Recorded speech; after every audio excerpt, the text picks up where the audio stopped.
go to design and quick layout. And that's my quick layout. That's my favorite one. You know, it gets me chart title, it gets me all this stuff. I think I'll show this again real quick. Got all these options, got so many cool things. It's so nice. Gary! I was just looking for this.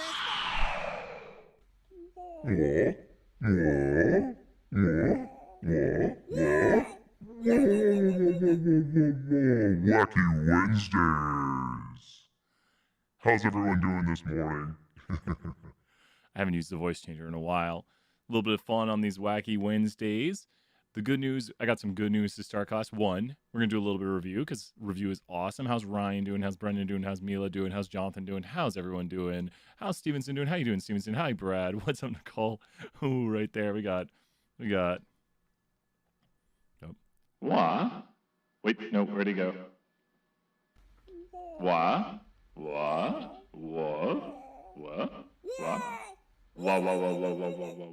Wacky Wednesdays. I got a voice changer. Why don't I use it? I keep thinking that. I'm like, what else can I do? What other wacky things can we do?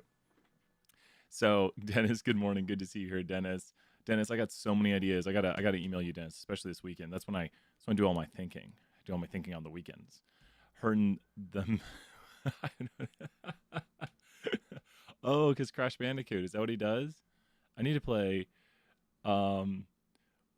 It's from this guy made, if you look up the thing, the WA thing, it's used a lot in a lot of like memes and everything. It's a very big like meme thing. It was big in memes in like 2017, and it was around the time of like We Are Number One was like, that was like the big meme thing. If you remember when We Are Number One, and that guy was pretty awesome. That guy, unfortunately, he died of, I believe, cancer, but he was a really good, I think, Icelandic actor, and really, really cheerful guy, and kind of brought a lot of brightness to the world. And he was on like a show like I'd never heard of, but kind of hearing his story, and if anyone's ever seen the We Are Number One meme, that guy he was pretty cheerful, and he, was very positive in life through a lot of, especially hardship at the end. But he's done a lot for like his country. I think he's Icelandic, and he kind of, I don't know if you know the We Are Number One guy. So if you're after class, go look up We Are Number One and look up all the different meme versions of it. And there's like a Crash Bandicoot meme version of it. Anyways, memes all connect. Memes all interconnect.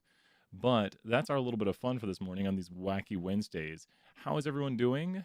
How's everyone doing? I was like saying, tag someone in the chat for 20 points. I love doing that. Tag someone in the chat, say hello. Just, yeah, he was a cool dude. I can't remember his name. Like I can see his face, but like he was like my age. Tag someone in the chat, say hello to someone. Be like, hey, how you doing this morning? Yeah, just be like, good morning, how are you doing? Just like, you get to class, you're just like, hey, what's happening? How you guys doing? How's everyone doing this morning? That's what we like to do here. We like to 20 points tagging people. Just, good morning to everybody. That's what we like. Oh man, we need crab rate back. I can pay $5 a month and get crab rate back, I think. I read more on their policy. Oh, and I got the video back up. I re-edited it. I already did like the edit they wanted, and the video has ads on it now. I'm very sorry. Believe me, I did not put ads on that video. It's just that I no longer have control of the ads on that video.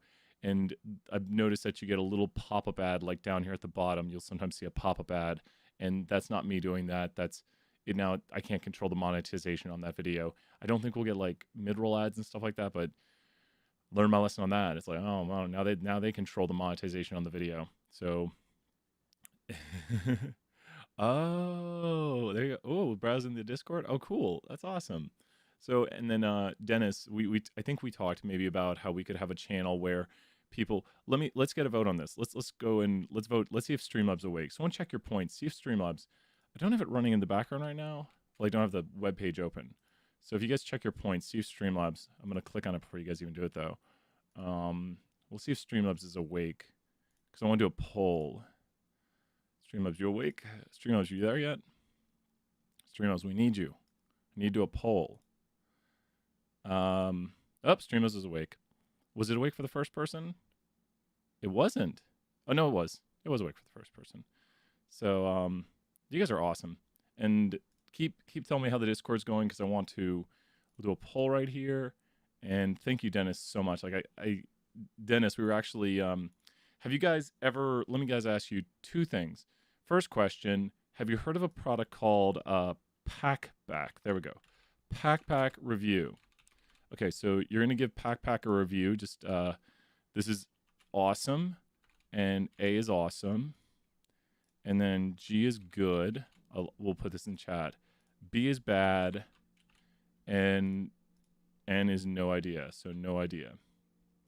So you can vote any one of these right here.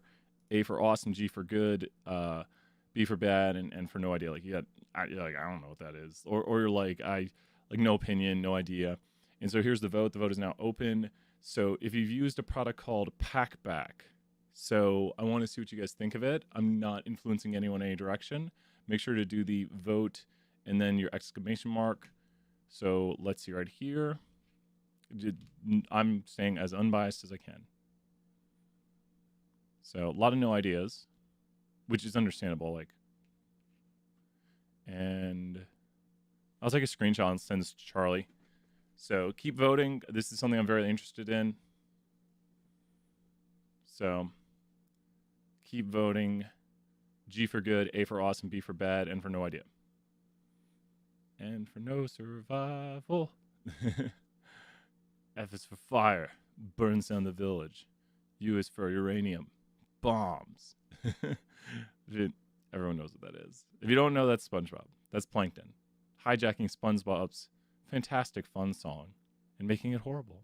Because that's what Plankton does. Okay, we've got the votes in. If you do want, I'm going to close the poll right here. If you do want to ever tell me more about your... Wait. Can I not view that? I should have took a picture of it. Should I take a picture of it? Well, I can see it again. So it was like 25 minutes. I would say I've heard of Pack from from SpongeBob, but not. Oh yeah, Pat. You cracking me up right there, Brennan. Brennan 20 points. Jonathan 20 points. Continuing the song for me right there. Let me ask another idea. So Discord over live stream. Now I want to explain what this idea is. Now this is like so you can say awesome, good, or bad idea. Or no idea again. Like, so no one's done this idea yet, but let's say I were to have office hours and we had a channel on the Discord where you could like talk to me, but you wouldn't talk via my phone. You'd actually hear the person and you wouldn't have to say who you are. Just be like, hey, are there questions in the Discord? And then I could turn up the volume in the Discord and you would hear the people asking questions. Now, of course, you know, since we are on a live stream, everything has to be appropriate. Like, I'm such a, like, because I don't know, going on a Discord and being like, hey, we're gonna play something via the Discord over the live stream, you know, you don't know what someone's gonna say, but you know, it's like, once again, you're doing this through like a UT server, like we're on a UT Discord, and it should be appropriate. And I do have the ability to like mute things, but you would hear the person asking the question, and then I could like maybe help them out. So what do you guys think of this idea? Awesome idea, good idea, bad idea, no idea of how that would like I don't know how that would go. So here we're going to start this one right here. Is that an awesome idea that like you could come in? So this is where I'm thinking about maybe doing office hours next semester, like making it so you could come onto a Discord, ask a question like with your voice. So like, we'll see what people think. Are we getting a lot of, yeah, and I don't want to sway anybody. I have my opinion, and it's a lot of, yeah. And so I think, yeah, and Nicole, I'd love to hear Nicole why, like that's like, I want to make sure. The biggest thing is like, I think we have to make it very, very, very, very, very, very, very, very, very, very, very, very clear that you would, and see, some students wouldn't use this, and then we'd want to make sure if we did this, and I'd have to like, I'd probably need to talk to other people, because like, you'd be broadcast. You know what we might do? We could do where the office hour streams are like private streams or unlisted streams. So there wouldn't be Streamlab points. Yeah, and then we need to have students who know how to use Discord too. I have a private channel that you're in, and channel for a queue. Oh my gosh, Alex. Alex, yeah, you're right. You've seen this before where people like other YouTubers and stuff do it, and that's how they do it.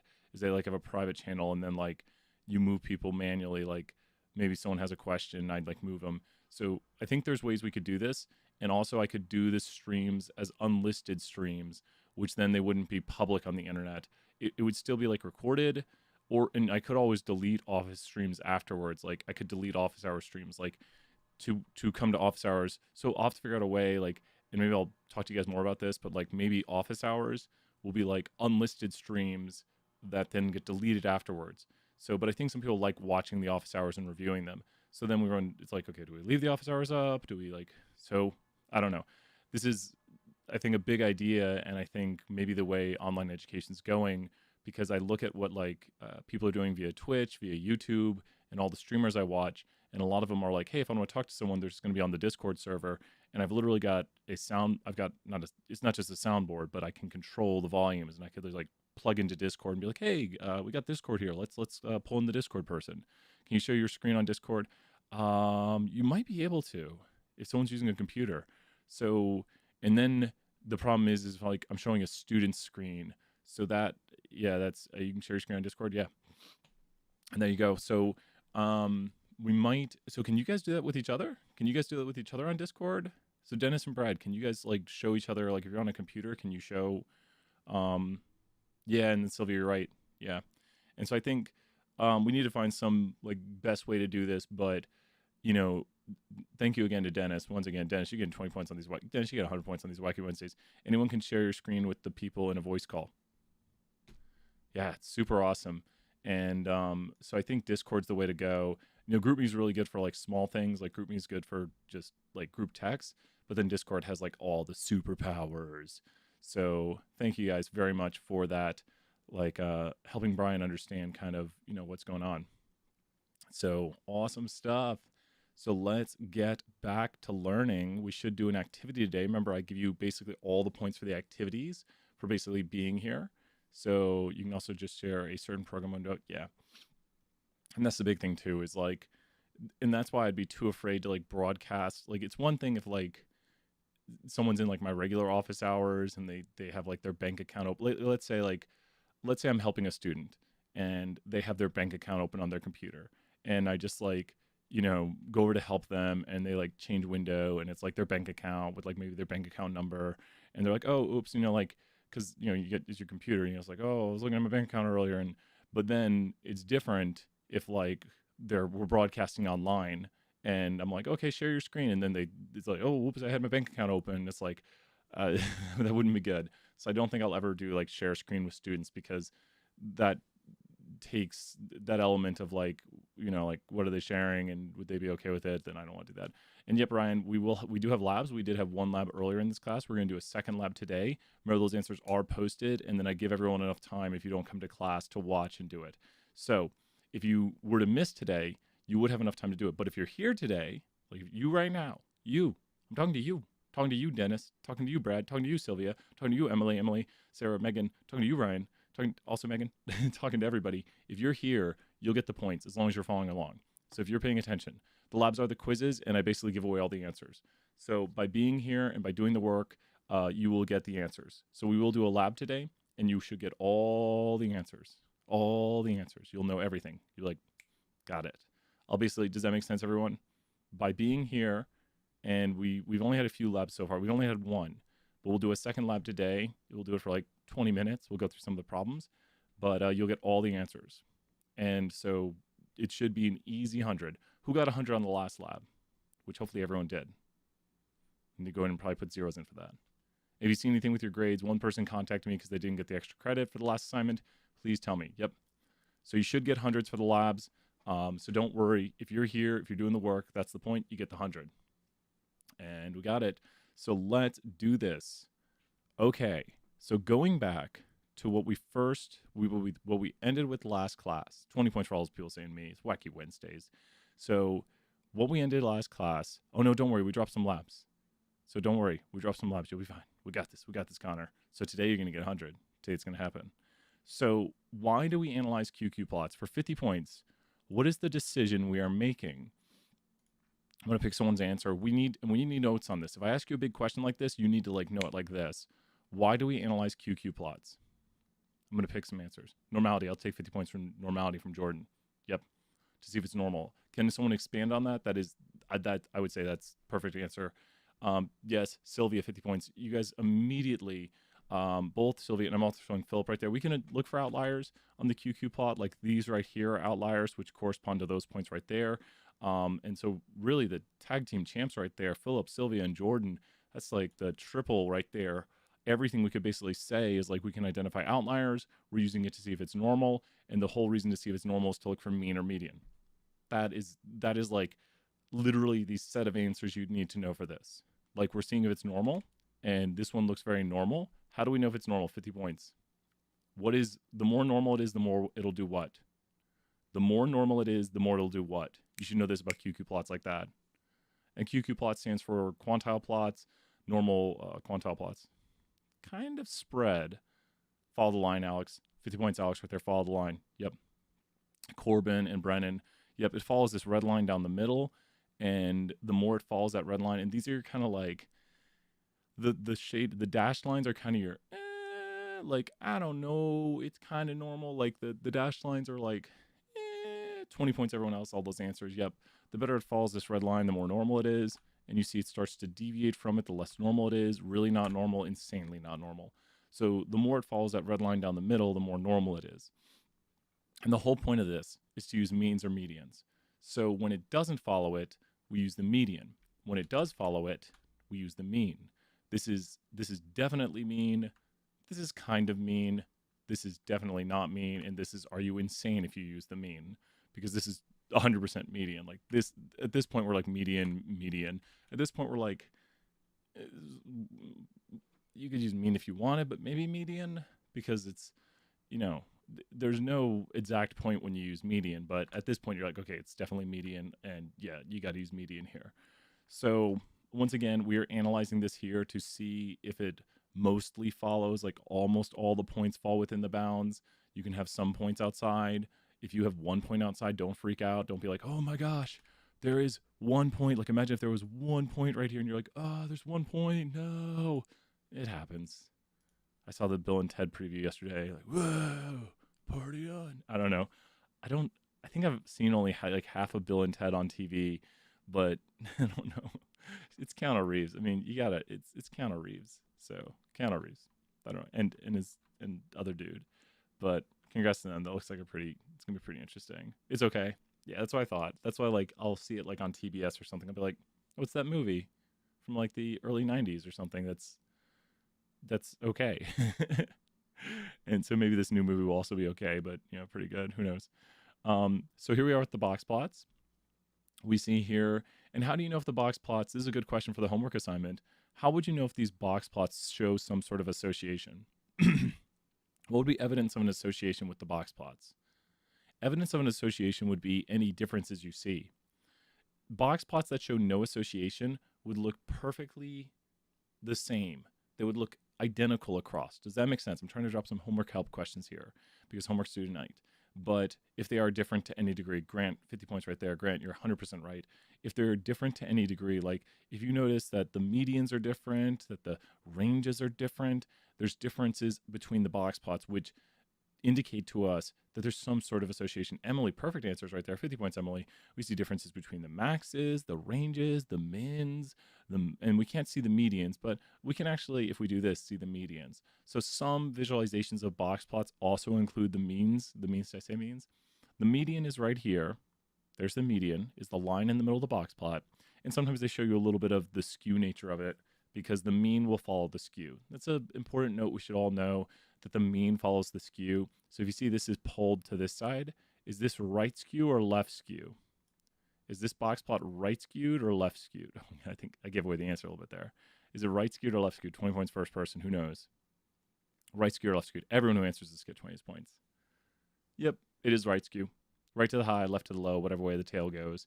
And so that's a famous saying that I have. Just put it in your brain right there, right to the high, left to the low, whatever way the tail goes.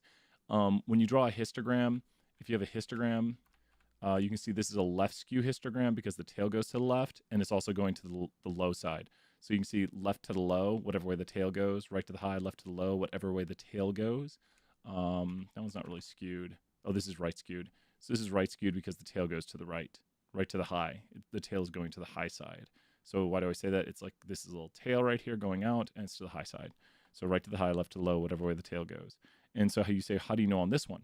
Well, the mean follows the skew. So you notice how the mean is getting pulled to the high side. Does everyone see how the mean is getting pulled up, which is the high side? So the mean follows the skew. So knowing that the mean follows the skew, we can identify this, that it's got a slight right skew.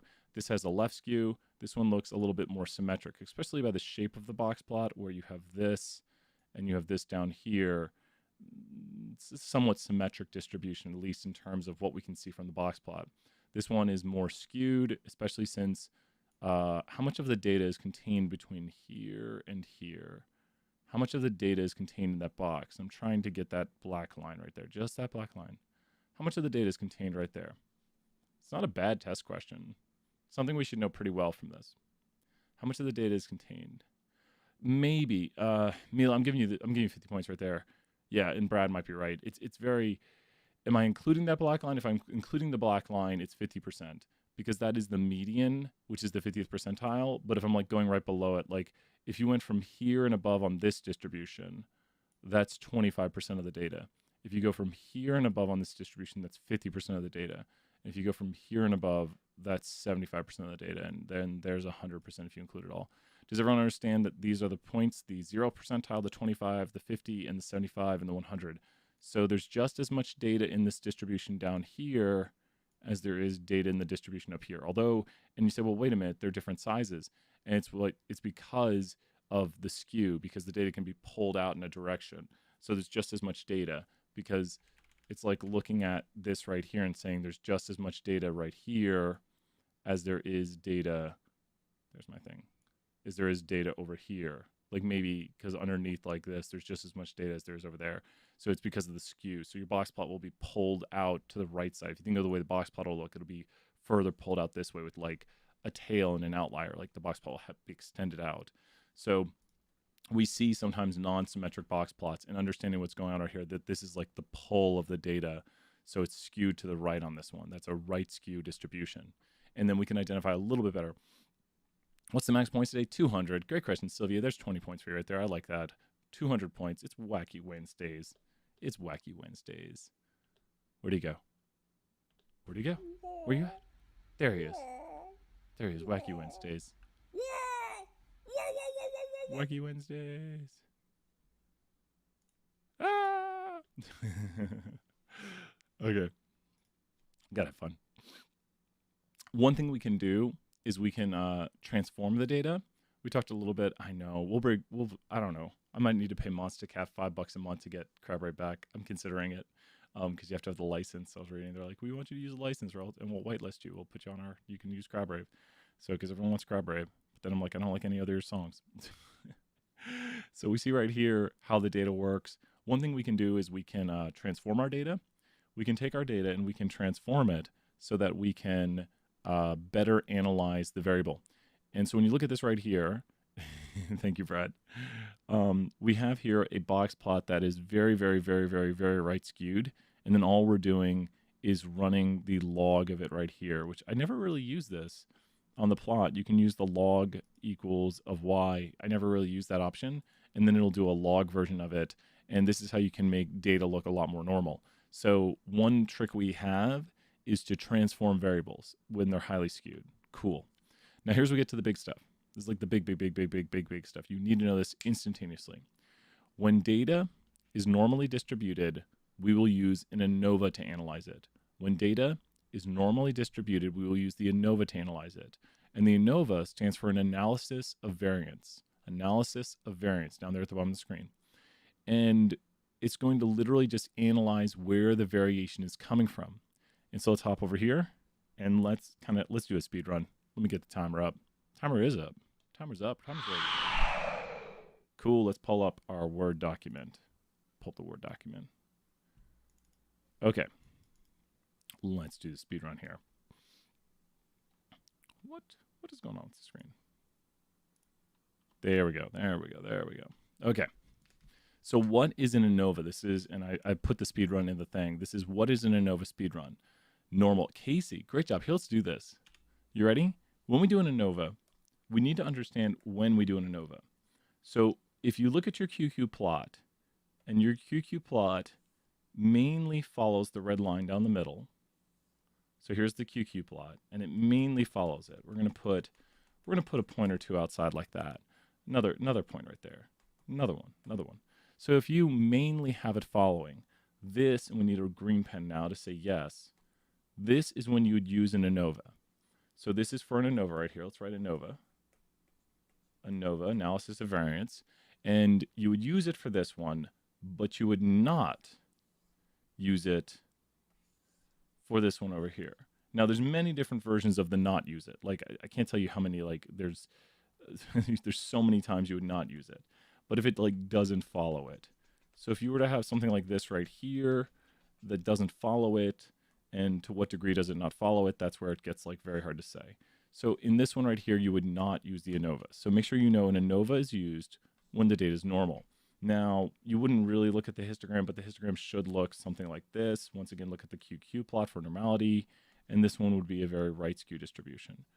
So the whole point of the ANOVA is we use it when the data is normal. So an ANOVA is used when the data is normal, and that's what we're clarifying right here, is the ANOVA technique is used when the data is normal. So what's the goal of the ANOVA? What is the whole point of it? It's to analyze the variation and to identify where it's coming from. And there's two sources of variation. And the two sources of variation we have are either between the groups or within the groups. So let's look at, remember, write this down.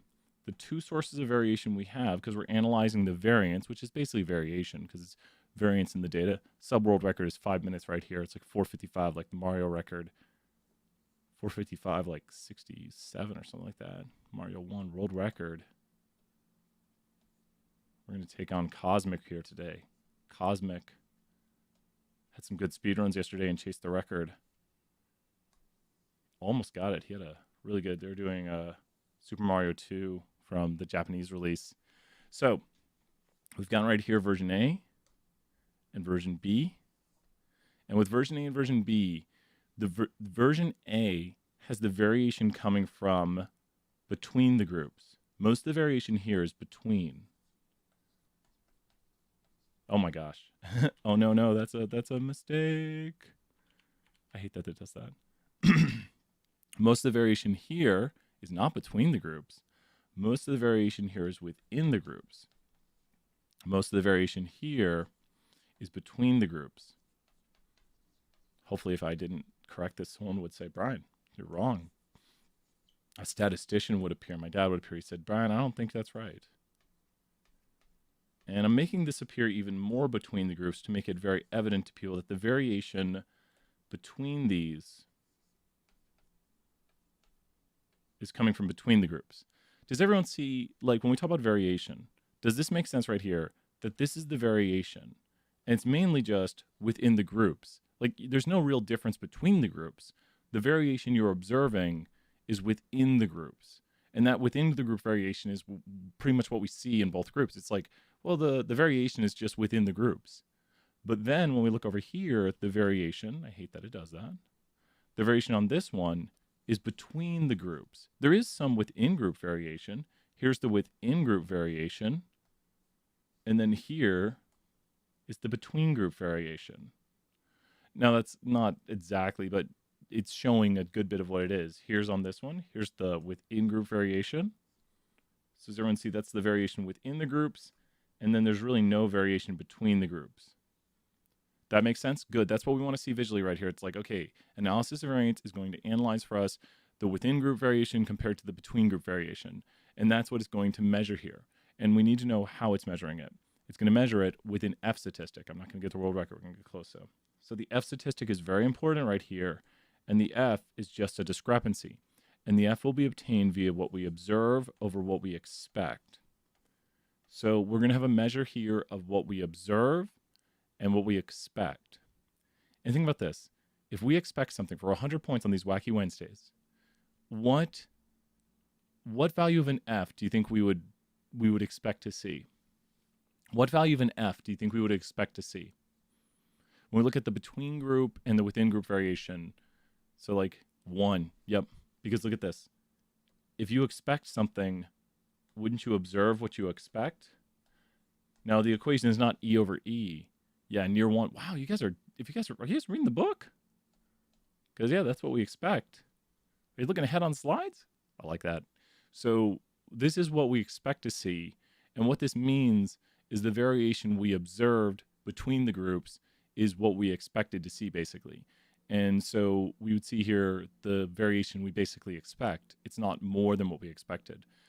If it's less, I guess that's interesting in and of itself, but we don't really take that into account. We just try to see if the variation was more than we expected due to random chance. And so what we really might want to see, depending if we want to reject the null, is that we get a very large observed. And let's say we expect, if we expect the variation to be something like, 10, sure, that's easy. And we see 140, what's the F ratio? What is the F ratio, sometimes called F ratio? What is the ratio between kind of the variation we have between the groups to what we expected? So the variation we have right here, the observed variation, is 14 times larger than what we expected.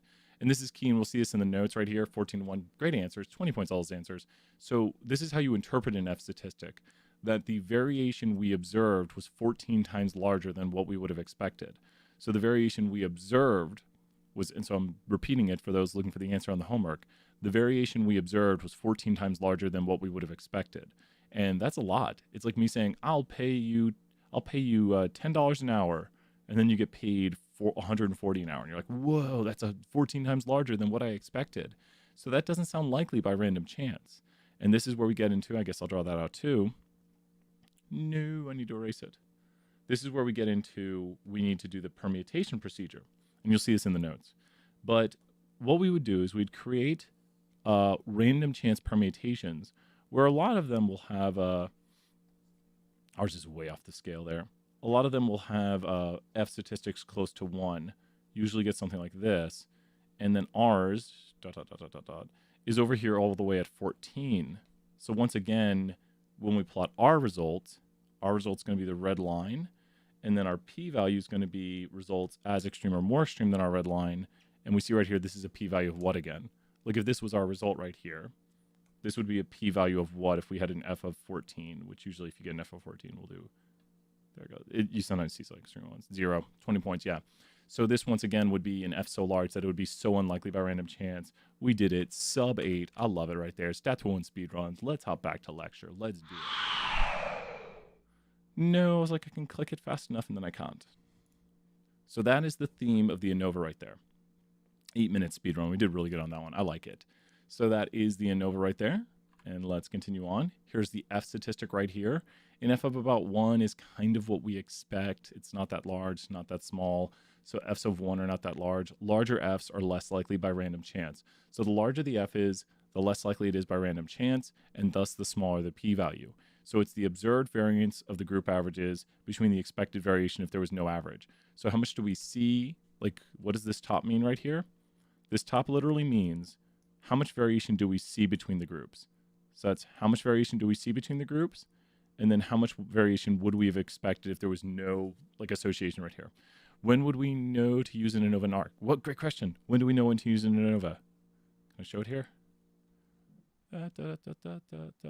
So here's when to know. One, if it's normal, if it's not normal. But the ANOVA will be used to compare the means between groups.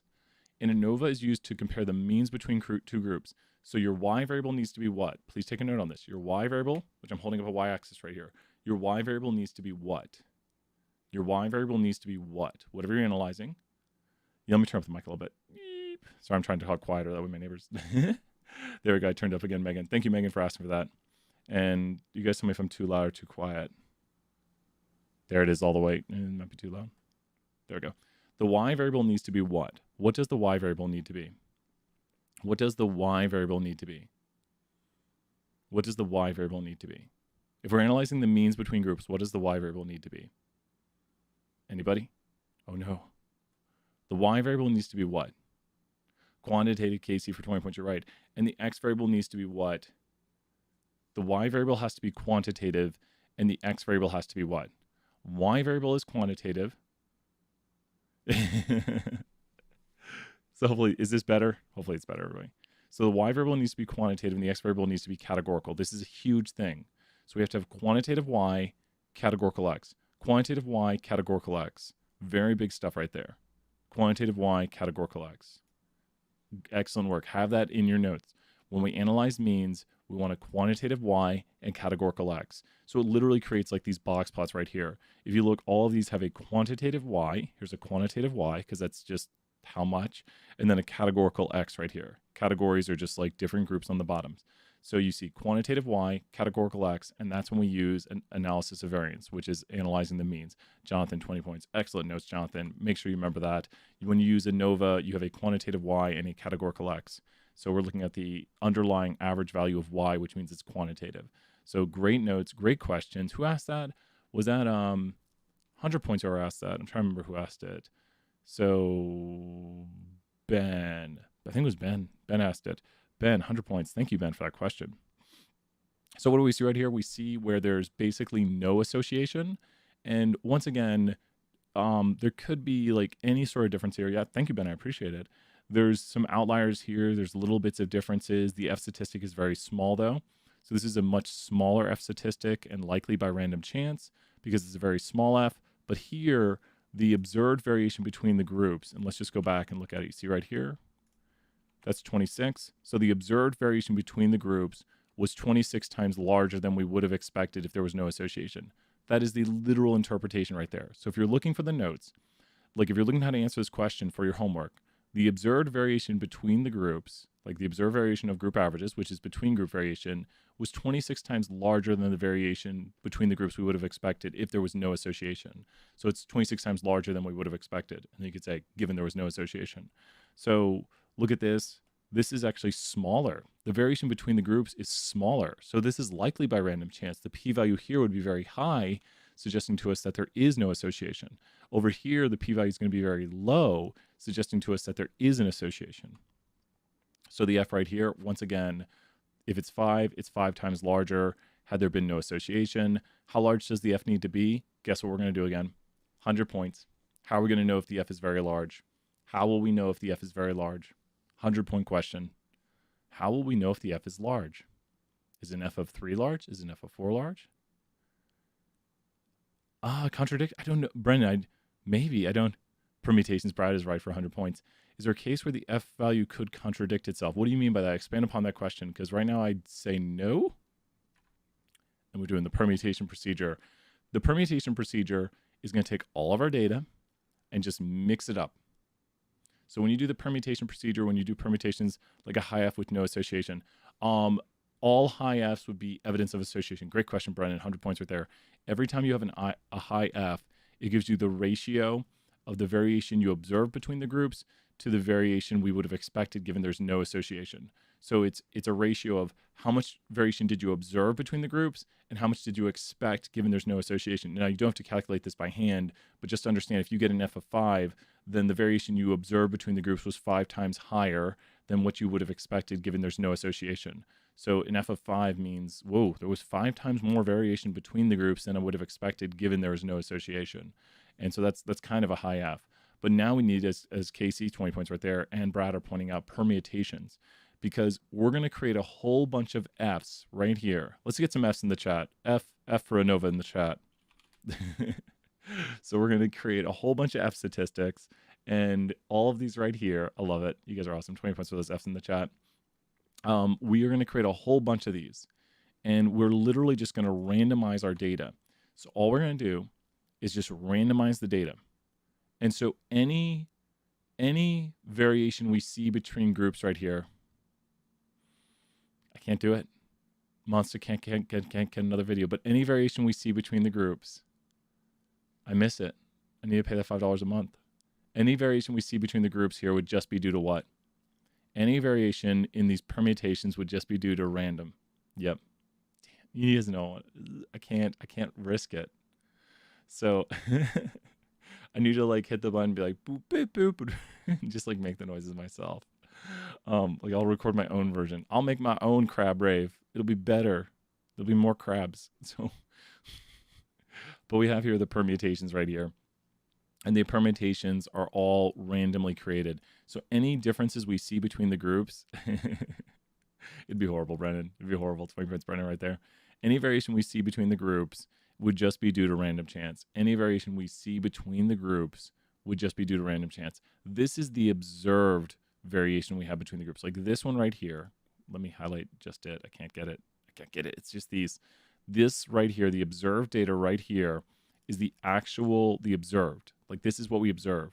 And then these are all purely random chance. Like we're going to create our own F statistic, and then we're going to make a whole bunch of other F statistics. Does that make sense? Here's our F statistic. That is the observed differences we see. And then there's a whole bunch of F statistics over here that are being created via random chance. And what are we going to do? We're going to plot them. Not there. Not there. There we go. I'll go back to those other sides. So here is where we plot it. Now, this right here is our observed F statistic. These are the ones via random chance. Who's got a guess of this p-value? Closest person gets maxed out 200 points today. Who's got a guess of this p-value? How many times do you do the permutations? I think it does it 500 by default. Great question right there, 20 points. I think it does 500. This one did it 500 times, but I think the default is 500. You can change it, and we'll talk more about that in a moment. But if your interval is inconclusive, you have to increase it. I don't see, there might be some close answers now. I don't see an answer I don't think is right yet. Keep guessing. Person gets maxed out. Keep guessing. We'll go for a moment longer. I'm guessing, I'm going to guess around, no, I don't think anyone's got it yet. It's a hard one to guess. I'm going to guess around 40%. Maybe Sarah might be right. Let's see if Sarah got it. So Nova, ooh. Oh, wow. That's a lot lower than I thought. There's the answer right there for the percent. Who was closest? I think Brennan is the closest as far as I can see. I think Brennan got it. Brennan got maxed out right there. Brennan said 0.25. So with 0.25, Brennan was the closest. So great job right there, Brennan. 0.25 was the closest guess. And so this right here represents that there is 20% basically of area shaded over here. I know, great job. Oh no, don't wait, did Jonathan say that? Jonathan, did you say that? Did you? Did I miss it? Or did, sorry, hopefully. And so that is it right there. But just kind of looking at this and saying how much area, you see, I said 40, so I was way off. Don't worry, it's hard to visualize. Jonathan, 20 points right there. But that's apparently about 20% of the area, this area underneath here. So don't worry, you don't have to like guess it, but it helps if you can kind of see. And I said 40%, so I was pretty far off. It's a hard one to guess. And that I wouldn't, if I'm not going to get it right, I'm not going to have you guys. What I like to do is when I do a test question, I'll put it over here. And I'll be like this is the red line, and what would be the p-value if that was the red line? Like guess that p-value. This is that one's 0. That's a test question that everyone should get. And then I could put the p-value of like 0.05. I could put it as 24. Like I could say the p-value is 24, but p-values can't be outside of 0 and 1. So I'll put answers that are like obviously wrong, but it's like, what's the p-value? And I'll put like 24, 24.2, 24.3, 0, 0.5. And then someone will be like, oh, all these 24 numbers. I bet the p-value is 24.3. Brian, how do I know it's so close? And I'll be like, well, like the p-value can't be 24 because p-values are between 0 and 1, the probabilities. So, but they're like, oh, did you mean 24%? It's like, well, even at 24%, that's a ridiculous answer over here because there's no area to the right of this. There's no observations beyond this point. So I do like to put, that's like a good test question that like, if you know it, you know it. Does that make sense? Like I like test questions where if you look at it, you're like, oh, that's the answer. If I were to do this one as a test question, I'd probably put like 90% because it's definitely not 90%, 90%, 20%, and 2%. Like, but you see, like, because 2% is obviously wrong, 90% is obviously wrong, 20% is the only one that looks like, if I saw that, I'd be like, okay, it's got to be 20% because that's the only one that looks like this area here to the right of this could be 20%. That's not 2%. That's not 90%. So, but then it's a 3-question thing, and I don't like that question that much. But it was a decent fun one just to try out and see if we could get some good guesses on it. So notice right here the discrepancy is that discrepancy right there, which is the F. This is an F statistic. This one right here, this ANOVA one specifically is the F. So with this F of 1.5, is that rather large? Is that a large, like we observed a lot more variation between the groups than we would have expected due to random chance? It's saying right there, the variation we saw between the groups was 1.5 times larger than we would have expected due to random chance. Well, in terms of p-value, not that large.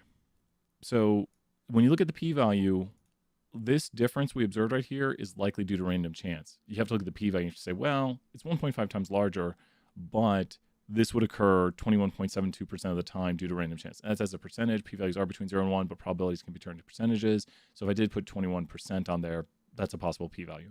So this looks likely due to random chance and thus not significant. And then that's that 1.5 times larger, which you're like, wait a minute, if my salary increases 51%, like 151%, wouldn't that be a lot?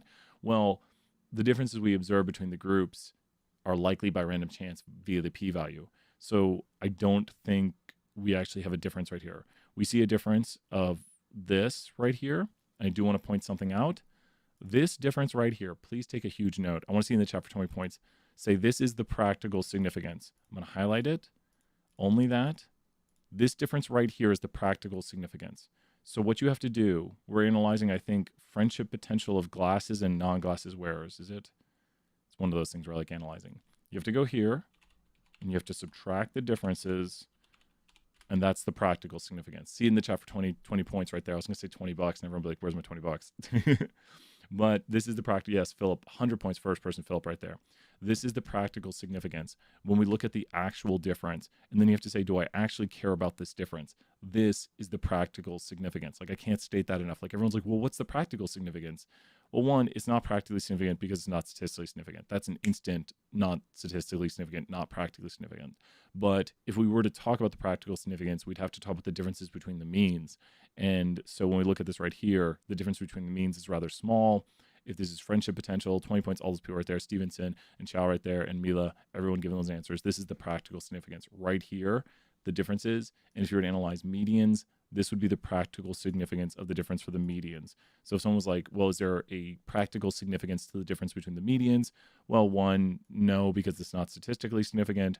But two, if you wanted to actually analyze the difference, you would analyze this for practical significance. So here's your practical significance area. Here's your statistical significance. But once again, you can do yes minus no. And you know what's so funny? My brother just asked me this. My brother just asked me, does it matter which way we do the analysis of the two means? He was like, do you always do like the larger minus the smaller or the yes minus no? He just asked me that because I've told you he was taking a stats class right now. And I was like, well, it just depends on which way you want to interpret it. If you're doing like a new method versus an old method, a lot of times you'll do the new method minus the old method to show like, usually you expect the new method to be better. So usually you do like new minus old. But you could say like the difference here was yes minus no. And a lot of times they'll do that. I think they do reverse alphabetical in programs. What does the number have to be in order for it to be grant 100 points? I don't know. You have to like here whenever you do practical significance, here's what you have to do. Marvel is going to make a new Avengers movie and they'll be able to increase their revenue on the movie by 1%. Do you think that's practically significant to Marvel? Marvel's going to make a new Avengers movie and they'll be able to increase their revenue on it by 1% if they do a certain thing. And let's say it's not that big. Let's say it's like they open it on a Wednesday.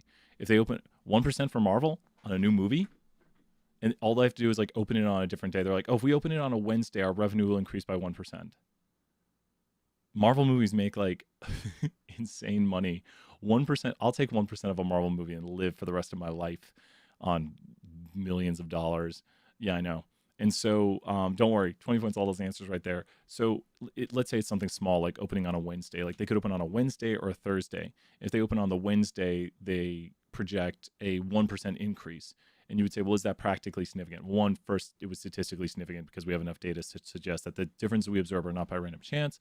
And then the 1% increase would be, something practically significant that they would say, like, we need to act on this. The practical significance is the literal, we need to do this. Like, does this matter to us? And Marvel made $3 billion off of it. Yeah, exactly. So they would make 30 million more. They'd make 30 million more. So it's like, okay, you could fund like a smaller movie with that. You could be like, okay, we'll just make another, a one-off or something like that. Exactly. And so, but then we change it and we say something like, let's say you're making a student film and you can grow your audience to your student film by 1%, which is the same amount, if you like put another 100 hours into your student film. If you put another 100 hours into your student film, which you maybe put 100 hours in, you can grow the audience to it by 1%. Now that doesn't sound as practically significant. You might say still, well, I want to do it. I want to grow my audience. But then some people might say, I don't want to put another 100 hours into this to get a 1% return on it. And it's like for Marvel, it was like open on a certain day and you get a 1% return. For you, it's like you get a 1% return because you want to grow your audience and you have to do an extra 100 hours. So we're using the same number here, but then the do we care about it changes. So you have to look at this difference and you have to say like, what change would we make right here? And I think these ones are like wearing glasses, not wearing glasses. Are they? Oh, it's if you smile. It's if you smile. This is your friendship potential if you smile. Now, neither of these are statistically significant, but I'll tell you this, especially if you would want to get friends and you want to have more friendship potential, like let's say these were statistically significant, do you think the differences here would be practically significant? Like we could utilize this, like let's just say these p-values are low enough to be statistically significant. This difference of about, 0.2% in someone's friendship potential on whether or not they smiled in a picture, do you think this would be practically significant? Like we could make suggestions to people and to say, like, this is something you could do if you want to have higher friendship potential. Now, it's not statistically significant, so it's not practically significant, but we're going to pretend that the p-values here were statistically significant. Do you think these differences in if people smiled could be practically significant? Like people could say like, oh, this is something you could do and utilize to have a higher friendship potential. And simply just smile in pictures. But it's not practically significant. I think we do that with LinkedIn photos. Yeah. And so, it'd be really interesting to, what we should do, you see, I think of too many things, is we should take people's LinkedIn pictures and we should look at like what they're wearing. If they're like, we should assess like, are they casually dressed? Are they wearing a tie? Are they wearing like, because male and female attire, like generally between those two, just you generally, it's like, what is professional male? What is professional female? What is, it's so much complexity to that. And then like the employability of it, it'd be very interesting to do an analysis of like, talk to employers and say like, which of these people, just based on the photo, do you find to be the most employable? And so it'd be very interesting to do the analysis of that and find out where the differences are. Brian, if we argue our answer for, yeah, no, that's what matters. Connor, 100 points. That's what matters with it. That's completely what matters. Do not answer a practical significance with just yes or no. You will lose points. And I need to tell the grader this, that if something asks, is this practically significant? You just say yes or no. It doesn't matter if you're right on it. Practical significance is the business analytics of analytics. So the statistics is this. The p-values are statistics. Like, we do a ton of statistics, but this is the statistics. That's yes or no. That's no, not statistically significant. So this is not practically significant, but if it was like borderline, if it was borderline, like if it was statistically significant, you would then have to argue why it's statistically significant. Practically, oh my gosh. Does everyone understand the difference between statistical and practical? Statistical is p-value, it's black and white. Practical is when you look at the differences you observe and make a case on why or why not. Now, once again, please tell me why none of these here are practically significant. Please, for those who don't know in the class, why are none of these practically significant? Why are none of these differences right here practically significant? And I'm trying to show you why by highlighting something. Why are none of these differences here practically? Because they're not statistically significant. Yep. Nothing that, if it's not statistically significant, instantaneously not practically significant, because we're saying it could be by random chance. So any differences we see here might just be by random chance. So we can't utilize that information. So it's got to be statistically significant first. Once it's statistically significant, then you can talk about practical significance. If it's not statistically significant, it's not practically significant. So that's the easiest thing to do. Like Brian, you said you can't say yes or no. Well, you just say it's not practically significant because it's not statistically significant. Don't mean less than 0.05, 0.05. Yep, as long as, and Jonathan, great note, 20 points, Jonathan, 0.05. So 0.05 is at the point at which we say statistically significant, and then we can start evaluating practical significance, because we're saying this is unlikely by random chance. Now let's start to evaluate like the utilization of it. So very, very important right there. Exactly. P-value isn't statistically significant. Yep, Stevenson, 20 points right there. Excellent notes. So we can do the medians. These notes I don't care about as much, because don't worry, I won't quiz you about how it's done, but the medians can be analyzed. We're just going to permutate the medians and see the differences we observed. So the test kind of talks about this right here. It's the same idea. We're just going to permutate the data, can't talk today, and we're going to see if it's larger than the median. So all we're doing is just like comparing medians between the groups, and we're just permutating the data, and we create these random permutations right here, and then the p-value is going to tell us how likely it is that we see a difference or discrepancy. There it is, discrepancy, which is basically just the difference between the levels by random chance. So this is the key thing we need to know, is that we're going to just mix up the data, and then we're going to create these random results and find out the probability of observing our differences. And it's huge right here that our p-value is an estimate. And how could we get a better estimate? This is really big. It's not on this slide right now, but how could you get a better estimate? How could you get a better estimate? You could get a better estimate by doing what? More permutations. Yep. Brad, 100 points right there. So more permutations, Corbin, 100 points. More permutations, we should know that instantaneously, is like you can get a better estimate by increasing your permutations. It doesn't mean the p-value will go down. That's a trick question I put on the test. Put that in the possible questions. I'm going to be looking at possible questions a ton this weekend, so keep writing those possible questions. Thank you. I think it's Alex has written a ton of possible questions. That's going to be a huge help when I start writing the test right here this weekend. And I'm going to put up a practice test. The test looks to be on Tuesday test. And if you increase the permutations, you will get a better estimate of the p-value. It does not mean the p-value will go down. I've written true falses like that, like increasing the permutations will lower the p-value. No, it just gets a better estimate of the p-value. It doesn't make the p-value go down. It just estimates it better. It's like more simulations are better simulations if we increase the number of trials.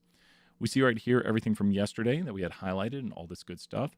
What is the test format? It's online. It'll be multiple choice. It'll be true, false. It'll be numeric entry. I'll put out a practice test that I think will be 10 questions, and our test looks to be 50, and I want the practice test to have questions that will be on your actual test. So I want, if you do well on the practice test, it'll be hopefully a decent indication of how you'll do, and it might give you a question or two that's on the actual test. So do we have class the day of exam? Yep. Class on exam day. Yay! And then the exam will be available for like 30 hours or so. So the exam will be available like all Tuesday. We'll do reviews on Tuesday, and the exam will go till like Wednesday afternoon. I'll suggest taking it like Tuesday evening or Wednesday midday, but it will be open for a good period of time. Please talk to me if there's any problems, but the test will be multiple choice, true, false, and numeric entry. So you will have to do, and I'll put an example out there. So this weekend, I'll try to have an example posted, and you can take a 10-question practice test, which will hopefully show you how you'll do on the actual test. So you can be like, okay, this is what the test is like, and I made a 90 on this, and so you should feel like pretty decent about it. Yeah, I don't like 3-win. It causes so much problem. On Canvas, the take-home is due on Wednesday, and the midterm is due on Thursday. Oh, is that what I put? Well, I'll be changing that around. No, I want to make sure we have as much time. And the programming exam, I might make it due like on the weekend. We'll talk about a good time for that. And that won't be as bad. So we'll talk about a good time for that. I might even make it due the following weekend, just to make sure everyone has enough time and they take it very seriously, because I know you guys have a lot of assignments. I've even posted the next assignment, which I think is due Friday, but I'm very trying to carefully put out the assignments. I know it's a lot of work. It's a summer course. Yay, summer courses. And keep communicating with me how the timeframes are working. So I'm going to make it due middle of the week. We'll talk more about this, but we'll just see how the time frame is going and how everyone's doing. Does that sound good to everybody? How's everyone feeling about the workload of the course? I feel like maybe you're like, okay, each day I'm putting in like an hour or two of work, but that's the way a summer course is. And this is, mid-grade business analytics course. So hopefully you're like, I'm doing a good amount of work in this course. Doing well? Awesome. Keep talking to me. Keep telling me how the class is going. Keep telling me about your workload. And I make adjustments according when everyone's like, it's too much. It'd be awesome if the take home was due a little after. Yeah, I want to make sure. Probably, I think maybe 2 days. We might make it due middle of the week or maybe even Friday. Right now I'm thinking Thursday, Friday, take home due. So Tuesday, Wednesday test, Thursday, Friday, take home due. And there's going to be assignments around that too. So next week is a bigger week. I'll probably try to make the weekend a little bit nicer, but next week's going to be a bigger week. There'll be assignments. So pretty much every other night, you pretty much always have something to do for this class. But remember, we do have office hours, and I do a lot of the work during the office hours. So come check those out. Last night's office hours were awesome. Okay, let's talk right here. So this output we should know, and I'm going to try to make some videos about this output so you can see what's going on right here. We have a table of the weekdays. This is just a table right here of the weekdays people came in. So you get a table when you make this output. This output is all being made via the y tilde x comma data equals. This little bit of code right here gets you all this output. This little bit of code gets you all this output right here. It analyzes all the means, it analyzes all the medians, and tells you what's going on. So here's all the means for each group. Now these differences between the means are likely due to what? Say my favorite word. I can't hear it. I can't do the thing though. These differences between the means are likely due to what? These differences between the means are likely due to random chance. Mila right there, 20 points. Random chance. Alex, 20 points. You're right. These are likely due to random chance, so they're not statistically significant. We also need to analyze if we use means or medians, but in truth, it doesn't matter. It's a moot point because we see here that all these differences are likely due to random chance. I mean, I might just see this output instantaneously. If I was analyzing it, I'd be like, there's really no differences between the groups because even if we do means or medians, all the differences we see are likely due to random chance. That's how quickly we can analyze stuff when we know how to do the analysis. Now, in truth, we need to go look at the plots, which I do think we have next. Do we not? There's the plots. Now, if you look at these plots right here, they mainly follow it. But there's, look at that. There it is. Do you see right here? There's that, and that's why it's saying medians. So this right here, the medians right here is chosen mainly due to things like that. This area right here, which escapes it decently, and this one also. That area right there, which escapes the red line down the center, is the reason for the median choice. Oh, Jonathan, I know, 20 points, Jonathan. This one right here is the only one that is really excellent that follows the red line, but we're going to do medians. But once again, they were both, you know, not anything. And I think that does it. That's the slides. You guys ready for the activity? Let's do the activity. Let's hop out of the main screen right here. Let's do the activity and do a little more review. If I can find my button. Here we are. We're on the main screen right now. Let's bring up the activity. Let's get some points. Where is activity? Modules. So activity 2, have activity 2 open. I believe it is activity 2. Let me open it up right here. It's in the past though. It's January. Why didn't anyone complete it? It's January 17th. You should have completed it. Oh, this is like the first time I have not hung out with my fiance on my birthday. And so it was sad. But no, we kind of did because we talked, but I don't know. It was still awesome, but it's more awesome when you get to like, we go to like, I really like those, like Japanese steakhouses. Is anyone with me on that? Like Japanese steakhouse, going to the Japanese steakhouse is like one of my favorite, like, I don't know. I just love the hibachi and everything. I know it's probably not, it's not like actual Japanese. There's a channel I really love on YouTube, Only in Japan. The guy who runs it, John's his name. But does anyone know Only in Japan? Any Only in Japan fans here? Or has anyone ever heard of that channel besides me? But he talks about, he lives in Japan. His wife is Japanese. Wasabi is great. Yeah, I like, yeah, check out, it's a really cool YouTube channel called Only in Japan. And he went over there, I think in like 1995 or 94 as an English teacher in Japanese schools. And so that's how he started his like adventure in Japan. And then he started doing like filmmaking, and he's got a whole bunch of videos of like Japanese culture and everything, and really good stuff. Like Only in Japan is such a cool channel. And now he does a lot of live streams. And so sometimes I'll watch his live streams. So check out Only in Japan if you want. And you get to learn a lot about like Japanese culture and everything. So it's pretty fun. Like it. Okay, let's take a look. What are the questions for this? Yes, associate. We're on the right activity. So let's go look at the questions for this. The exam is now open, or the quiz is now open. So if someone's like, wait a minute, we had a quiz. It's like, we did it. We're going to get 100 on it. We're going to ace this quiz. It's only 2 questions. Let's take a look. So here are the 2 questions. Let's increase font size here. Oh, look at this. What character joins the Y and X in the associate command? The answer to this question will be one character. Hint, it's not a $sign. What is the character? I think you guys know this by now. What is the character that joins the Y and the X in the associate function? What is the character? Yes, Mila's helping out in the chat. Yep, that's it right there. Y tilde X comma data equals. So, yep. And if you don't know where it's at, go find it. This is very important. So we got that one. We're already done with that one. The confidence interval for the p-value for a statistical test is this. What is our decision regarding the p-value? So we're going to say it's conclusive. I'll try to show the answer. Significant, inconclusive, not significant. And the answer, you saw it. But I didn't know how I wrote the answers when I put it in there. So this one right here goes to yesterday's notes. In yesterday's notes, they're gone. I shouldn't have deleted all my Word files. I'll draw it again. So in yesterday's notes, we made a very, very clear distinction here that here's 0.05. And when we make our interval for the p-value, it can be significant. It can be inconclusive.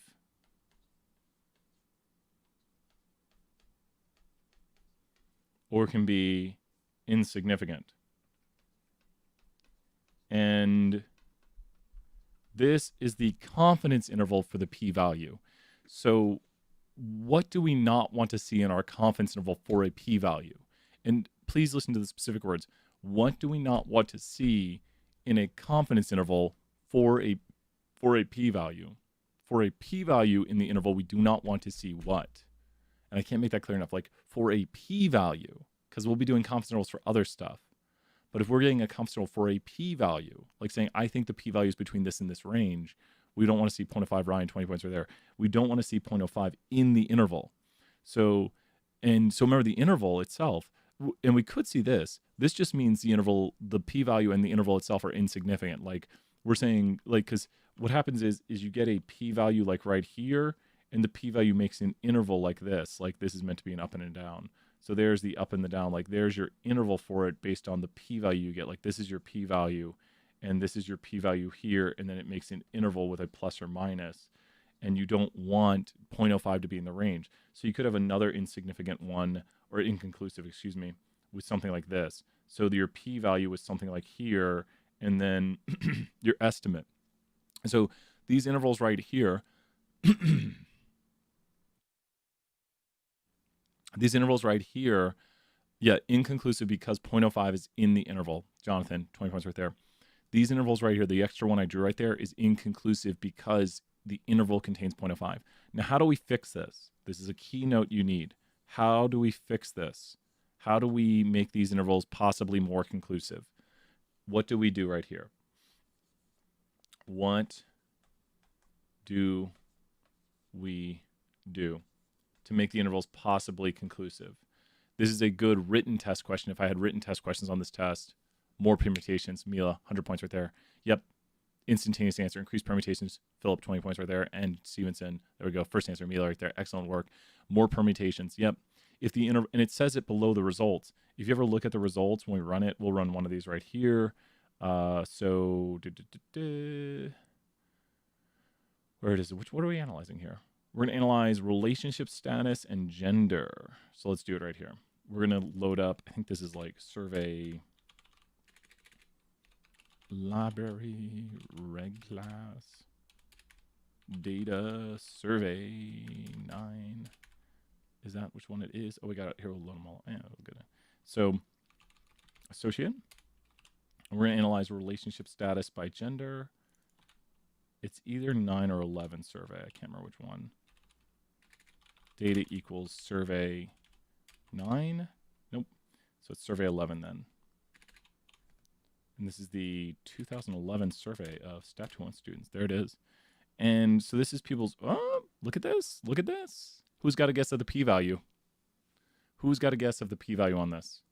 And we will be doing a little more lecture after this, so stay tuned because we're going to do another lecture. We're going to start it up. What's a guess of the p-value on this? I think a little bit smaller than that. I think a good guess right there, 20 points. I think a little smaller than that. You can see it on the screen now. So does everyone see the p-value is this area right here? This is the p-value area, and that's the answer for the p-value. And look, is our p-value statistically significant? Yes or no? These are things we should know like this. Is our p-value statistically significant? Let's make it really big so everyone can see. Is the p-value statistically significant? Yes or no? Yes. Is the interval conclusive or inconclusive? So C for conclusive, I for inconclusive. C for conclusive, I for inconclusive. C for conclusive, I for inconclusive. Let's see how many results we get. It is inconclusive because 0.05 is in the range. And it literally says right here, if 0.05 is in the range, increase the number of permutations. So that makes sense. It literally says, if 0.05 is in the range, increase the number of permutations. I leave stuff like this in the output on the test. I'll leave that in the output. I don't remove it because it's like here's a little hint. So you go here and you go permutations, which is another argument, and you maybe say 5,000. Now, this will create 5,000 permutations, which the permutations are these things, boop, behind my head right here. You'll notice there'll be a lot more bins. I mean, the scale might be harder to see. Oh, did it already do it? Here, watch. It'll be different random permutations now. So you see how it moves? Watch how this thing moves, because every time I do it, it's a random set of permutations. And so you're seeing the red line will stay right there at about, the red line is at 9.13. So the red line will always be at 9.13. This will not change, but the p-value will change. So 9.13 is our actual discrepancy, which will not change, 9.138875. There it is again. But the p-value does change because that's estimated based on the permutations. So this p-value right here is changing. But the discrepancy is our actual differences we observe between the plots. So the differences we observe right here, these differences do not change. These are the observed differences. But then the probability of our observed differences occurring by random chance is based on the permutations we do, and these random permutations change. And to show this better, a lot of times we'll just do like 5 permutations. And now you can see 5 random permutations. And look at how the red line is always in the same spot. You're sometimes seeing a difference because the scale on the bottom changes. But you see when the scale doesn't change, the red line is not moving unless the scale on the bottom changes. But the permutations, oof, what did I do? The permutations, what did I do? How did I break it? Oh, did I type something in there? Let's go way back up to where did I remove something? Permutations 2. I broke it. That's what I do. There we go. Got it back. I don't know what I did. You added the data from again. Oh, thank you very much. So with this right here, you wouldn't want to do 5 permutations because wait, look at how wide this interval is. This interval now with only 5 permutations is what? Very wide or very tight? When we estimate the p-value, 100 point stands right there for finding my error. This interval now with only 5 permutations is very wide or very tight? Which of those is it? With only 5 permutations, the interval is what? Very, very, very, very, very, very, very, very, very, very, very, very, very, very, very, very 100 points first person. The interval right here is very wide. Mila right there and Brad, you guys got it. Now when we go to 5,000 permutations, the interval is very what? Very tight. And this interval right here is conclusive and the p-value is significant. So now we know that there is a significant difference and we're also confident that there is a difference. So this right here goes to, are we conclusive with our interval? So that's not just significant, that is conclusive. But it is significant and conclusive. Before, if we decrease the permutations down to something like 400, we will see that we have an inconclusive interval, but it was significant. The p-value was significant. But that's got that. That's, good analysis, good practice today. We did a lot of examples. Let's head over to our next lecture to start it up a little bit here. And we might do an activity tomorrow also. So good job being in class, knocking out these activities. Let's get that. Here we are right here. And hopefully we get to one of my favorite parts today. I was like, I know where I want to get today, and it's going to be one of my favorite parts. But now we're going to talk about another type of association. And the association is what again? It's just if we know one quantity, it gives us information. There's like 10 activities. And remember, if you're in class, you get all the credit for them. They'll be in the videos if you miss it. But if you're here, who got 100 on the activity? Who got 100 on the activity already? Who's already got 100? You turned it in, 100, you're done. Who got 100 on the activity already? There we go. Yep. And that's what we want to see. If you're here in class, you should get hundreds on them. They're basically attendance checks that you're following along, you're doing the work. And so if you're here, you get the hundreds. I want them to be free 100s. So you're here, boom, you get it, you're good. And then you should know those things. You should know like y tilde x comma data equals. You should know how the inclusive, like if an interval contains 0.05 for a p-value, it's inconclusive. And so one thing I want to say is Does this class feel a little bit easier this week? Yes or no? This week, with covering the statistical topics, does it feel a little bit easier? Yes or no? So hopefully I'm getting that vibe. People are like, it feels a little bit easier. Like this week, I'm like, a little bit easier. And then I think next week you might be like, okay, it's feeling a little bit easier. You have to keep following the topics, and we're going to keep doing like the same thing. Because guess what? All we're going to look at right here is correlation. And correlation is the relationship between two quantitative variables. And all we're going to do to talk about a correlation is if we know X, it gives us information about Y. I know assignment 1, I always warn everybody. I have to remember like next semester be like, assignment 1's going to be horrible. You're going to hate it. Assignment 1, you don't want to do assignment 1, but do it. You'll learn a lot. And you might drop the grade, but you'll be fine. People make a D on assignment 1 and ace the class. It's like, you're like, ugh. People look at assignment 1 who take 474 and they're like, how did I have such a hard time with that? I know it so well now.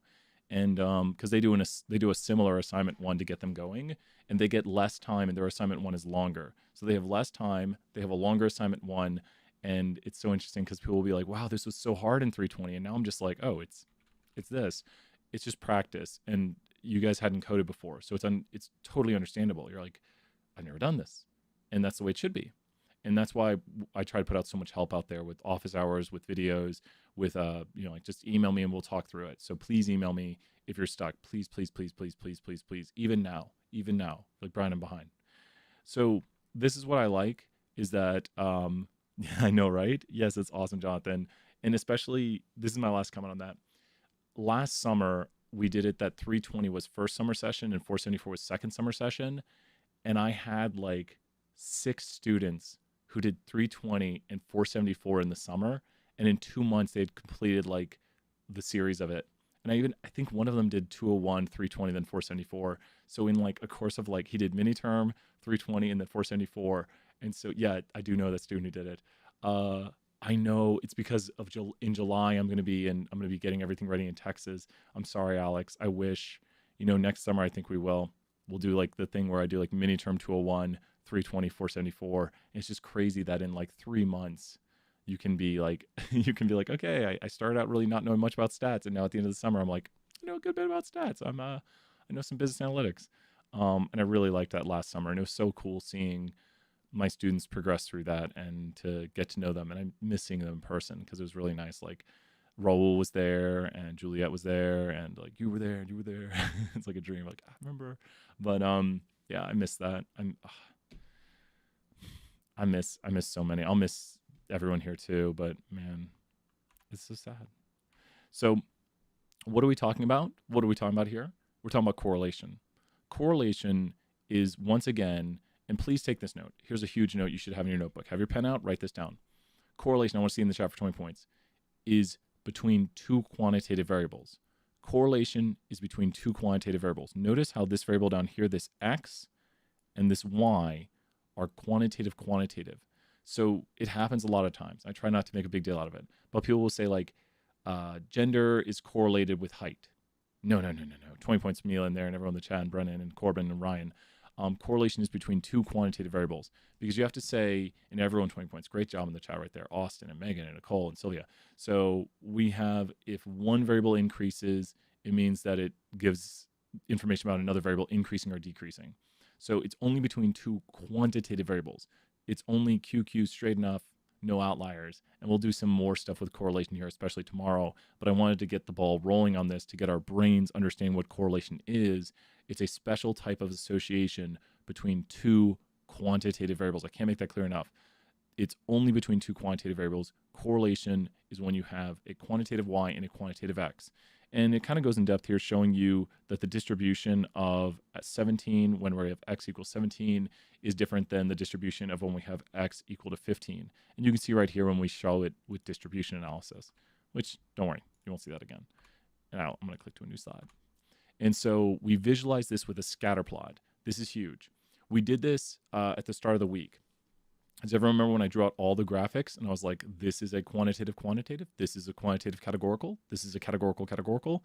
That was a huge part of Monday's lecture where I was getting our brains ready that when we have a scatter plot, which we should see a scatter plot, there's a scatter plot, is the visualization of a quantitative relationship. And I've literally heard from companies that they put on, like, they'll test their new incoming employees and they'll be like, what's the first thing you do when you get data? And actually, I would stand by this now if they're like, wait, you didn't clean it? And I would say I'd visualize it to find out what I need to clean. So I'd validate and clean my data first, but I would visualize it to see how I need to clean and validate it. Because visualizations can help us understanding the cleaning and validating of data. Like I could visualize how many like NAs there are and where the NAs are at, the missing data. I could visualize the data to see if there's any odd things, but I'm going to probably visualize and validate my data kind of all in one step. So visualizations are very important right here. We can see that, and this is real data that Dr. Petrie has, that people's scores on the midterms gives us information about their scores on the final. Now, would you feel super happy if you were, let's go to, they'd be very happy for that person. This person right here had a pretty good midterm score, but they scored way lower on the final than we would have expected them to. So there, if we go across right here, their midterm score was here. And so if you trace up, and if there was a line going through here, they probably should have made about an 80 or something on the final if there was a line going through this data. So that person scored way lower, and I'm speaking specifically about this person right here, but they're kind of lower than we would expect them to score on the final given their midterm score. This person right here, wow. They made like a 70 something on the midterm, and then they made 108 on the final. That's awesome. You definitely want to be that person. They're way higher than everyone else if you put a line through this, which we'll be doing in the next chapter. But here's some key words: strength, direction, form, unusual features. I might remove the zoom for a second here. Yeah, I think we're fine with this. And so I memorized it as strength, direction, form, unusual features, but start taking down these notes. We've got 10 minutes left basically, and these are big things. We have here direction. There are 3 directions you can have. So you should have the notes. You should have positive, negative, and neither. Neither can go in kind of both direction. It can be called mixed direction, whatever you want, but I call it neither. It like does not neither go in positive or negative, but the 2 we really care about are positive and negative. Is it a positive direction? Is it a negative direction? Or does it kind of not go in both of them? Like is it really not well described by one direction? So we have right here, this is just a mixed direction where it doesn't go in a consistent one direction. Here's positive, here's negative, here's positive. So even though this one bends, it's still positive because look at how I do this right here. Do you see the positive correlation? It's still going up at all points. So mix is, yeah. And the word you use for that one, don't worry, that I'll know that won't be like so specific on the test because I learned it as neither, and that's why you always see me look at the graphic. I'm like, it's neither positive or negative. You can call it mixed, either. It kind of goes in both. So you could say both, neither, either. It's like it's not well. Probably the best statistical language would be it's not well described by positive or negative correlation. It's not well described by one of the two. So you can say it's kind of a mix of the two. So it's not well described by just one of them. So that's, I think I've heard a lot of statisticians say that it's not well described by positive or negative correlation. So then the words you choose for that is preference. But the 2 big ones are positive and negative. And then there's like things that are not well described by one direction. Speaking of one direction, your favorite band, we've got here linear and nonlinear. And inside of nonlinear, there's 2 types. So here's key terms you need to know. The form, especially when we learn it in Stat Tool 1, is either linear or not linear. So what is linear? It's described by a line. What is not linear? It's not described by a line. For 100 points, first person, which of these graphics on the previous page are not linear? Which of these graphics on the previous page are not linear? I think it's the same on the next page too. We've got graphics 1, 2, 3, and 4. I'll throw 100 points right there, Ryan. Ryan, you were right, but that's one of them. Graphic 4 is not linear. Graphic 4 is not linear. Sylvia, 100 points right there. Sylvia's right. It's 3 and 4. This one right here is not linear. Does everyone see how it bends right here? And this one right here is not linear because it's parabolic. So this one right here is mostly linear. And this one right here is mostly linear because a line goes through it. And I think the same thing's on this slide. So these 2 first ones are linear. That's near, and that's linear. And so this is linear, and this is nonlinear. And then what's this monotonic thing? What the heck is monotonic? Monotonic, once again, is your favorite band. Break it down. Mono means one, and tonic means direction. Monotonic's your favorite band. Don't forget that. Everyone loves One Direction. I don't think they're around anymore. I don't know. It's an old joke. Used to work back in 2013. But monotonic means one direction. And look at this right here. What do we mean by one direction? One direction means that that plot right there goes in one direction. It just goes like this. Does that make sense? It's going up at all times. So it goes in one direction. Does that make sense? Keep saying it right there. The plot here goes up at all times. It goes in one direction. This one is non-monotonic, which means it doesn't go in just one direction. So it goes up, then it goes down. So that's non-monotonic. Something is either monotonic or non-monotonic. And just think about how these are dichotomies. Dichotomies meaning they're separate. They are they can't both happen. You have here linear, non-linear. Something is either a line or it's not a line. Here's a line that is the shape I'm making right now with my arms. Is this monotonic or non-monotonic? I want you to look how it goes up and then it levels off. Is this monotonic or non-monotonic? The shape I'm making right here, it goes up and it levels off at my head. Is that monotonic or non-monotonic? Monotonic or non-monotonic? Any ideas? No one knows anything. I'm holding this post for the rest of the class. Is it monotonic or non-monotonic? Yes, Jordan, 20 points right there. It is monotonic because it is monotonic. And I'll show you. Let me draw it over here. Let me pull up a Word doc. Maybe it was weird how I was showing it, but the shape I was making was this.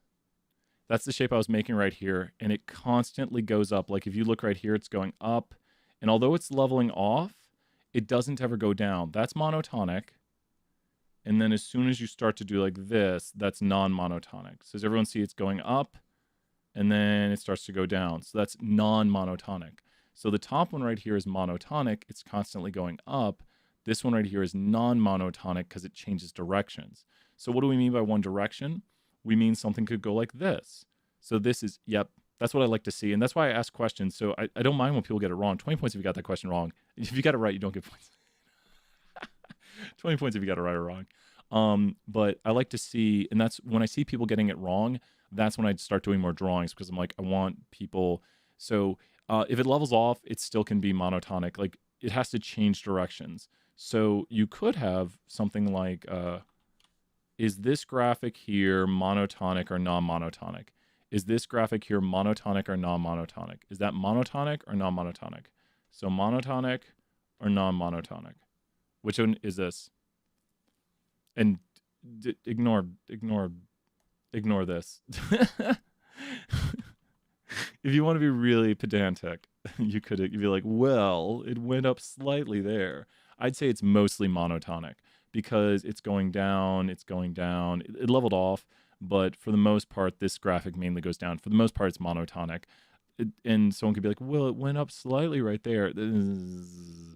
It's okay. Brian's not good at drawing is the answer because I really wanted to draw something like, there we go. There's monotonic. And I'd say this graphic is now completely monotonic because at all points it's constantly going down. Now you'd be like, well, it leveled off. Well, that's not going up. Leveling off is just going down very slowly. Going down so slowly that you're not going down.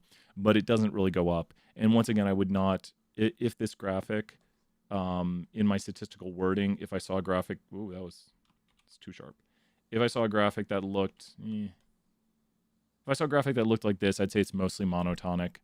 I would say there's mostly a monotonic relationship. You usually don't see things that sharp. You might see something like this. So especially this graphic, although there's a little bit of an increase here, I would say this graphic is mostly monotonic. Like I'd say for the most part, the relationship between X and Y is mostly a monotonic relationship. But it's not well described by a line because the line is not, you can't put a straight line through that. So it's either linear or not linear, and then it's either monotonic or not monotonic. So hopefully that makes more sense with what we have here, and we have time for maybe just one more thing, which I think would be good. The last thing we'll talk about here, perfect, is strength. So strength, take this last note with our last minute, is how tight the vertical scatter is. So strength has nothing to do with the last two, because the strongest relationship in this graphic is a monotonic, non-linear relationship. Does everyone see how I can say this is monotonic? Because it constantly goes up. How's it non-linear? It's non-linear because it's not well described by a line. So this monotonic, non-linear relationship right here is the strongest because of the vertical scatter. So the vertical scatter here is the tightest. So you could draw, this is the last note you have right here. Which of these two, last note in the class, last minute, let's do it. Graphic A or graphic B, which of these is stronger? Graphic A, graphic B. This is the easiest test question. I should put this on the test. If you know what strength is, this question is so easy. Which of these graphics has a stronger relationship? Graphic A or graphic B, which of these has a stronger relationship? Which of these is stronger? This is a gimme test question if you know how to do it. You look at this and you say, got it, done. Yeah. Oh, you guys, boom. That's it. That's class. Dude, you did it. If you're wondering, you just draw your vertical bands. And you can see here that they're all, now don't worry that it's the vertical band look like that. Yeah, it's graphic A. Graphic A is a billion times stronger than graphic B. Which of these is monotonic? B is monotonic. B is linear. A is nonlinear. A is non-monotonic. So reviewing the terms, you should be able to describe these things saying like, is it monotonic? B is monotonic because it goes in one direction. A is non-monotonic because it goes in two directions, mixed direction. A is nonlinear because it's not well described by a line. B is linear because it's well described by a line. B is weaker than A because it has more vertical scatter. So big things right there. Yep. So hopefully today, random question, how do we calculate expected value for F? Oh, that'll be done for you. So the good question right there, Brennan, 20 points, Brennan. That'll be done for you via just the associate function. So when you run associate, it'll calculate your Fs for you. So we can change, we'll do this. Gender, relationship status. We need a quantitative Y variable. So here we'll go to height. This is going to have a huge F statistic. So O3 height. We're going to calculate the differences between genders based on height. And so this is going to have a ridiculous F. So the F's here is going to be like ridiculous. The F here is 598. So if you're still watching, this is just a review of one of the things we did today. The differences we observed between, and should we use, for the most part, okay, do you think we should use means or medians for this? Should we use means or medians, and how do we know? This is a quick review right here. When we compare the heights of males and females, should we use means? Now we see something a little weird.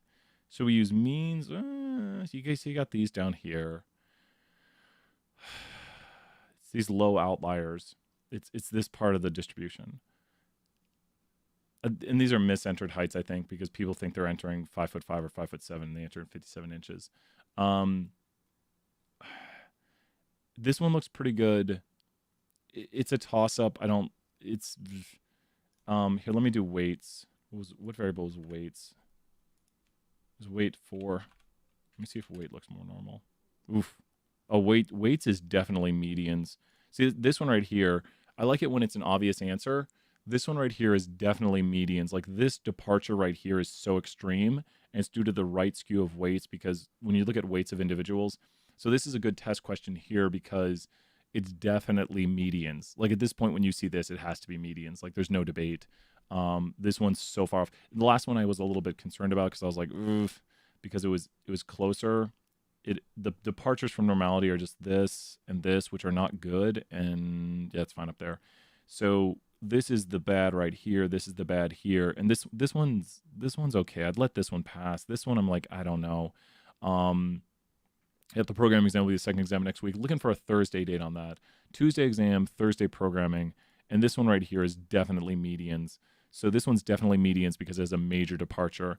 So this one is a good test question, I think, because it's definitely obvious. What is the p-value for all these tests down below? Does everyone see the p-value? P-value is very obvious. If I go look at the estimated p-value, what will it be? You see all these, they all look the same, 0. Yep, estimated p-value for all my tests are going to be 0. I'm going to remake the output for it. Good, it made it. And here's all the estimated p-values. Now, this is comparing, and we said we're going to do medians. So think about this right here. You make a chair for college students. So you're making a chair for college students, and you need to know maybe if like males or females are going to use that chair. And chairs, have like a weight limit, or they have like usage would depend on weight. Do you think the differences between males and females weights here might be practically significant for that chair you're making? Like, do you think the differences between males and females weights, which are not likely by random chance, the differences we see between males and females weights right here are super unlikely by random chance? Do you think these differences we observe between their weights would be practically significant to someone making like a chair? Casey's doing an excellent job right there. I love that. Keep getting those points, Mary. You can get up to 10,000. Yeah, I'd say these are. Because the practical significance right here is 40. There's a difference of 40 pounds between the median weight of males and females. So the 50th percentile of males weighs 170 and the 50th percentile of females weighs 130. And that's a difference of 40 pounds between the median weights of males and females. So, and this is definitely not by random chance. Like, the differences we see between males and females weights is super unlikely by random chance. Like, it's not occurring by random chance, like, as far as we can say.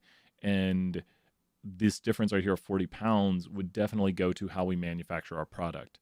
So I would say, how are we marketing this product? Is it, or like, who is the main consumers of these products? Like, we need to stress test it at these weights. Yeah, no, that's Brad, you're right. And that's the issue. Well, it's just like, the thing is like, that's like the hardest thing about all of this, because it's like, well, what social issues do we need to consider? Because, man, there's so much to the business part of it is so. But we do know there's a difference. That's what we do know, and especially, yeah, when you look at it, it's like it's so complex. The complexity of it is just crazy. It's like, you get into like, how do you make decisions based on this? What does it mean? What is the, and it's just like, when you look at like elevators and stuff like that, knowing, like, I guess, looking at weight limits on it and stuff, you have to figure out like what is certain things, because statistics is just about like, what does the information tell us about the variables and what information do we know? And it's that from this information, we know that males weigh on the median weight of males is usually about 40 pounds more than females. Like, our best guess between the differences is that in a median male, a 50th percentile male will weigh 40 pounds more than a 50th percentile female, which is a rather large amount. 40 pounds is quite a lot. Just think about gaining or losing 40 pounds. It's like, if you gain 40 pounds, that'd be a lot of weight. And if you lose 40 pounds, that'd be a lot of weight adjusted that way. So there's a big difference. So whatever they're going to do with this, I think in most instances, if weight was an important factor right here, this would be practically significant, because it's 40 pounds is a lot in terms of weight. But yeah, and we could do a different one right here. What other variables do we have? Weight, satisfied with weight, GPA, hair color, Facebook friends. Who has more Facebook friends, males or females? Who has more Facebook friends? I'm going to learn how to spell that Facebook friends thing right here. And Facebook friends is, where is it? 14. Okay. I probably could have written it out in that time. And it's mad about the graphics state, isn't it? Don't get mad about the graphics. Just make it. No! Figure too large for margins. There we go. That's when you make everything so big. So here, we do get statistically significant differences. And females have more friends than males. So if you notice right here, and should we analyze medians or means? What do you guys think I'm going to go towards? When I see the graphics look like this, what do people think? And I'll make it really big so we can see it. Do it. There we go. What do you think I'll analyze? Medians or means? Oof. Okay, now there's extra. I think I need to make it smaller so you can see it, because people are saying, oh, I made the chat smaller. No. There we go. Let me try to make this so we can see it really well. There we go. And I think because I noticed that, and I don't want to... Okay. I don't love this one as a test question. Yeah, I'm kind of going towards medians. And because of this right here, these are all the people with 0 friends on Facebook. And we see this, and we see this, and this. When I saw this, I was not so concerned, and that I'm not so concerned about. That's like the and that's like the and this is like the I don't know. So this right here is a big enough departure, and yeah, it's pretty right skew, and that's mainly due to this. So yeah, I'm going with medians. That tail right there indicates to me medians. So when we look at the data right here, and I'll make it bigger so we can all see it. So let's make it bigger. And I wonder if, good, it did it. And then I want the data to actually, yeah, I want that. And now, okay, good. So now when you look at this right here, the differences we observe between the median amount of friends that males and females have is about 81. And this is the practical significance right here, that there is a difference between 81 friends between males and females, that females have 81 more friends than males. And yeah, maybe that means something to you. If that means a big difference, then yeah. And this difference is unlikely by random chance, but we're not confident of it, or our interval's not conclusive. So we got to do one last thing. Got to increase my figure size because it's going to get mad at me. Okay, now I can plot it. We have to go to permutations. And we got to go to permutations something like 5,000. Increase it to make enough permutations to make the interval conclusive because we're doing good statistics. And now let's see if the p-value comes out significant for the medians because this is more permutations. We should know. I'll go to the class break here in a moment. Give me my interval. What do we... There we go. And the interval is conclusive significant. So there's the p-value, and the interval is now conclusive, and it's significant, and the difference doesn't change because that's the observed difference, which won't change via the permutations. Awesome stuff. Good review today. Good stuff. We got 4-minute break. I'm going to put up the outro screen. I'll be right back. 474. See you in a moment. I'll see you in a moment.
then you can go to design and quick layout. And that's my quick layout. It's my favorite one. You know, it's the chart title, all this stuff. I think I'll show this again real quick. Look at all these options. We got so many cool things. It's so nice. Gary!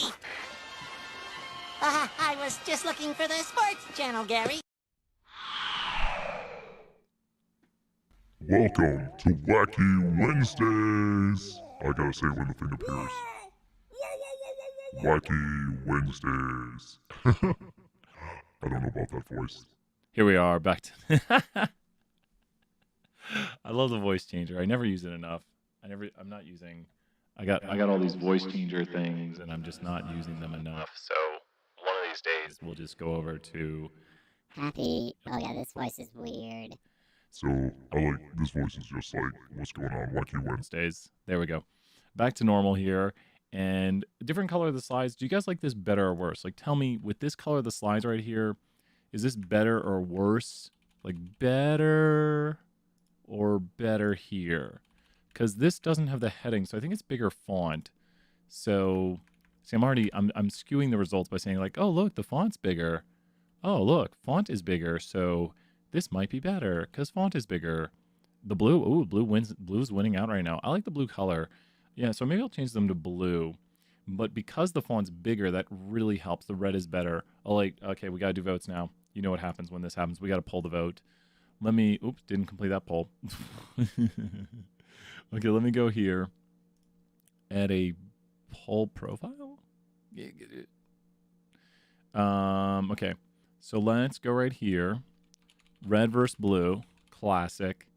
And so you can vote for blue with vote B, or you can vote for red with vote R, and the poll is now open. Poll is open. So go ahead and vote in the poll, red versus blue. You can vote for red, which red is currently on the screen. Here's your red. This is what red looks like. There's red. Or you can vote blue. Here's what blue looks like. Oof, let's see what happens here. I don't know. I'm not trying to give any preference. There's blue, and here's red. You know what I might be able to do? I have an idea of what I could do. I got an idea. So there's red, there's blue, there's red again. Here's blue. There's blue. I think it was mostly Dr. Hilafu who made the red ones. So thanks to him, I'm utilizing every resource we have, and I decided to kind of give this a try today and use the red ones. And so I might, or was it Dr. Liu? It was either Dr. Liu or Dr. Hilafu. So thank you to either of them. I don't know I think it was Dr. Liu, actually, now that I think about it. I think it was Dr. Liu. So thank you to Dr. Liu, Charles Liu, not Young Liu. We got Young Liu and Charles Liu. They're both awesome, though. They're both, Dr. Young Liu. Gosh, I think he's younger than me, which makes me sad. But he's so nice. I saw him at the mall back when we could go outside, and he was like, hey, and he's just so nice. So he had his kid there, really nice guy.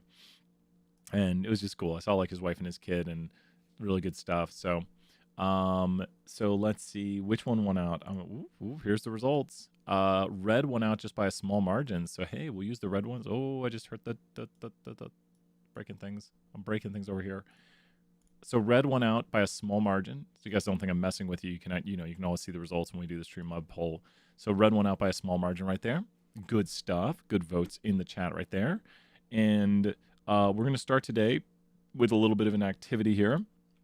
So this will be just a good review right here. Once again, if you are here for the activities, you get the points. So the goal of activities is basically if you are here, you get the points. And we have 2 more chapters to cover before the test. And we've got 3 more major lecture days. So we'll be good. We're going to do some activity to start. Let's take a look right here. The activity will be posted. Let me make sure it's posted and ready to go. Analytics Lab 2 submission. Let me go over to the details on it.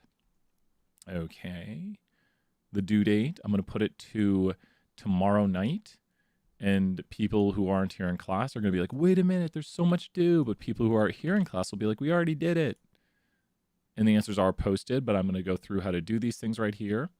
And so we'll probably, once again, we do analytics labs during class a lot of times. I was thinking about posting videos, but I'm like, I think it's just easier if we do them in class and I show you how to do them and we talk about what's going on with them. So let's hop between. And there we go. So let's look at right here. Am I in the solutions? Wait, I didn't want solutions. Is this solutions? Wait. Did I download solutions? That's solutions. Is this one also solutions? Do we post solutions twice on here? Well, I'll be. But you see, this one doesn't say solutions. Is there not solutions in this? It just says solutions. Okay, let's do this. Let's do this. Okay, let me hop back to see what everyone's saying in the chat. Are you confused as I am? Maybe not. Okay, let me increase font size because I decreased font size on this. There we go. Okay, cool. Ooh, chat's way easier to read now. Okay.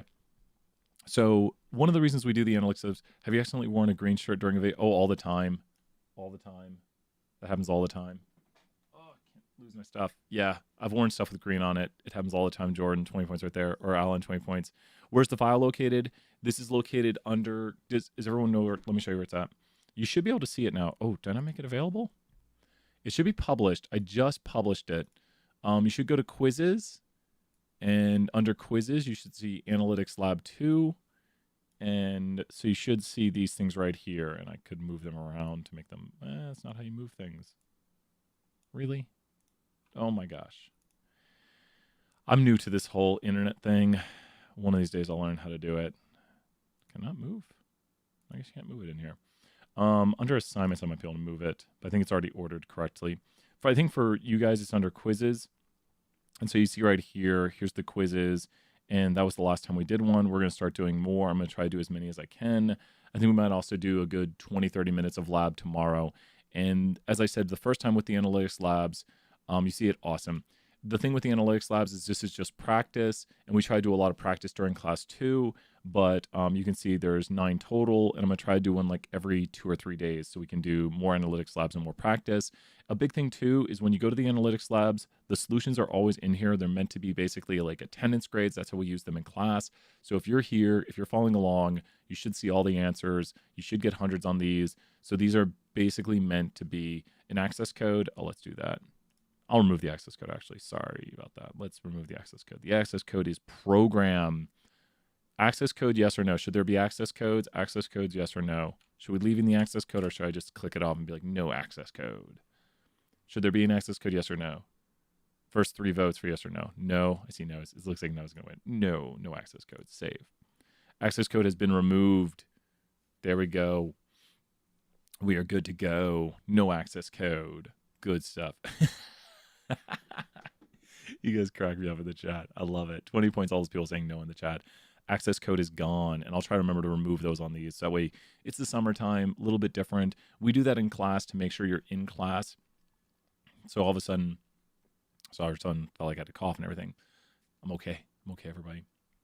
But we do that in class to make sure everyone's in class. Summertime's a little bit different, though, and I want people who have work and stuff like that, if you're watching this later.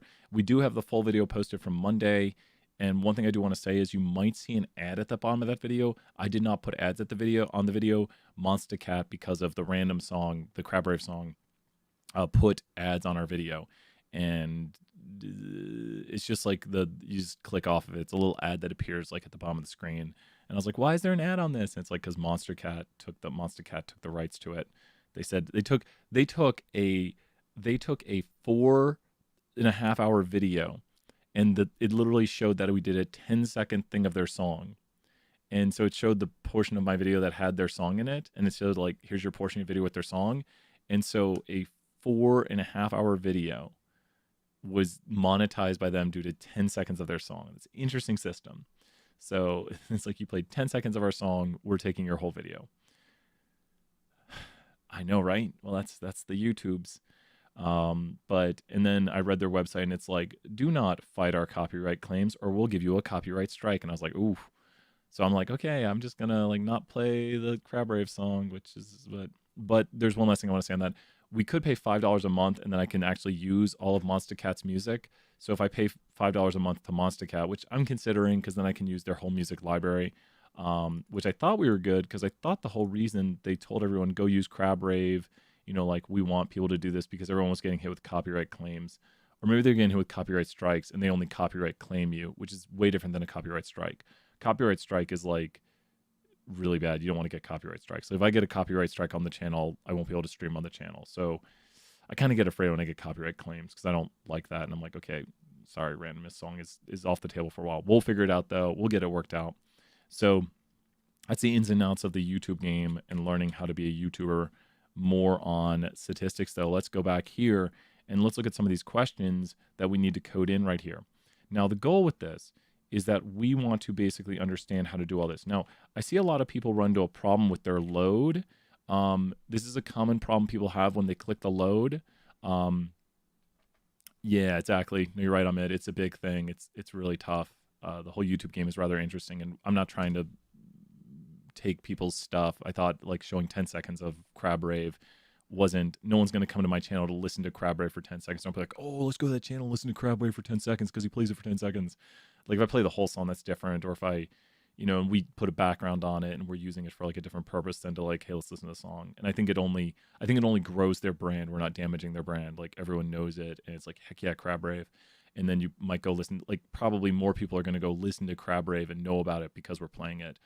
But yeah, side issues. So right here, this is a problem a lot of people have. Don't worry if you have this problem. I probably had this problem a lot of times. I mean, I don't say that probably. I did have this problem a lot of times when I loaded data. When you load data, you need to make sure that your data frame, this is your environment, excuse me. Your environment right here, this is an RDAT file, which is an environment. It literally loads in this environment over here. You should understand what you're loading in. It's loading in all of these things. Notice all these things behind me now that are loaded in. I'm going to clear them again. And this loads in all of those. It's the same thing as going here to this file button and loading it in this way. You could do that, but it won't, if you knit a file, it won't load in. So this button right here, oh, that's save, excuse me. This is the open environment. That's open and that's save, the little disk, like an old school, like a 3.5 floppy drive. So, or 5 1/4. That's not 5 1/4 though. So you guys are like 5 1/4. That's the size of the larger floppies that were like that. That's a 5 1/4 floppy, and that's a 3.5 floppy. The 3.5 is the smaller one. And then there's like really big ones, which I didn't even know existed. But you can do that right here with these buttons. So this right here, this load is the same thing as this, but you can't code it. If you press this button right here, you won't be able to knit it. So you have to code in a load. And it loads in an environment. So we understand what this does. You need to make sure your file right here is in the right spot. This is a common issue I see a lot of people have, that their file's in the wrong spot and then they can't load it in. It just takes practice to know you need to have your working directory set, you need to have your RMD in that file, and you need to have your RDAT in that file. So please take these 3 notes. For things to load, you need 1, to be in your right working directory, 2, to have your RMD there, 3, have the file you want to use there. So those are 3 things. You have your working directory, you have your RMD in that directory, and then you have the file you want to use in that directory, which makes sense. You're in the right directory with the right files. That's the extent of it. So let's go and look at some of these questions right here. What do we got for these questions? First question right here is enter 2 if you were here. Where's that question? I just saw it earlier. So if you were really here, enter 2. Please, if you see a question like this, I guess we're giving people credit. If you're watching this right now, as long as you're watching this, enter that 2. That counts. Enter 2 if you watch the video. Let's change this. Enter 2 if you watched the lecture. Be honest. So you need to watch the lecture, update question, and you get the points for entering 2. So enter 2 if you watch the lecture. So everyone here can enter 2. I want you to be following along. I want you to be learning. I want you to be participating as we do this right here. Let's go to the next one right here. I think there's a question. That's all right, Andrew. Every night I go to sleep, I'm so afraid because I'm like, wait, did I set my alarm? And I'll set it like 3 times because I'm like, what if I wake up at like 10 p.m.? Like I go join your guys' class and I'm like, hey, sorry, 3:20. I forgot to wake up. No, it's not so bad if you guys oversleep. It's really bad if I oversleep. Enter the 3rd element of average tip. So average tip right here, let's go find it. Average tip. Okay. So average tip right here. And you know what? It literally gives us the answer because we did this yesterday. We talked about this to end class. Let me zoom out. You can find the average tips really quickly with the aggregate function. 15 warnings. So right here, the 3rd element is going to be this 16.69. Let's double check it to make sure it's in the right order. Is it 16.69? Yeah, it is. It's right there. And so this is the 3rd element. But with this right here, knowing aggregate, if you came to office hours yesterday, we used aggregate also. aggregate is such a beautiful function because you can just change it to median or standard deviation, and you can get whatever you want. Is it count? No, it's not n, is it? I always forget. Oh, it's length. It's length. That's how it does it. I figured that out yesterday. So you can figure out how many there are in this, and you can also aggregate by more things. So I think smoker is another variable in here. So if you notice, we've now aggregated this variable right here by how many people came in on Friday, Saturday, Sunday, Monday, or Friday, Saturday, Thursday, Friday, Saturday, Sunday. There we go. Thursday, Friday, Saturday, Sunday. And it looks like on Friday, we mainly had smokers. Most of our people were smokers. But we had smaller business on Friday for some reason. What was our mean amount? And this is the tips we're analyzing now. We're analyzing the tip percentage and the mean tip percentage between smokers and non-smokers. And aggregate is such an amazing function that it just blows everything out of the water, because the work you have to do to get a for loop to do this is, one, how do we make our for loop? This is a huge review right now, and you will have next week both your test on Tuesday, not both, but you'll have a test on Tuesday, and then probably on Thursday I'm going to make the take-home due. So you're going to see next week is going to be a lot of work. You're going to have assignments. You're going to have tests. Next week's basically the, oh my gosh, this course is killing me week. This week was a little bit easier. And then I think next week's going to be the, this course is really, really a lot, because we're going to have a test. We're going to have take-home assignments. We're going to have regular assignments. So next week's going to be a lot. So be ready. What do we do when we write a for loop? How do we start writing a for loop? 20 points, who knows? Wacky Wednesday points. How do we write a for loop? How do we write a for loop? Start with Exceliskin, Madeline, right there, 20 points, you're right. So we're going to try to find the average tip for Saturday. So to find the average tip for Saturday, I need to go here to subset. And what am I subsetting? The tips data frame. And I'm going to do weekday equals Saturday. So this creates a subset of just Saturday. So as everyone see, I created a subset of just Saturday. There's my subset for Saturday. And then I go here to subset Saturday tip percentage. Not that one. There we go, tip percentage. And then I take the mean of it. And then I need to store it somewhere. So let's go here and go to tip by, or tip per by day. I'm going to create a spot for this by putting a blank vector in it. And then I'm going to go here and I'm going to store this into Saturday position. You could store it into position 1, but you can name the position Saturday. And now if you look right here, that's been stored into Saturday. And that's the skeleton.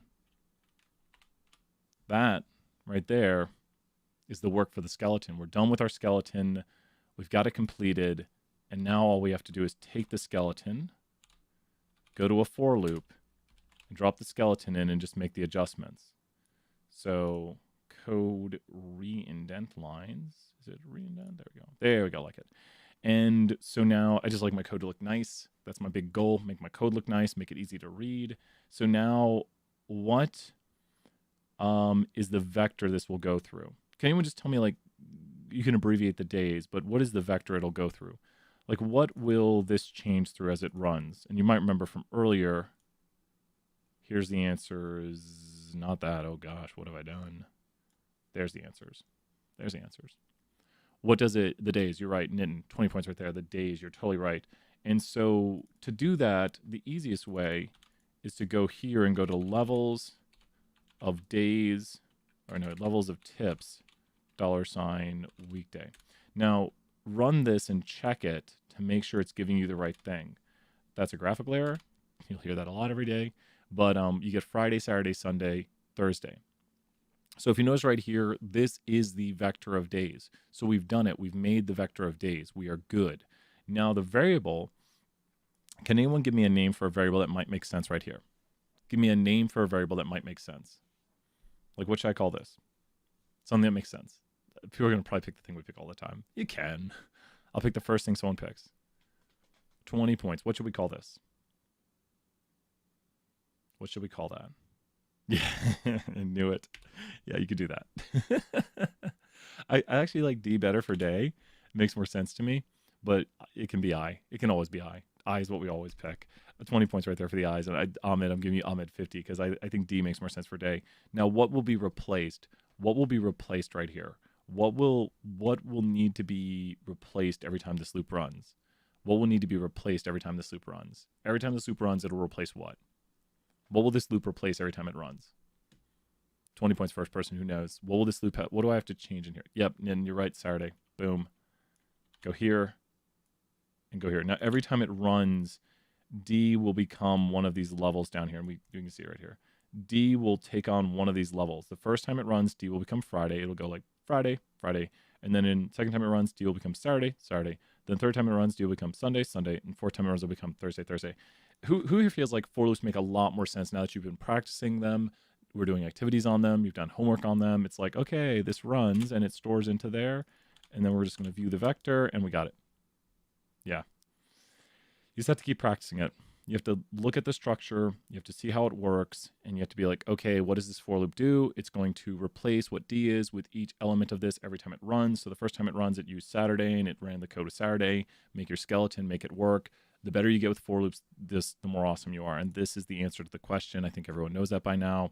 Yes, and that's the goal. Like in 320, everyone's like, this makes no sense. I can't do a for loop. And then by the time you get to 474, you're like, it's starting to make more sense. Getting it down. Literally, the first time I wrote for loops, I had to do a practice one. Like every time I wrote a for loop, I was doing a practice one. And I was like, I don't get it. Dr. Petrie, help. I asked Dr. Petrie so many questions. Like, why does it not work? And he's like, Brian, you didn't change your vector. And I'm like, oh, oops. Enter the secret word. This is my absolute favorite one. This is my favorite question of all activities. Okay. So this is like breaking a code. So what we want to do is we're going to go to a safe with a code word in it. And the code word is going to be like, you enter in a code word and it'll crack the safe. So we have to enter in the secret word right here. And if we enter in the secret word, the safe will open. So it gives you all the suggestions right here on how to do it. And I think, yes, we've already got the correct thing in here, right? So we're going to run this and we'll run it again. Oh, because it's not in there. It's not in there? Let's run every code above. You should be in here. Must be a positive integer. No, don't tell me it's broken. What? Uh-oh. Is my favorite thing broken? Is it not loaded up? I'm going to be so sad if there's a problem with this. Run aggregate. That's fine. That's the previous one. In the global environment, you'll see a function called crack. If you run it, the code with these, it'll tell you false because the word is not the right word. Hint, one of these words, there's a right word in the words vector. Is the words vector not in here? I am all of a sudden very confused. So it returns the means for each day of time. Yes, 20 points right there. Sarah and Madeline answering each other's questions. Crack is function X right there, which it should be. I think you can actually view the function and see what's going on with it. Function null.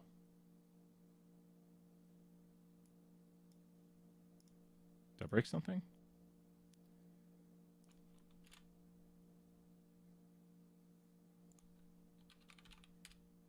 Uh-oh.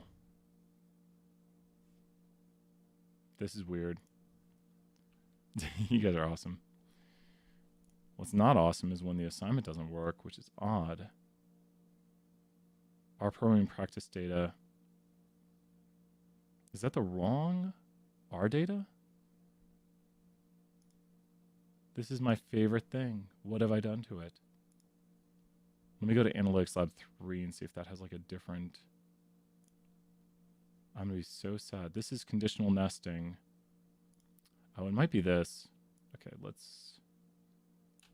Okay, so 2 seconds. I might have to make some adjustments. Oh, and I broke this. Okay, up it is. Okay. Okay, 2 seconds. We got to fix this. This is what happens when I make changes. Okay, 2 seconds. Let me take our programming practice S19. Our programming practice S19. Is that not the one that's in there? Our programming practice. Okay, environment. Delete this. And one moment, everybody. I'm going to add in the file here. R programming. R programming practice S19. The way you have to search for files is so horrible. R programming practice S19. There it is. Okay. I put it in the wrong spot. R programming practice S19. Okay. Now it should be fixed. Saving. Okay, for those, does everyone have the file? It's working for you? Uh-oh, hopefully I didn't break anything. Well, I don't know why it didn't work for me. So let's go back down here. Let's try it again now. Hopefully, yes, it's working now. Why didn't it work for me? I have no idea. So I checked the solutions one. It was the correct one. Oh. Well, there you go. Use the solutions one. That's better. I should have just went to the solutions. Okay. So we run the crack code right here. Now, what you can do is words is a file of words. Dehumanization. That's an awesome word. That's sarcasm if you can't tell. Dehul. So these, what are these words? It's like every word, and I don't know any of these words. Dehorter. Let's go away from all these D words. Let's go to this right here. So what we want to do, contraction. There we go. You see all the words in the alphabetical order that they occur. Conservant. So these are all words right here. And we could test this word out right here by going this and running this. So that is not the right word. Does anyone take a guess? What number word should we use? Someone's going to know the answer and be like, oh, I guessed this. Be like, come on, don't do that. What word should we use? Word number what? We could use our own word. So we can use our own word. What is a guess of a word that will open this safe and give us millions of dollars? There's millions of dollars. And this is like a game show. It's not like we're like, this is not like us taking someone's money. Is that a number? Ahmed, I'm waiting for you to know the answer. Is it going to work? And I'll be like, goods. Oh, that's cool. Sunfisher. I like that. You guys got better words than me. It's a happy word. Fish and sun. Feel right there. False. Wait, oh, I swear Nin's going to like know the answer. I'm not responsible for any words that appear. These are all random words. There we go. Sure, there's such big 1, 2, 3, 4. That'd be so cool if that was it, Hannah. So there we go. Right there. These are just random words that are appearing from a whole words. Like Dr. Petrie probably found a words file online. I don't know. If you look at what it is, it's got almost 250,000 words in it. So there's 250,000 words in here, and one of these words is the right word for us to crack this safe. We'll try one more word right here. Tempting fate with these random words. Up, graphic error. Outdoors is not the word. Okay, so we understand what this is doing. That's the for loop. I mean, not the for loop. That's the while loop. How about we just go here to while words this, and here's the thing. We can go here to I and start I at 1, and then just go to I and do I plus 1. I wonder what the solution says, because I think this will work. So all it's going to do is start with this, and then that, and then the answer is this. Oh no, I didn't do it. So while, oh, I know what it is. Okay, someone fixed my code. I didn't do it right. Someone fixed my code. We're one step away. One step away. Well, 2 steps, kind of. 1 step, though, with what we need to change. Because what does this evaluate to right now? It is a logical, though. This is a logical. This is a logical because it evaluates whether or not that is the right word. And we don't want it to be a character. It is a logical right now, but it's false. The problem is that this is false. Yep. It needs to be that. Because, Connor, good to see you here, Connor. It needs to be this because now it'll keep running the while loop since it's true. So this is saying, is this not the word? So it's like, is this not the password? True, it's not the password. Is this not the password? True, it's not the password. So now the answer is that. And so the answer for the password is succumb. You have to succumb to the password. So that's the answer to the password. Like that right there. We did it. We cracked the code that quickly. You're so close. 20 points right there. Ahmed right there. I like that. But look at how instantaneously this code runs. Like if you do a system time on this, it's we go here to system time, which is one of my favorite just like random codes to know. System time just starts the system time.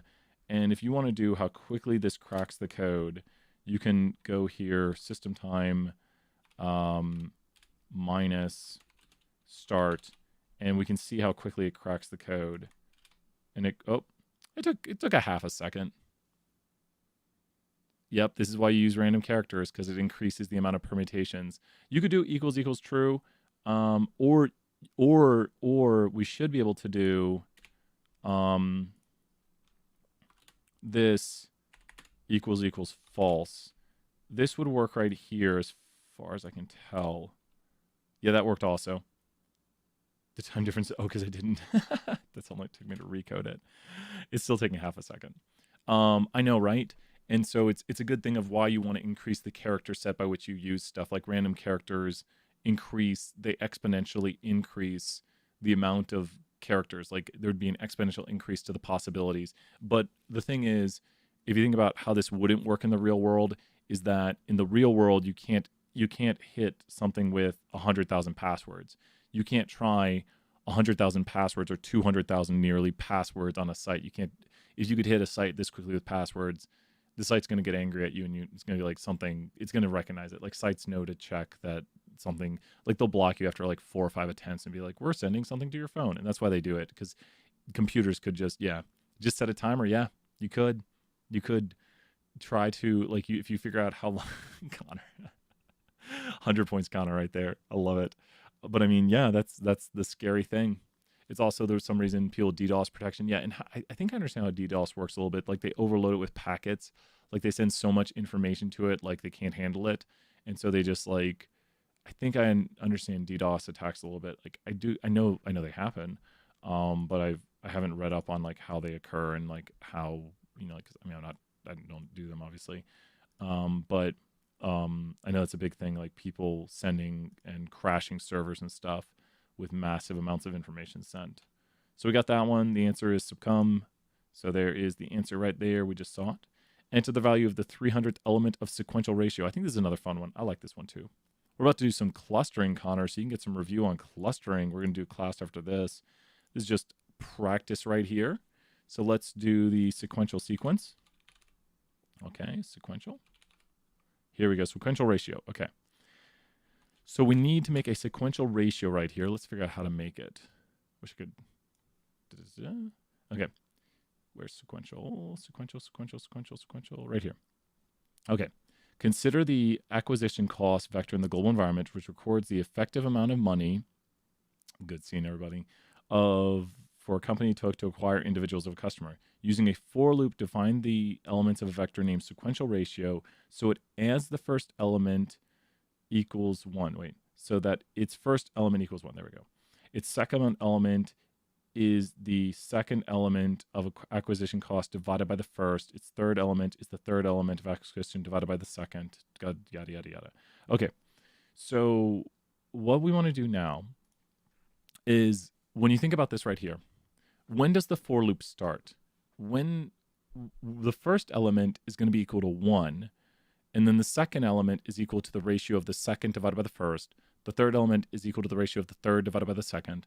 The fourth element is the ratio of the fourth divided by the third. When does the for loop start? So listen to it again. The first element is 1. The second element is the second divided by the first. The third element is the third divided by the second. The fourth element is the fourth divided by the third. The fifth element is the fifth divided by the fourth. So it starts on the second. So the first thing we need to do here is create our vector sequential ratio, and we're going to store into here just 1. Now this will create just the vector sequential ratio. Why are we not doing concatenate right here? Because we actually want the first element to be 1. So if you wanted, you could do that. Like you could specify, but because we store 1 in there, it'll automatically store it in the first position. So this code right here and this code right here are identical, because when you write into a vector with one thing, it only has one position. So this creates the same thing as this, but you could write it this way. So maybe someone would see like this is position 1. But also if we already had the vector created, this would then store into that position. So maybe you want to do this because that'll create the vector and only store 1 into it. So it'll, if there was something in the global environment, it would overwrite that. So now we need to think with our sequential ratio, we want the acquisition cost, and we want to go to position 2 and divide acquisition cost by position 1. Would have auto-completed. And this right here is the sequential ratio of these two things, and that'll be stored where? It'll be stored into that. And we've done it. Because now the next step is to do this and do this. Does everyone see it? We've just written our what? What have we just written with one of these things right here? What have we just written? You know it. 20 points in the chat. You know it. Skeleton. We got the skeleton. We're good to go. Let's take this skeleton right here. And that's not part of the skeleton because that doesn't repeat. We're going to drop this right here. And then we're just going to use our favorite variable, I. We're going to call this I. What will 1 become now? Just so you can see again, what will 1 become? This becomes 2. 20 points, all those answers in the chat. Great job. What will 1 become now? Just so you can watch again, what is 1 going to become? You got it. Nitin, 20 points. Great job right there. Nitin, you get 50 points. You've been on top of all those answers. Great work. Everyone else getting 20 points, but Nitin was like I minus 1. So it becomes I minus 1 because the first time this runs, we want it to start with 2, and we want to go through the length of acquisition cost. Why is it the length of acquisition cost? Because it's going to start at the second element and go all the way to the last element. So you can view the vector it's creating. You could do 2 through 500. I know, Anisha, 20 points also Anisha right there. You could do 2 through 500, but this is a better way to write it so the code will stop for you. And we're starting with the second one because you don't start with the first, because you can't go backwards one step. If you started with the first, you'd go to position 0 and it would break it. And that's got it. And what's the 300th element? Sequential ratio. There you go. That's the 300th element. And that's got it. And that's what we like to do. It's like, who here feels like this question, when if you saw this at the start of this class, you'd been like, how in the world do we do this? And now when you see the theory behind it and how we write it from scratch, you're like, okay, I got this. That made sense. I followed along. And try writing it yourself. Try, even if you've seen the answer for this, just to write it by following the theory. Like if you have to just practice these things. Like I can't tell you how many times I literally sat down and just practiced writing for loops, like ones I could do, just to be like, okay, I got to know the steps. I got to do it. I got to get faster at doing it. And the faster and the more practice you have, the better you get. It's really just like when I juggle, like I know how to juggle, but if I practice juggling, I'll get better at it, because it's just remembering how to do it in practice. It's like I'm going to practice juggling. So that should be the answer to the last one right here. Is that an answer? Let's double check. Is that the answer? Yep, 9669. Yep, round it up. And then we've got a margin of error, so you'll be fine. Sometimes I'm confused what the question is asking. Oh, it wants the 300th element of the sequential ratio. So always go and look at the questions on the analytics labs, and you can see the answer right there. Is it like with the questions right here? Are you talking about like this, Sarah, right here where it says, it gives all the instructions on how to do it, but it talks about like write a basic for loop here that goes through and does like this divided by this. It can be pretty confusing because it's like, what exactly does it want? It wants you to create a sequence where the first one is 1. Yeah, it's pretty complicated. Yeah, it's hard to understand. 20 points, Alex, Sarah, and Carly right there. And keep giving me comments. I'll try to hopefully make it clear, but this is where it really gets into it. Like the first element of the vector will be 1. The second element of the vector is the second element divided by the first. The third element of the vector is this divided by this. Like the homework questions. Yeah, feel free to definitely during office hours. We had some really great office hours yesterday, and I should be available.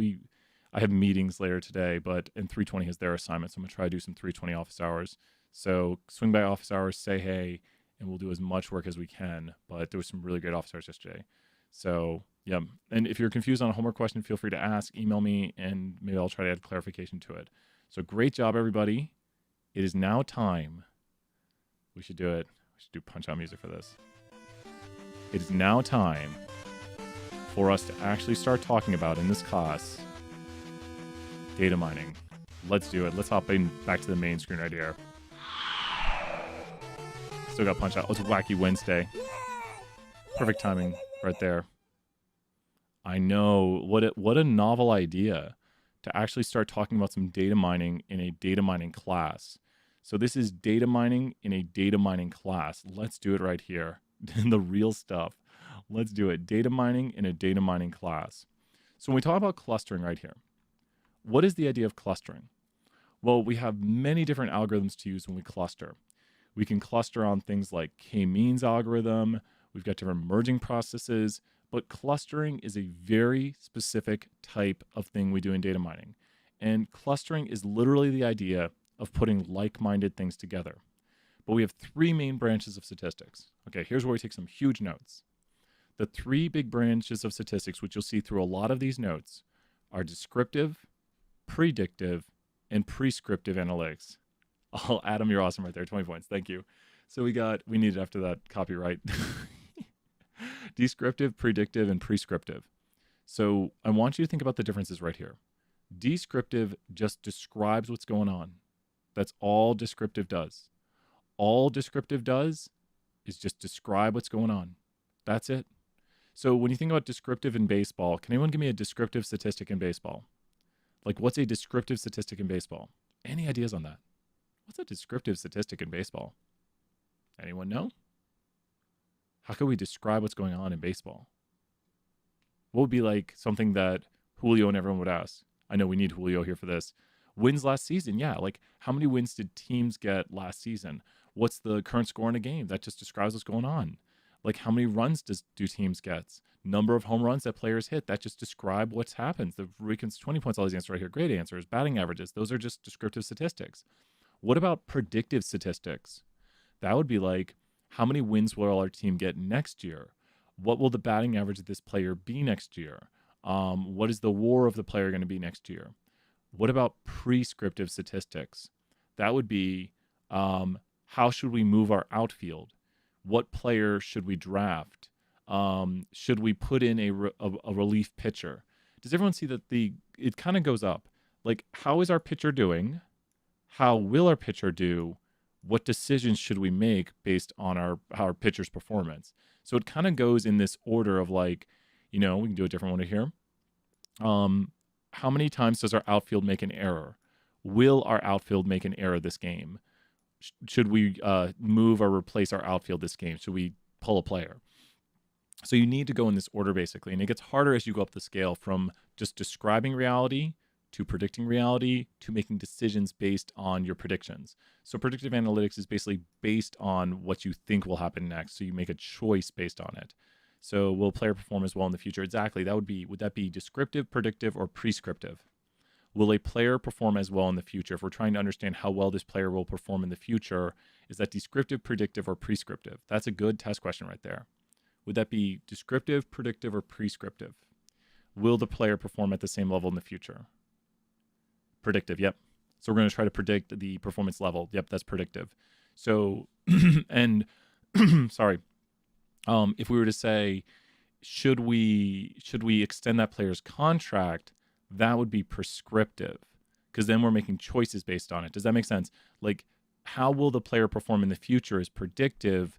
Should we extend the player's contract is prescriptive, because we're going to make a decision based on the prediction. Does everyone understand the difference there? Prescriptive is like we're making a prescription based on what we think will happen. We're prescribing something. We're prescribing an action. Where predictive is just predicting the future, saying like what will happen. Like it literally says right there, what will happen next. So understanding the difference right there between describing what's going on, predicting what will happen, and making decisions based on what we think will happen is the key right here with descriptive, predictive, and prescriptive. And I always kind of give them that order because they go up in terms of the hard nature of doing them, because it's very hard to make decisions. It's very easy to say like, oh, the players are currently doing this. it's not as hard to say like I think they'll do this, and then what do we do? With current world event, it's like like what was the new cases last week? What will be the new cases in the future? What decisions should we make as a country based on the information? So which of these is the hardest? It's the what decision should we make as a country or as a world, depending on how you look at it. So this is the hardest part. It's easy to say like, here's what happened last week. Okay, or here's what's happening in current time. Well, that's just regular old statistics. Here's what we think will happen next week. Well, then we get into like time series and stuff like that, making predictions for the future. We can do pretty well with that, and models are doing decently well. It's just tough, a lot of variation. And then what action should we take is the hardest thing to do. So prescriptive analytics is the hardest. Like you're running into a lot of like business analytics part of it, and like just the whole idea of like making decisions based on data and what exactly do we do. Really tough part about it. That's the tough part of all analytics. So you see all the different types of models right here. And now we get into the major stuff. Now this slide has a lot on it, so we're not going to talk too much about it. But the thing I want you to notice is our class right here for the midterm will get right up to here. This is what is on the midterm. This is after the midterm. So by next week, by Tuesday next week, and Tuesday we'll be reviewing. So I think because I was figuring today and tomorrow we can do clustering, and then Friday and Monday we can do a market basket analysis. So we should be fine. And market basket analysis is not that hard. Like I really mean that because we've already covered it a little bit with lift and with confidence. So if you remember lift, confidence, support, you'll be like, we already did this. It's just going to be done a different way. So clustering is the idea of something we use for descriptive statistics. So we're going to put like-minded things together. It's interesting to me because these things sound really complex when I first heard about them. And then the more I learned about them, I was like, wait a minute. When you talk about clustering is just like this right here. All we're doing when we're clustering is we would say, how would we cluster these items? Anyone got any idea how to cluster these items? Based on what? How would you cluster these items? How would you create clusters to describe the differences between them? 50 points, first few answers here. What would you do to cluster them? The shape, I bet shape's one of these right here. So here it is, the shape right here. Obviously, two clusters here, sphere versus cube. So we got color. If you're answering right now, you get 50 points. We've got here the color of it. We've got here what is this? The fruit versus not fruit, and that's it. Who's right? Do you know who's right? Everyone's right, and no one's right. So clustering, this is one of the great business analytics parts of it, and this is where I just love talking about this kind of stuff. Because in a business, the main thing, I'm not saying this is the only thing that matters to a business, but no, absolutely right, Jinning, 50 points right there. So in a business, they're going to care more about your clustering scheme on how much money it makes. They're going to say, which clustering scheme gets us the most customers, which one gets us the most revenue from the customers, and then you can't say, well, I chose this one, so I chose the right one. Is maybe just that yours is better. And then you would show that by showing the data. You would say like, okay, we did this clustering scheme, and then we achieved this, and you would show the data to show how well the clustering scheme works. But there's no right answer. There's no right answer to clustering.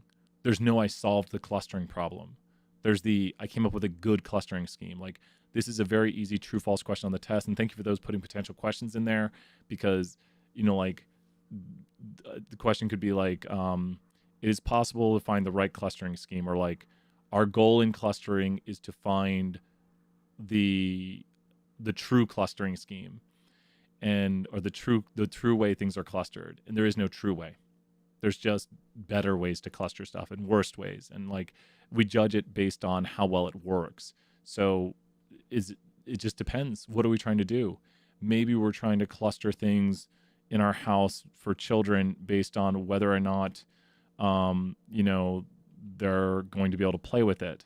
So you might use this clustering scheme right here. Maybe we don't want them playing with the fruits and stuff like that. But, this is red versus blue. Oh, red, orange, blue. We don't want that clustering scheme. So we've got here fruit versus non-fruit. And so we might do this right here. We might cluster things in our house based on, where we're going to put them. And the fruits would go in the kitchen and the non-fruits would go in somewhere else. We could cluster things that we're teaching someone based on color to be like, okay, we put the blue objects here, we put the red objects here, we put the orange objects here. We could cluster things based on shape. Maybe we're teaching shape, or we're doing storage. I don't know. It just all depends. We could do it on material. Material's not in this. These are probably cardboard. So you'd have 3 clusters. You'd have like some organic material right here. I guess, is it organic? And then you'd have a plastic, it looks like there. And then you'd have like a cardboard or some sort of silicon or something there. But there's more ways to cluster things than we could possibly name right now. We might. I'm trying to think if we do, but yeah, I mean, color could definitely be a big thing. Like if you're doing like website and you're trying to see how well people react to a website, like the color of the background or something, you could cluster and try to find a trend in the data based on like, if it has these characteristics, this cluster right here suggests that, you know, we'll see higher revenue from these sites. So you might find a trend in the data, and that's the whole goal of this, is just to analyze variation in data. So we've got right here the carrot package, classification, regression, association, all this great stuff. Don't worry, this is just a review slide. And now we're talking about clustering. So when we talk about, oh no, sorry, Andrew, don't worry, that won't be a big part of the class. I totally forgot there. A grocer may use clustering to segment its 1.3 million loyalty card customers into 5 different groups based on their buying habits. Fresh food lovers, convenience, junk food lovers, and may adopt these customized marketing strategies for each of these segments in order to market to them efficiently. So think about this. When Kroger looks at you, they might put you into a group and they might say, this is like a college student person. And there might be subgroups like college student health food, college student workout, college student like average. And so then they might have marketing strategies based on the group you're in. And what would you sell to college student average? What would be the coupons you would send to college student average? Average college student, what coupons would you send to them? It'd be products related to what? Would you send them like baby coupons, lawnmower coupons? I don't think Kroger has lawnmowers. Cereal. Cereal. Andrew, 20 points right there. Cereal does not require any cooking, and they might be thinking, okay, I'm not saying people don't cook. I'm not saying college students don't cook. But if you live in the dorms or stuff like that, you would, be less likely to have like a stove. You have a microwave probably, so you're probably looking at more microwave items. Ramen, boom, right there. Ramen, Red Bull. Yeah, awesome answers right there. Jordan and Carly and Peyton and Andrew, 20 points. Remember, you can get up to 200 on these wacky Wednesdays. Chips, there we go. Nice and easy. Open a bag of chips, snacks, chicken nuggets, microwave chicken nuggets. So we got all this right here. Kelsey, Nitin, Hannah, 20 points. And then if you think about like, if you had a college student, you might have college student older, and then you might be sending more microwave meals because maybe they're more likely to need food on the go, and pizza rolls. Yeah, pizza rolls would maybe be in both groups. So your goal is, when you look at this, people have a lot of options on where to shop for food. And Kroger does not send you coupons to save you money. Hot Pockets, oh man, I want a Hot Pocket. I mean, they're so bad, but they're so good. Same thing with pizza rolls. We're talking about the Doritos. Oh man, Doritos are good. So when you look at this right here, we're trying to create revenue by getting people in our stores. So the goal is send someone a coupon that makes them come into our stores, that makes somebody come and visit our store when they could go to Costco. They could go to Publix. They could go to Walmart. And really what Kroger does is it analyzes the buying habits of individuals. And we'll see this with market basket analysis. And they try to find products that you should be buying, but that you don't buy with them. Why are you not buying that product with Kroger? Like, you go to Kroger, you buy your deli meat at Kroger, you buy your pizza rolls at Kroger, but you're not buying your Gator at Kroger. You're not buying your paper towels at Kroger. You're not buying your water bottles at, higher prices. So you're just not buying them? Why are you not buying them? Where are you buying them? Somewhere else. So Kroger's like, okay, wait a minute. We know what these people buy. Prices right there, and then 20 points, and Andrew. We know what these people buy. Is that why places have loyalty numbers to see what you're buying? Carly, 20 points. Yet, that's it. They want to track what you're buying to analyze your behavior, to then figure out what you're not buying, to then make you buy that with them. That's one of the big reasons. It's not to save you money. You don't get a coupon to save you money. You get a coupon a lot of times to establish a behavior to make you a more loyal customer. And a loyal customer is someone who like only shops there and buys all their items there. And so Kroger's like, okay, we need people to give us their business that they're giving Best Buy, not Best Buy, I'm saying Best Buy, that they're giving Costco, that they're giving Walmart. I mean, maybe Best Buy, but I don't know what Kroger sells at Best Buy. I guess wires. They might have some wires or some gift cards or something. But if they figure you're that type of customer and they know the local businesses, which they probably do, they'll try to figure out what business is not coming to them. And Kroger realized this a long time ago, that it was not about getting more people in the store. It was getting the people in their store to buy more. So Kroger was like, we don't need more customers. We just need to make more money off our existing customers. So that's huge right there. They figured that out. They're like, we already got enough people visiting our store. Let's just make more money off them. And how do we do that? We figure out what they're not buying. And then we get them to buy that with us because they need it. They buy it. Why don't we get them to buy those things with us? We got a store. We'll just offer the products that they buy and we'll get them to buy it. So we'll send them a coupon for a few months and they'll use that coupon and then we'll stop sending the coupon. This is why dunnhumby does so well, is because they understand consumer behaviors and there's so much business to the statistics of it. It's just, it's so awesome. Like it's just how analytics works. A bank wants to understand its customer base and develop profiles and build target campaigns. So we got right here, when you think of a bank, did you know Kroger changes the location of the most bought items just so you have to pass other items? Yeah, that makes sense. The whole store layout is very much done via statistics and analysis. And we actually did something with dunnhumby where we made suggestions to them. We did a project when I was in my master's program with dunnhumby data and made suggestions based on it. And we were looking at like deli meat and stuff like that. And we were looking at the lift between like certain items in deli meat. And so trying to get, if you think about this, if you offer a promotion with deli meat on another item, and then you put that item at the far end of the store, and you put like a big sign on the deli meat thing, you say like, oh, if you buy deli meat, you get 50% off. Well, you think it already exists. Does anyone go to Publix near campus? Where is the deli meat at Publix near campus? Where is the deli meat for Publix? Where is the deli meat at? And you know where it's at, right? It's over here. Where is the bread at? The bread is over here. So the deli meat is right there when you walk in. And then the bread is all the way over here. Like literally opposite ends of the store. So people are going to buy their bread when they buy deli meat. But to get to the bread, you got to walk across the whole store. You buy your deli meat, you're going to go all the way across the store to get your bread. Yeah. It's very, there's not, there's reasons for these things. Yeah. The breaker, yeah. So if you want to get bread right away, you can buy the more expensive bread that they probably have a higher margin on. That is their bread. So they'll put their bread right there for you, that you could buy their bread, or you could walk across the store and get the bread that you might want to get that's cheaper. So they're like, we'll make a higher margin if they want to get the bread right away. Bread is at the two farthest corners. Yeah. So the higher margin bread is closer.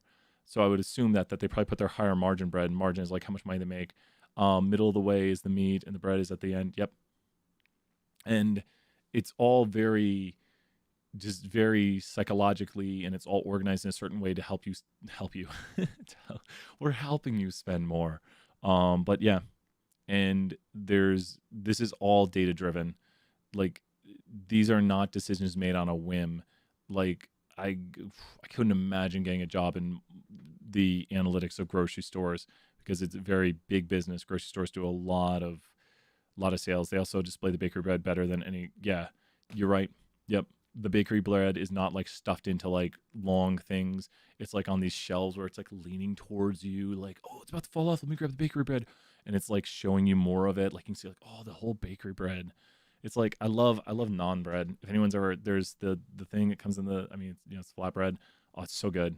I like making sandwiches with it. Oh, it's so good. Like if you get naan's it's thicker though. So if I get a cheese for it, I want to get like a blue cheese, like something I can really taste through it. And then like get like a pepperoni or something. So you get like a greasier meat. Oh man, I'm just hungry. But like naan bread with like blue cheese and pepperoni, maybe like put some ham in there to like mellow it out a little bit. But that'd be really good right there. I know naan is so good. Naan is awesome bread. it is possible that my apartment complex might be testing the fire alarms. So, hopefully, because I hear them testing in the other locations. So if my fire alarm starts going off suddenly through the midway to lecture, I will have to mute myself, and I am very apologetic if that happens. So the joys of teaching from your apartment. Okay. We'll cross our fingers and hopefully we don't literally have me doing like the disappear muting act. But yes. Okay. So continuing on, let's continue on right here. So it's a good idea to let the data suggest what clusters exist. We're going to let the data dictate how the clusters exist. We might have some natural idea about it, but we're not going to force in any clustering scheme. We're not going to say like, this is the clustering scheme. This is what has to happen. And we'll see this right here with some of our examples coming up. But really the hardest thing with clustering data is like, how do we cluster it? Because there's infinite ways to cluster things. There's just individuals in a cluster share a meaningful set of common characteristics. That's our goal, is like maybe we have our college students versus our older students, or college students can be older, but we have our students who are in college, our students who are older, our students who have our customers who have families, our customers who live close to our store, our customers who live far from our store, our customers who visit us once a year, our customers who visit more than once a year. So you can see all these different ways we can cluster people based on characteristics that maybe would indicate a certain strategy we should take. The whole point right here is to describe our customers into certain groups, and then we will use this to look at the different patterns within the groups, and maybe that'll help us lead to some decisions right here. Now, the biggest thing about this, you need to know this term. Please put this right here in your notes. And I just heard a building fire alarm go off, so I'm waiting to, and luckily it only went off for like 2 minutes. So we'll cross our fingers that it only goes off here for 2 minutes, and okay. So I will, if the fire alarm starts going off, I'll mute myself and I'll probably disappear. And so we'll be like back in 2 minutes when it happens, because I'm just waiting for it to happen. If I had to guess, it's in the next 5 minutes. So, oh, I just heard it. Yeah, exactly. So get ready to hear it from my place. They're like, it could happen today or tomorrow. And yesterday was yesterday. So unsupervised learning. What is unsupervised learning? There is no goal. Is R squared supervised learning or unsupervised learning? When we're trying to figure out R squared, not R62, when we do R squared, is R squared supervised learning or unsupervised learning? When we're trying to explain all the variation, would that be supervised or unsupervised learning? Because we're trying to get all the variation explained. Would that be supervised or unsupervised? What would R squared be? Supervised. That is 100% supervised learning, because there's a goal, because we can say like, what percent of the variation are we explaining? So supervised is when we know what the goal is. So when you have something like R squared, you're trying to explain the variation in your data. So R squared is supervised learning. And this is unsupervised because there's no we've done it. Does that make sense what unsupervised is? There's no, we explained or we clustered it correctly. Well, how do you know that? You don't know you've clustered it correctly because there is no answer. In R squared, there's an answer because it's how much of the variation have we explained, and we can look at that metric. We can say, we explained 80% of the variation. In unsupervised learning with clustering, there is no, we did it, we got the right clustering scheme, because there's no answer. There's no right clustering scheme. There's only ones that kind of work and don't work. And what do you mean? Well, if it kind of works, aren't you saying there's a goal? The goal is analyzed by, did it work?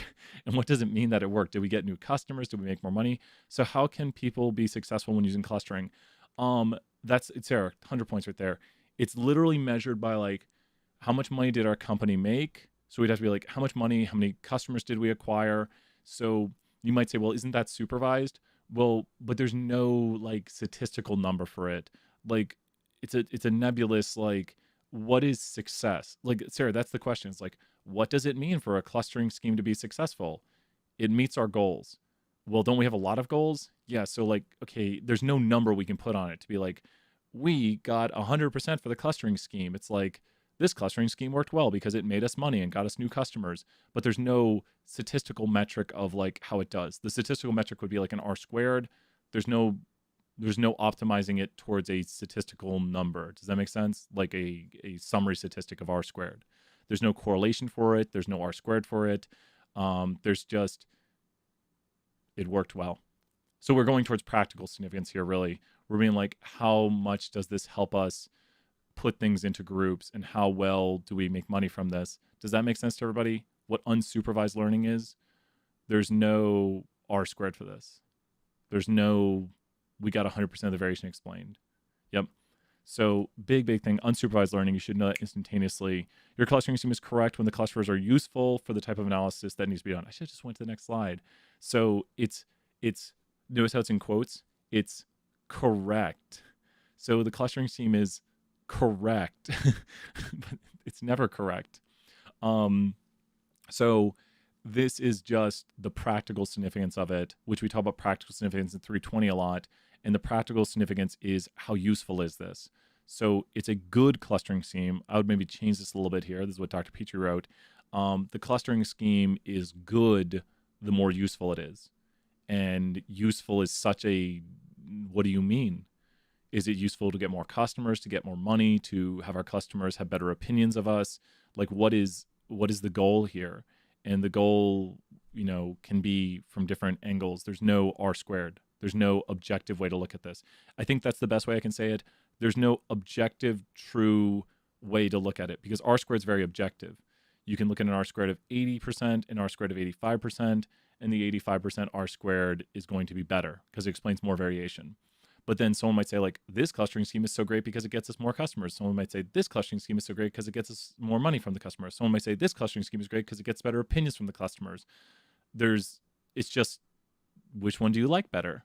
It's very subjective. So that's the kind of the hard task of this. And that's what we get to right here with these slides, is that, like, is this good? Sure. Is this good? Oh, sure. Is this good? Sure. There's no real measure of usefulness. And Anisha, great question. It's basically up to the business, because it's like, imagine this, your boss, your CEO of the business gets fired. So the CEO gets fired, and then a new CEO comes in with new goals. And then all of a sudden they want a different clustering scheme. It's not that the last clustering scheme was wrong. It's just that they have different goals, because there's no right or wrong. It's what are you talking about? There's no right or wrong. It's like, there's no, like, when it comes to R squared, you can't argue that an R squared of 80% is better than an R squared of 85%. Like, that's objective. 85% R squared explains more than 80% R squared. That's always better. But you can argue that a clustering scheme that has higher opinions of our brand is better than a clustering scheme that is optimizing on profit from our brand. And you might be like, oh, this one increases profit by this, but this one increases brand positivity, brand positive sentiment by this. So I think we should go towards a clustering scheme based on this because we see higher sentiment. And then all of a sudden that boss gets fired and they're like, no, now we want the profit scheme. There's no right answer to it. And you might be like, well, wasn't the profit the right answer? I don't know. I mean, it just depends. It's all like, well, what do you want? What do you want to do? What's your goal? There's no, this is better, just like objectively better. Yeah, and that's the problem, is like it's based on bias. Like that's why you let the data dictate the clustering scheme. So if you figure out what you want to optimize, you let the data suggest which way you want to do it. So you don't go in and say, I'm going to create this group based on these things. You let the data say, here's what I'm optimizing, here's what I'm splitting people apart on, and then you let the data optimize it. And if you let the data optimize it, it'll do it for you. The data will do it, as long as you say how you want to create, like what variables you're separating. We need a goal in mind. So that's our goal right here. So once again, we're going to have a goal like getting more money from our customers, getting a better opinion, getting more customers. So we need to define what makes people similar to similar. And we need to do this right here. So we're going to see some clustering schemes right here. You're welcome, Anisha. Great questions. Keep asking, because this is the business analytics. We've done the coding now, but now we're doing the business analytics of it. Like, this is the real stuff. Like, we've done some coding, and now we're doing the real stuff. So this is just some kind of made up cluster names we can use for people. Here's our champion customers. And these are our customers who are buying a bunch from us. They buy often and they spend the most. And here's our low value customers. They are just not spending anything. Here's our new customers. Maybe they'll eventually buy stuff from us. Here's our potential customers we don't have yet, but they spend more at other places and stuff. Here's about to sleep, which means they were about to lose them. Uh-oh. So these customers, we might want to be like, hey, come back to us and buy more from our store. But just think about this. With this right here, we are seeing that we are going to do different strategies for our champions because we maybe want to reward them for their continued service and like continued patronage, I should say. And then the lost customers, we're probably not going to send them like super cool coupons and be like, hey, lost means we probably just can't get them back. Like if we identify a customer as lost, like especially with that name for that category, it's like, so if we gave them a really good coupon, well, if they're lost, we're not going to get anything from them. So we might just like remove them from our mailing lists, especially if we're sending out flyers that cost money. So if this is Kroger and they're sending out coupons, Kroger's going to stop sending these coupons to customers. Like that would be the right action for lost customers. The right action on a lost customer would be to stop sending it to them. Champion customers, we're going to print their coupons in color. They're like, whoa, these coupons look so nice. I don't know if we find out that that works. Like you might be like, well, maybe that won't do anything. Okay, we'll do a test here where we send coupons in color to 50% of our champions and coupons in black and white to 50% of our champions. And then we'll see how that does it. But we get the most money from these individuals. So we're going to probably try some strategies that involve spending money on them. So that's what I would say right here for the champions. Like the strategies for those individuals might involve investing money in them. So the whole goal of this clustering scheme right here is to figure out different marketing strategies for these individuals. And I'm going to try and mute myself immediately if the fire alarm goes off. I'm very sorry. So my one suggestion is, because I keep fearing it's going to happen any second now, don't have your volume loud as well. I do have a limiter on here, so we're about to test the power of the limiter. That makes sure I don't yell into the microphone because a loud noise could go off at any moment. Very sorry. That is your headphone warning, but headphone warning. I'm just literally waiting as I'm saying this to hear it happen. So here's the different strategies, and now let's start talking about how it goes. Okay. So how do we measure how similar things are? We've got one technique right here called nearest neighbor, and I love doing this in class. I'm so bummed I'm not doing this in class. This is the first time I've had to teach this online. I can't do my examples. It's so tough. Okay, we need to do some drawings here. I miss teaching this in class. Okay. Let's talk about nearest neighbor strategy. Let me bring up WordPad right here. Please don't alarm go off. I want to teach more. Okay. So, so when we do nearest neighbor right here, nearest neighbor works the following way. Usually in class, we're broken up into like two groups right here. We've got the two groups of students and students sitting like this right here. And what I like to do is I like to walk out into class and I like to have people vote on my age.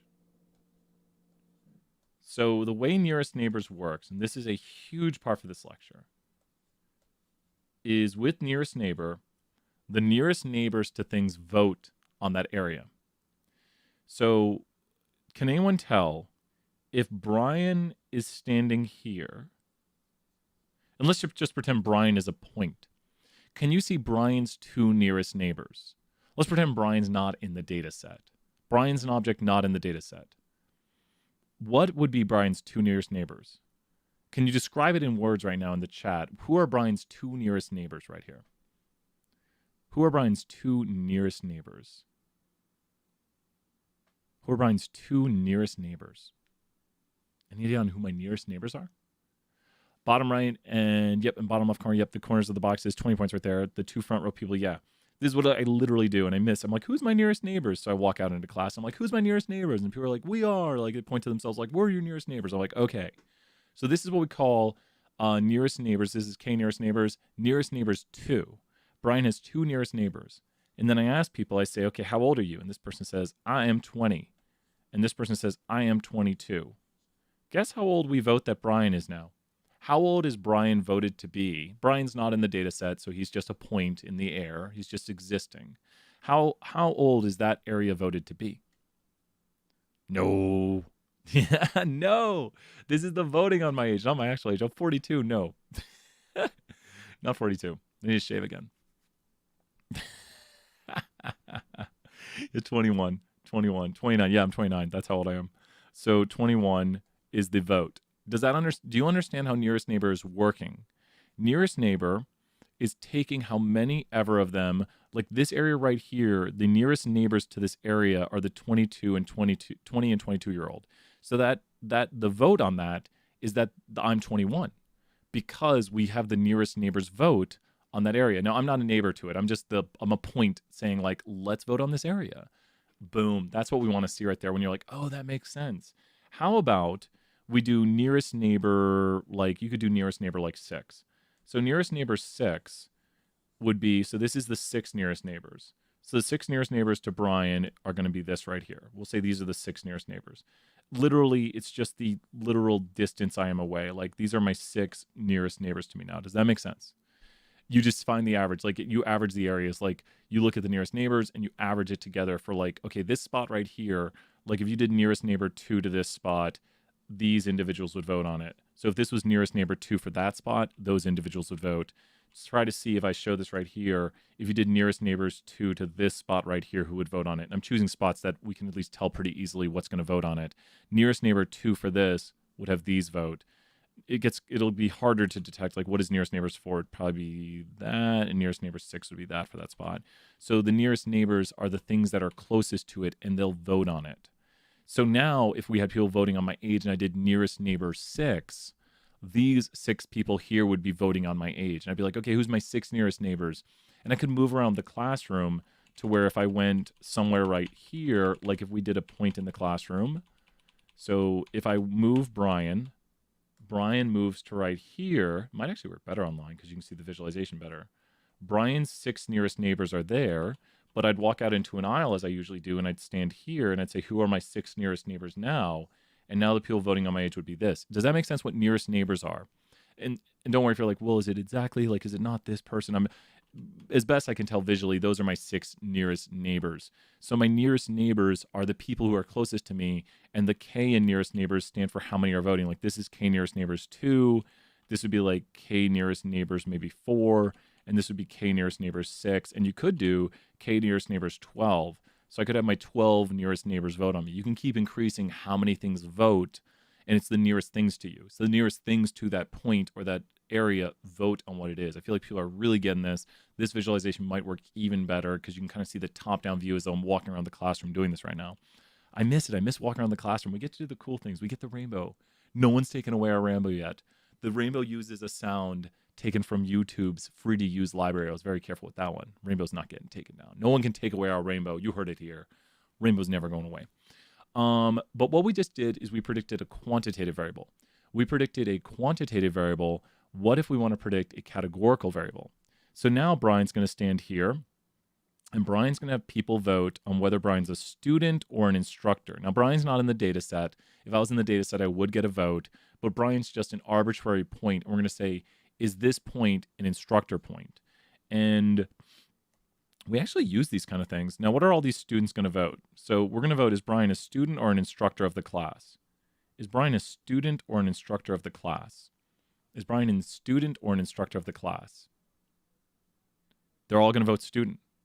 And it's really interesting because if you walk into a classroom and if you see someone in the rows of the class, you would think they're a student. And what we would get right here was we could actually do this as though Brian, who's the instructor of the class, if we use K nearest neighbor 1, everyone in here is voting student. So this all here would be a student area. My area would like radiate out like this. And it kind of works for what we know, that this is the instructor area. And this, everything back here is a student area. So everything over here is where students are at. And you kind of know this. You do this clustering scheme in your head, and you're using a K nearest neighbor 1 algorithm to say, like, when you walk into a classroom and you see someone at the front of the class, that they're the instructor. Because my vote is radiating out. Do you see how I have, like, here is my vote going out this way, and here is this vote, as though these are individual spots where we could say, like, here, here, here. And that student is voting that the area in front of them is a student spot, and I'm voting in front of me is an instructor spot. Like my reach goes out as though I'm making my vote go out into the ether. Does that make sense how the voting happens? Like we're all voting on like different spots in this data set of where things are located. We're saying like, let's vote on all of this area, and I'm voting around me with K nearest neighbor 1. So my vote can be, I lose my vote out here because why do I lose this spot? Why does Brian lose this spot right here? And who's voting on that spot? Can you describe for me in words, why does Brian lose? I'd love to do this as just a thing. Why does Brian lose that vote and it's voted as student spot? Like that spot right there, which is still at the front of the class. It's like in front of the tables. And if you saw someone standing at the front of the tables, you'd probably be like, oh, that's probably a student. I mean, at least via this K nearest neighborhoods. So there is a Brian spot where is so far that there cannot be. So this is, let me see if I understand. Let me try to, so there is a spot where Brian is so far that there cannot really be a nearest neighbor. So this is K nearest neighbor 1. This is right now the clustering algorithm I'm using to make this assignment is K nearest neighbor 1, where the spot, any spot you pick on here is voted on by one person. So why is this spot red right here? Red means an instructor spot, and Brian is the only person voting on it. Why is the spot here that I have highlighted now green? It's because the closest thing to that is a student right there. Yeah, exactly, because I'm not the closest neighbor to that. Like my distance from it is this, and this person's distance from it is this. They are the nearest neighbor to that spot, and they're a student, and they're voting on that, turning it to a student spot. So their vote is, that's a student spot. And we could even do an age thing where we could have like voting on this by age, where if this was K nearest neighbor 1, anyone in this area would be voted to be 38 years old. And then all the ages for students would be the nearest age to them. We could do K nearest neighbor 2, and we might see that the ages around here, if we did K nearest neighbor 2, it'd be a tie between like me and this student here. So these ages might be like 29, and this might be like 28, because maybe there's a younger student over there or something, 30, and you'd see votes based on these areas, and maybe we get like 31 over here, but these would be voted on by 2 people if this is K equals 2 for nearest neighbors, and the votes for the age. All the areas over here would be like 19, 22, 20, because they'd be voted on by the 2 nearest student ages. So if you were in the far right corner, you would still have at least K nearest 1. Alex, expand upon that. If I'm in the far right, so if you were to move Brian, I'm going to move Brian. Can I get my red back up here? If I were to move Brian, and Brian were to move over to here, my area of influence, so Brian stands over here. Now it's probably like this. And so my votes extend like this. So now all of this is student spots. And that looks pretty accurate because this student's distance from this is this. And that's about where, we're going to see that we kind of fight each other for the vote. But now my area of votes are going to be that right there. Does that make sense? Let me see if the Word doc does. Yeah, does that? I think that kind of goes to your question. Is that what you're asking? Like now the students are outvoting me in these areas because they're way closer to that than I am. The students are winning the votes. They're winning the votes. They're voting this area right here to be a student area because they're way closer to it than I am. And that's not a point right there. That's an area we're voting on. They're voting that as a student area, and I'm far away from it. Makes a bit more sense, yeah. And all this is just voting. You can vote on the quantitative amount, or you can vote on the categorical nature of it, and it's just whether or not it is that group or whether or not it's a certain quantity. And what does the K stand for in K nearest neighbor? What is the point of K nearest neighbors? It's how many things are voting. Now, what happens if we're doing K nearest neighbor 3? Brian's an instructor, but what happens if this is K nearest neighbor 3? Will Brian ever win the vote? What will this become if it's K nearest neighbor 3? Which is an interesting way to view it too, when you think about when you walk into a classroom, which is maybe how most people would assume. With K nearest neighbor 3, everyone's going to become a student. I can't win any of the votes because I'm outvoted. Like you vote this area right here this area gets 1 vote instructor. So it gets 1 instructor vote and it gets 2 student votes. So that area right there gets 2 student votes and 1 instructor vote. So I'm outvoted on that right there. So it gets 2, oops, I can't do it right. Yeah, 2 student and 1 instructor vote. So this area right here, space pen, gets 2 student votes and 1 instructor vote, and I'm outvoted. I'm even outvoted where I stand. Where I stand is now voted a student area. And it kind of makes sense here when you think about it, that if you walk into a classroom, you'd pretty much assume most people in the classroom are what? You walk into a classroom, you're probably like, most people in here are probably what's. So many things going on. You'd assume most people are probably students. Yeah. So if you're using that kind of algorithm in your brain, and but then we also know like where you stand in the classroom. Like, are you standing in the front and the back? You know, like where are you standing? Like how old you are? There's different ways to like assign like what we think, and our brains kind of do this. We use patterns. We use clustering schemes. We're like, okay, this is an older person standing at the front of the class, and they have slides on. So okay, I mean, if I say it right there, an older person at the front of the class, they've got slides on. That doesn't mean they're an instructor, but your brain automatically is like, okay, I know from this pattern they're highly likely to be an instructor.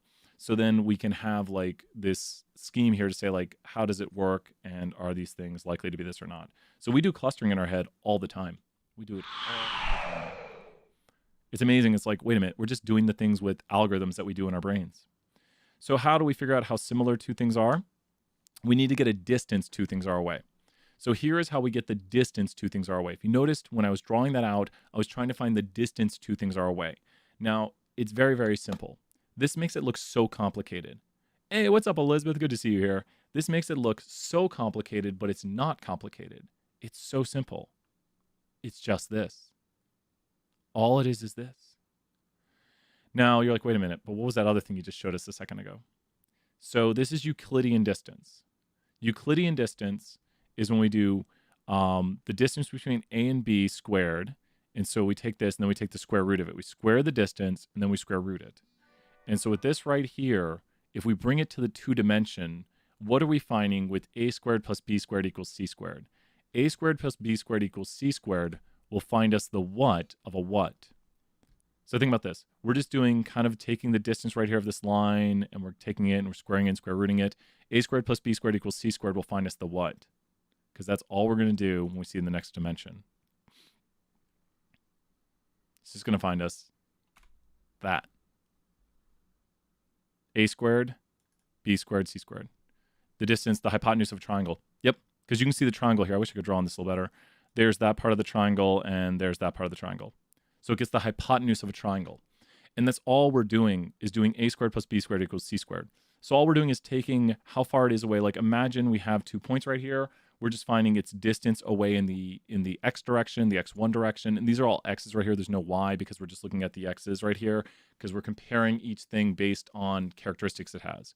So we get its distance in one variable it is away, its distance in the other variable it is away, and then we get the shortest distance between them. So all this is calculating. When you look at the Euclidean distance, it's calculating the shortest distance between 2 points, which is a line. Now, why do we show it this way right here? Why does it look so complicated? Because this right here is it in 1 dimension, this is 2 dimension, this is 3 dimension. So all you're saying right here is how far is it away in dimension 1? So Brian is 38. How far away is Brian from you? Don't say it in the chat because we don't want personal information. Someone make up a number. What is this right here? Make it up. It has to be made up. You can't say a real number. Can't say a real number. 14. So Andrew, you could be 52. 100. 130. Sarah's 138 or negative 62, I think. One of those two is Sarah's age right there. Thank you, Sarah. Excellent answer. Sarah and Andrew, 20 points.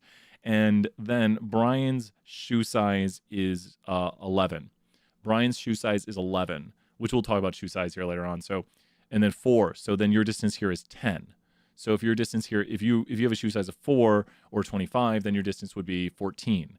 So, or age. I know we're doing like age and different things like that. So, but does everyone see we're just taking the difference on the different characteristics? Does it make sense what this equation is doing?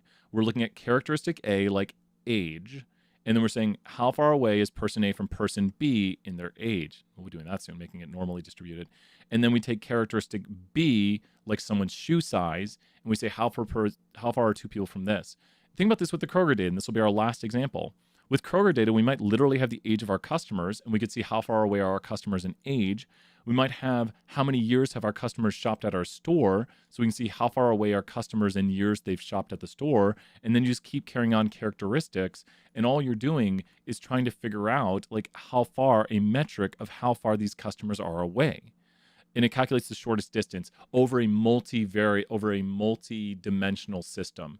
So here's the univariate, like shortest distance between 2 points is a line. And then in the 2-dimensional world, it's still a line. In the 3-dimensional world, it would be whatever the what of a 3-dimensional triangle. I guess the projection on a, I don't know. I'm not good at talking math sometimes, but it's still just the shortest distance.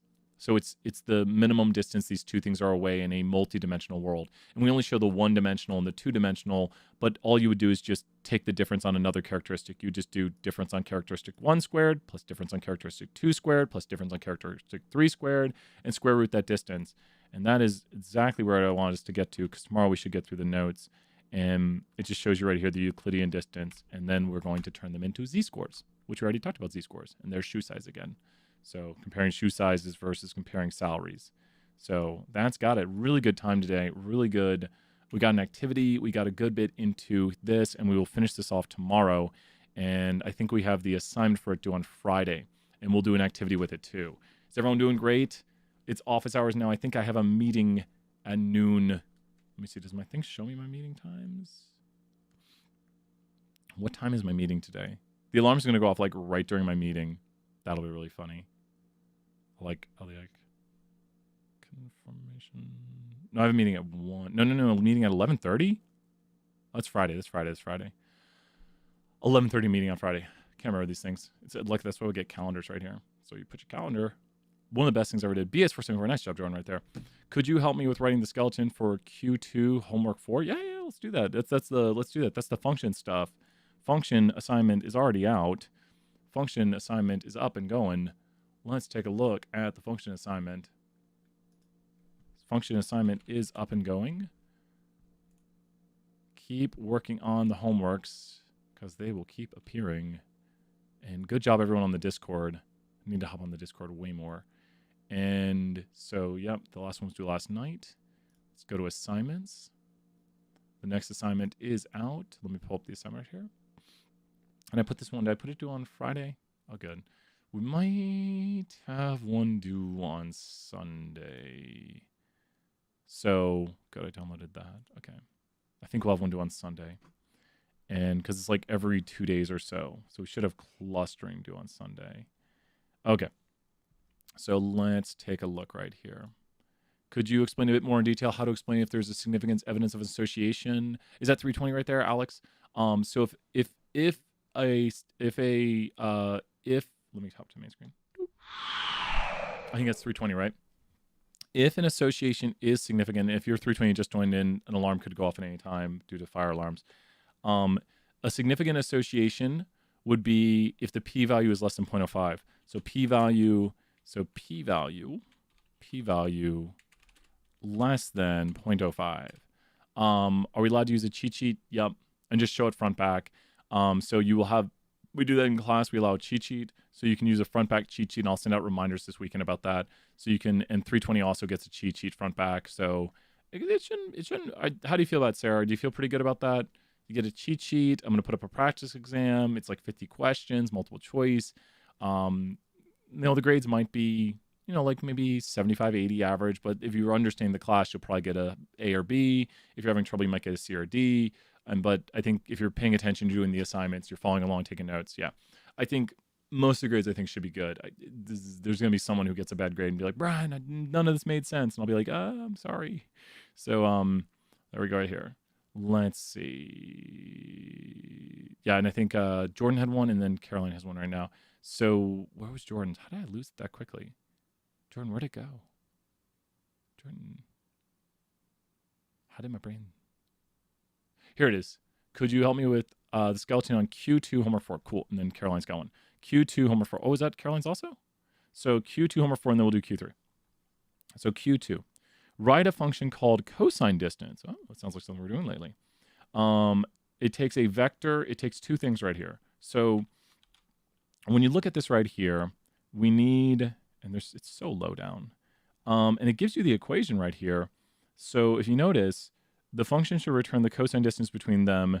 Schematically, part of the task is to figure out how to write this in R. The equation for the cosine distance between vectors x1 and x2 is this right here. Oh, and it continues out. Okay. I see it. Okay, so this is the issue. And I think, did you ask for the for loop in it? For example, it takes this and it goes through the length of the vector. Okay, so we're going to grab this right here, and this will have to be put into a for loop because this is the only hard part of it. This is the part, once you get this, you're good. So we're going to take this and And it pretty much shows it right here. I like this version of it. Let's grab this, and we can run this, and we get the right answer. We get graphic layer for the 1000th time, and oh, that's saved into D, so cool. So there's the answer right there. Okay, and then let's go grab x1 and x2. So it said that we should be able to write a single line of code for it. Yeah, and this is the single line of code right here. This line of code is basically it, but we haven't turned it into it yet. So if you notice, this right here, we basically have all we need. So Jordan, I need your help on this right here. You ready? And then we can do 320. You got it. We'll do this 474, then we'll do the other 474, and then we'll do the 320. So Ryan, you got it probably 15 minutes, I think. And we got it. Good job, Ryan. Glad you're here. 20 points, Ryan, and Jordan, and Caroline for staying here for office hours. With this right here, let's save these into here. Now here's what we're going to do. Is this right now is producing the right answer. Does everyone see it? This is producing the right answer. Does that make sense, Jordan? Like right now, this gives us the right answer. Like we want it to say what it's currently saying. I'm just trying to get it bigger for everyone to see. This produces the right answer. So as long as this keeps producing the right answer, we're good. What can this be changed to right here to make this give the right answer? I want to change this to not be the numbers, but to be the vectors I want to use. So what should I change this to make it still give the right answers, and we can check it, because we're gonna check this every time we do it. Like we're gonna change something and then we're gonna check it, and we're gonna turn this into close, very close, very close, super close, super close, super duper close, super close. Like x1 is the right path, and then the 175 is not. But then look at 175 right here. You're super close. 20 points right there, and you're very, very close. I know you can get it. I know you got it. And don't worry. Like, take some guesses. Think about it. And you're like, okay, wait, it's not x1 times this plus x1 times this. Think about what we can do with not 175. I don't want 175. The 175 right there is the issue. So x1 is correct. And then the 175 is the issue. Pretty much, Nitin, you're on the right path. And what you wrote, Nitin, right there would work. So Nitin, that is correct. But it should be the same thing as just doing this right here. I can't write. That's what I can't do. Oh, no. It should then... Oh, see, Brian doesn't know how to do it. There we go. There, it did it. There we go. So, yeah, and actually, so what you wrote right there, what Nitin wrote will work. We could change over here, and we could put into parentheses... Whoops. Because I forgot to sum it. What is going on? Oh, that is correct. It just looked weird. And so this is this is all right. This works. This works. Like if you wrote this, you don't need to change it. You do, and I'll explain why. This works, and let's explain why we don't want to do that. The reason we wouldn't do this, and you're saying, wait, it worked. The reason we wouldn't do that is because this right here will always go through the whole vector. And it's all right, and in 20 points again. If we code it that way with the first element times the first element of the other one plus the second element times the second element of the other one plus the third element, if you code it that way, then the length of the vector would have to be coded in. So if you code it the way you code it, which can be done, then we'd have to each time change it based on the length of the vector. And the lengths of the vectors might not always be 3. So this way right here, no matter what the length of the vectors are, it doesn't matter if we have more things right here, like this right here, if we change this just for the moment and we run this portion of the code, that'll always solve the answer. So we don't need to worry about how long the vectors are. It's always going to run the same answer. Now this right here, what is this? What is that? I know you guys can get this one. This one's the easier one. What is that going to be? And remember, we're going to check our answer again to make sure we still have it right. But what is this going to be right here? Just look at it and tell me what it is. Yep. I think that's it. Unless I'm going mad. Is it going to be the sum of it? I think it's the sum of it. Yeah, it's the sum of it. I forgot to do the sum of it. See, this is why we check it. Because there we got the same answer. If you don't sum it, you don't get the same answer. So, and you could do that. You could do this right here. Same. Oh, wait. X1 raised to X1. No. That's why you check your answers. Don't worry. Nitin, you didn't. I know you didn't put that in. Nitin, 20 points again. Sorry. I put the wrong answer, so I'm giving you the 20 points because I put the wrong answer, and that's why you check it. If you're getting the same answer each time, then you're changing it. So you could do that, and well, look at this. You just grab this, and what am I going to change the 1 to? I'm just going to change the 1 to a what? I'm just going to change the 1 to a what? I'm just going to change the 1, go here, and go to this, and go there. Who knows for 20 points? First person, 20 points. These are office hours points, which you can add on. Who knows? And then we're going to check it. Well, it's on there now. So we've got the answer. We've done it. And now we're going to store this back into D. And turning it into a function is the easy part now. Turning it into a function is the easy part. Do you think you know how to do it from here, Jordan, to turn this into a function? So now that we've gotten it written out, the easy part should be same thing, because it's same thing. It's the same mathematics to do x1 times x1 or x1 squared, and we can confirm this by getting the same answer. Does that make sense, Jordan? It's like saying 4 raised to 2 or 4 times 4. And so both of these right here, like this is x1 squared, and then this is x1 times x1. Yeah, no, good questions. Jordan, 20 points right there. Yeah, no, and I love it. Don't worry. It's like when you see it, you're like, oh, okay, yeah, it's just like, you're like, I remember now. Don't worry. Even I did it wrong the first time because I did x1 raised to x1. So my brain was not, I was like, wait a minute, you don't raise x1 to x1 to do x1 squared. Because I typed, for those remembering, I typed in this right there, and that gave a wrong answer. So we've done this. Do you think you know what to do from here? I know someone's watching this video and they're like, show me how to do it. But this is the easy part. But wait, it is? Because now all we do is turn it into a function with the inputs of x1 and x2. Does that make sense? Like that, I'm literally saying what to do. Turn it into a function with the inputs of x1 and x2. Does it have you give warnings and stuff? Does it say do a warning? Output your custom warning message. So yeah, pretty easy to do. And it wants output. I think if like there's different lengths, you're getting a different value. You're here. Go ahead and tell me when you got that right there in the chat. You're here watching. So if you're here watching, you're following along, you're doing it. So if someone else is watching, they're like, oh, grab that code. Grab it quick. It's going to go away.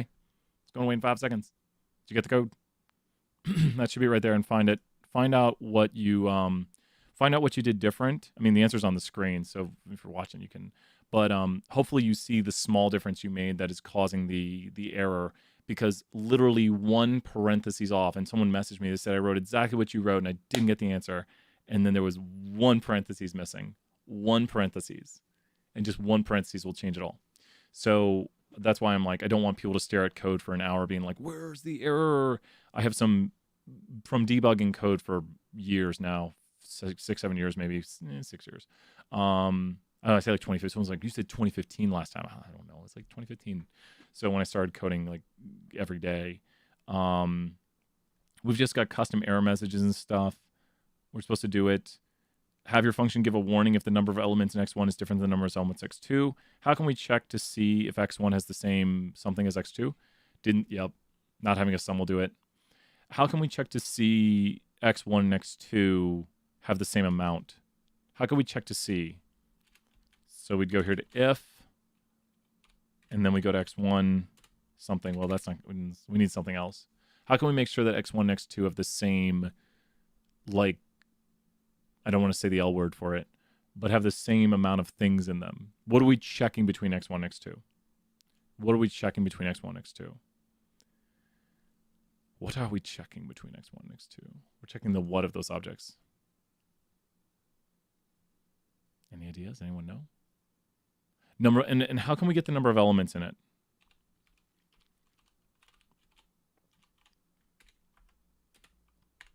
Now we got to be careful because this right here is not going to do what we want. So that prints yes. So now they have the same elements, but we don't want. There's a lot of ways to do this. You could do it this way. I wouldn't do it this way, but it's gonna print a warning. It might get mad and say I can't do that outside of a function. Yeah, because it's not inside of a function. But I wouldn't do it this way. I would change this to that. So that's how you put your custom warning message in there, and then you put your warning message here. And that should work inside of function. So warning and then hello. Your vectors are different lengths. So that's got that right there. And I don't want to show it. Jordan, do you think you know how to put this into a function? Like I kind of just showed this one too. But that checks to see if they're different lengths, and then it creates the warning message. And you should probably do that before you create the output. Like this is just moments away from... Yeah, and that's, I want people to know how to, that's the big part of this lecture right here, is putting it into a function, which your function is going to take two inputs. Your function is going to take x1, x2, and we've already labeled them x1, x2. So by using this labeling, you just literally just go here and go something like, no, for a function. Yeah, that's, I mean, that's it. That's what you're doing. You're just going to take it and put it inside of there and then create the inputs. I mean, I just did 80% of the work in those moments. I know I'm not trying to say it's simple, but when I'm like, okay, put that inside of a function and relabel the inputs, or like make it so there's argument inputs, that's where you should be like, okay, I know how to do this. And that's where I want to make sure I'm kind of making the skeletons. Yeah, that's the thing. That's the hard part, is making the skeleton, making sure it works. And that's where things just start exploding, because the theory of making a function is so easy. Because if you're like, I want to add a plus b, then you see right here, and we'll return a plus b will equal c.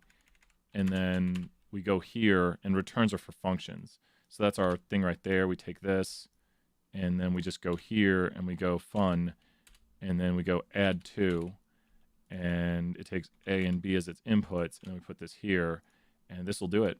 This will run our function for us, just like it looked pretty. And there it takes two things. So we get to add two. We'll give two values, and there it is. There's add two as a function. Don't put that in your assignment. That's just me showing how functions work. Just you write a skeleton. You need the return at the end of it. This won't run right now because it'll say like, no function. What are you doing? So no function jumping to top level. Oh, so will it return that? It isn't mad at me. Doesn't like it. So you don't use returns in the global environment. You would just return it this way. But in the function world, you like return to the main world. You fly back to the main world. Caroline had a question. Let's do Caroline's question right here. Thank you, Caroline. Great questions. So Caroline wanted, I think it was question 3. Question 3, homework 4. Caroline, how you doing today? Let's do question 3, homework 4. So question 3, homework 4. A few sanity checks there. And question 3, write a function called Spanish that takes 3 arguments, x, n, and na remove defaults to false. This argument determines how missing values are handled, and it has a default. So what are we going to need when we put a default for a function? Like automatically, I kind of know, here's what I would do if I read that. I know you're not supposed to write your functions first, but it's going to be called Spanish, and it's going to take x, it's going to take n, not b, and then it's going to have na remove equals false. Now, I'm not going to start writing inside of there. I'm going to write my skeleton for it. But if you notice, it said it takes x, it takes n, and it takes na remove, which is set to false. And we have right here how it's going to work. So when you read something like that, try to code that part of it. Now, we're not going to code our function yet, but we kind of have the container for the function, because it said it's going to take 3 arguments, x, n, and na remove equals false. So what we could do is we can go right here, and we can go to x equals, I think x takes a vector. So x takes a vector, and n is like how many elements, if I remember this one rightly, and then na remove. And I'm just kind of practicing my function outside of here, and we'll store into here true for the moment. Okay, so what am I doing is I'm creating things that I'll practice my function with. I'm going to write code that works where I've already input x, input n, and input NARM, and then the function would take those input anyway. So I've created fake data right here to test it out on, so then when I do the steps right here, I can see if it works. If NA remove equals true, any NAs should first be removed via this right here. Okay, cool. Literally gives us the code. That's awesome. So if NA removes false, there we go. So we need to write an if right here. If NA remove. Now what's cool about this is you may not realize this. NA remove is set to true right now, so this is not the answer. But NA remove is set to true right now. NA remove is set to true. So what will print to the screen right now? I don't have to do if NA remove equals true, because that's redundant. What did I run? There we go. NA remove is currently true, so I can just run that. So you can just put NA remove in there, and it'll evaluate what NA remove is. And since NA remove is true, well, then this evaluates to true. So it'll run the if part of this. So you don't have to do equals true. That took me like a year to be like, oh, I don't got to do equals true because true is equals to true because true is true. And if that makes sense to you, it's true. So why are you doing equals? Well, I did it, so that's probably why. So with this right here, we don't want to say hello. We want to do an action. If NA remove equals true, we want to do this. And if it's not, you want to do this. Does that make sense? Jordan, Caroline, how's everyone doing? Does that make sense why I'm doing this right here?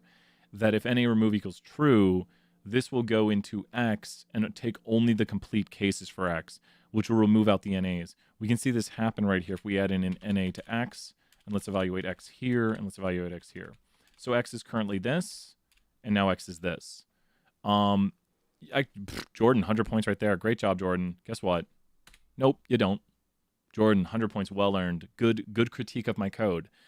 That it's kind of bad code to add in an else that has nothing inside of it, and I kind of just wrote it, and then I'm not using it. So if it's false, it just doesn't do anything.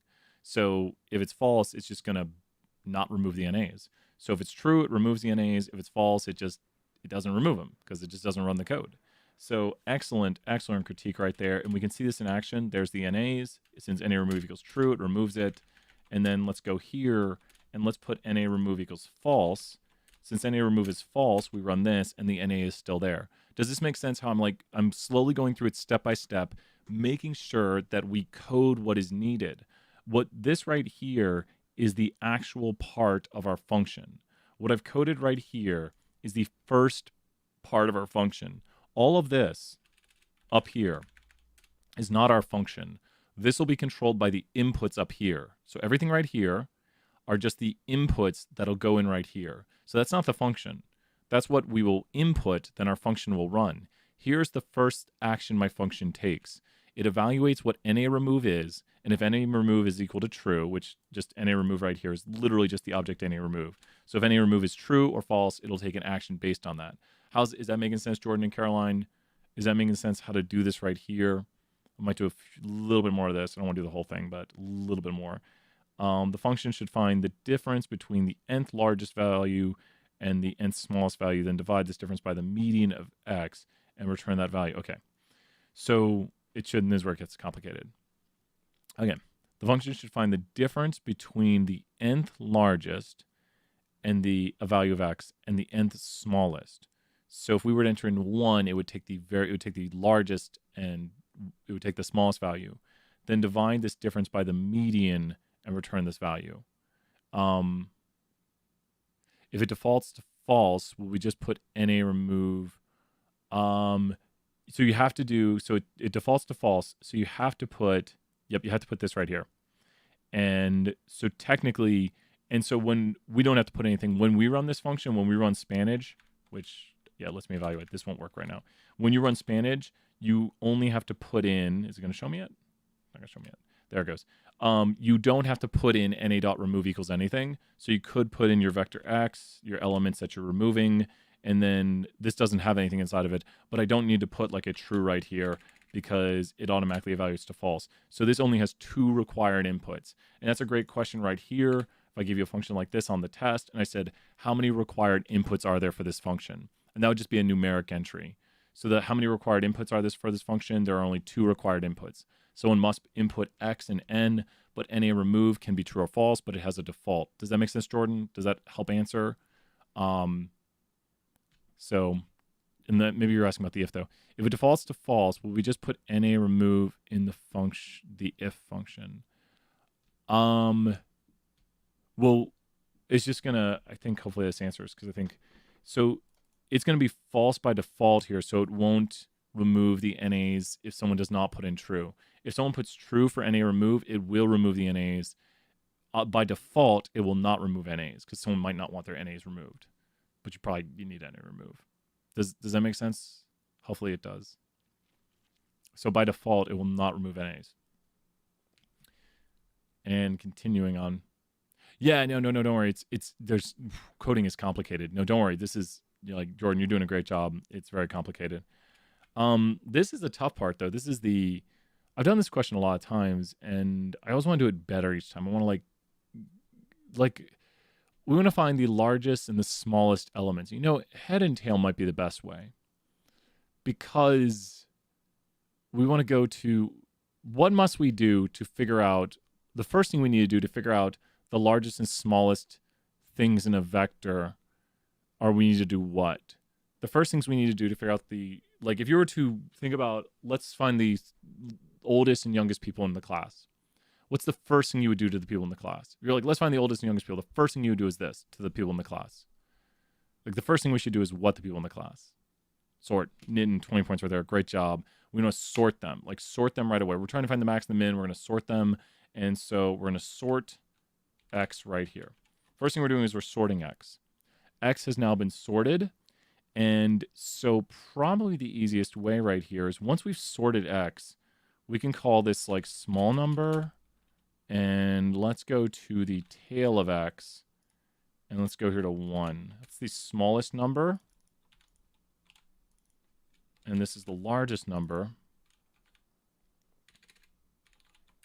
And that's that. I think this will work. So that's the smallest number, that's the largest number, and we see this right here. Oops, uh-oh. Large, small. There we go, gotta watch out. It's the tail, yeah, I forgot. Since we're doing the tail of it, we're doing the end of it. And if you look at how this is sorted right here, so, I mean, we could have fixed it. But now we could get the second largest value right here. Looks like this is something we'll change. It almost looks like maybe I shouldn't code 1 in there. I should code N, because that is the one we want to use. And now this is the second large. Ooh. Now this is where it gets interesting. So now we only want that first number. Let me look, because now we only want the 6. And now this one right here, for small, we only want the 2. I think that'll do it, right? That does it. Done. So now it's reporting the nth smallest and the nth largest. And since it's sorted, this will only store into here the value of 6 and the value of 2. No, we don't want 2 though. So this would be position n, right? Yeah, because that'll change with it. That's 3. Good. That's the tricky part. I should stop. That's the confusing part. And please notice what I'm doing though. I'm not writing this all at once. I have a vector I can deal with right here. I have a vector that is sorted. And if I say, like when you look at this, if I ask you, let's make the vector bigger. Let's go here and make this vector bigger like this. Okay, so here's the vector. Now let's go ahead and let's run NA remove equals, it doesn't matter what it is because there's no NAs. Okay, so now if you look at this sorted vector, I want you to tell me what is the third smallest and what is the third largest. What is the third smallest and what is the third largest in this? What is the third smallest number and what is the third largest? And we're not saying like unique numbers. We're saying like in the order, what was going from the smallest numbers, what is the third smallest going in order? Going in order, what is the third largest number? So 20 points, who knows what is the third smallest and the third largest? 3, oh, no. Good, that's why I asked it. The third smallest number, good, 20 points right there. And then it would be 2, because 1, 2, 3, that's the third smallest. And then it'd be 6, 1, 2, 3. Does that make sense right there? This is the third smallest and the third largest. And our code now, when we run this, should return 2 and 6, right? Oh, uh-oh.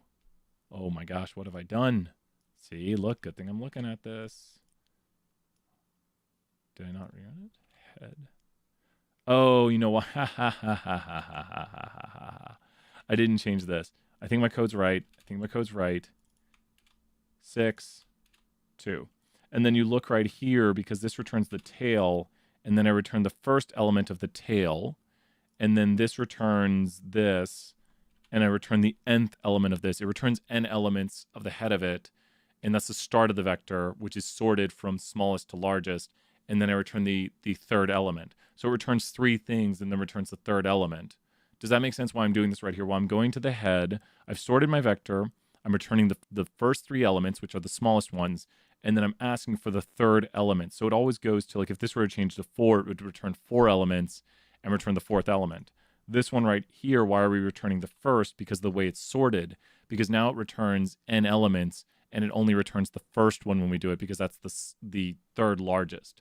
Does that make sense here between the difference between why I'm using n right here and why I'm using 1? The differences between those. Because this one, you would need to go to the third position, which is controlled by n, because we return 3 things. And this one right here, although we're returning n, we'd go to the first, because that's the third largest. This is the third smallest. This is the third largest. And you have to know why you're putting like a 1, why you're putting an n there. And then you need to make sure it's actually doing what you want it to do. Like this should return 2, and the other one should return 6. So here's 6, and here's 2. And sorry, I misspoke when I was saying that. But now we've done this, and now most of the work for this is done. Because now it's just... So I think, because we need the NA remove equals true, because it won't get the median if we don't do that. The function find the difference. I think we did it. Yeah, I'll probably stop this one right here, because we have coded everything but what we need to return. Jordan and Nitin and I think it was Lauren, was it? Oh no, Caroline. How you doing on this one? I think Ryan's got a question too, but does this look pretty good right here? Is this play a little punch out? How are we looking on this one right here? How are we looking on this question? Because now all we need to do is find the Spanish, which is found via the equation. Yeah. So the equation... Nintendo, don't come after me. So divided by the median right here. So we already found the largest and smallest divided by the median, return this value. You do not need to include logical text on the arguments or whether knitted document. I need more Nintendo music. Yeah, so I think this one's pretty chill. I think we're good on this one because we've coded pretty much everything. We haven't put it into the function. So, you know, the logic behind it is there. And yeah, it's a pretty good question. Pretty fun one to do. Coding it. And so I think Ryan had a question, I believe. So, I was like, who retracted a message? I was like, I did. Ryan, 320, question 7, second half of A and B. Yeah, we did it. We got that. What's up? What's up in here? Homework. Are you here, Ryan? Was it assignment? Is that what it's called? Assignment 3. Okay. Let's do this one right here. So you guys, oh man, 474, are you here? Okay, 474, get this. You ready? You're going to love this. And so Ryan, we're going to get 474 to help us out. And Jordan and Nitin, I think Nitin, you might not have taken 320 because I think you might be in 522. And Jordan, you probably took 320, but Nitin, great job. Like for those people who take 522, hey Brian, are you familiar with Pandas package on Python? Oh, I think I do know of that one. Is that a graphical thing? Someone showed that to me one time. It's something with graphics. Took it a few weeks ago. I love it, Jordan. So Jordan, this will make you feel really good right here. Hopefully it makes you feel really good. You ready? I think I've seen it. Something with like circles or graphics. I've seen that before, Connor. And so good to see you, Connor. I really mean that. Like, Connor, Connor, we have a Discord now. Do you know about the Discord? I need to get you on the Discord. Are people on the Discord right now? I don't see people on the Discord. Are people like chilling out on the Discord? Go to the Discord and people are like, leave the Discord. It's our party. Yeah, we have a Discord going now. Yep, they're posting sample questions. They're posting screenshots of what I'm talking about. It's really awesome. Do I have a bunch of... This is gonna be random messages.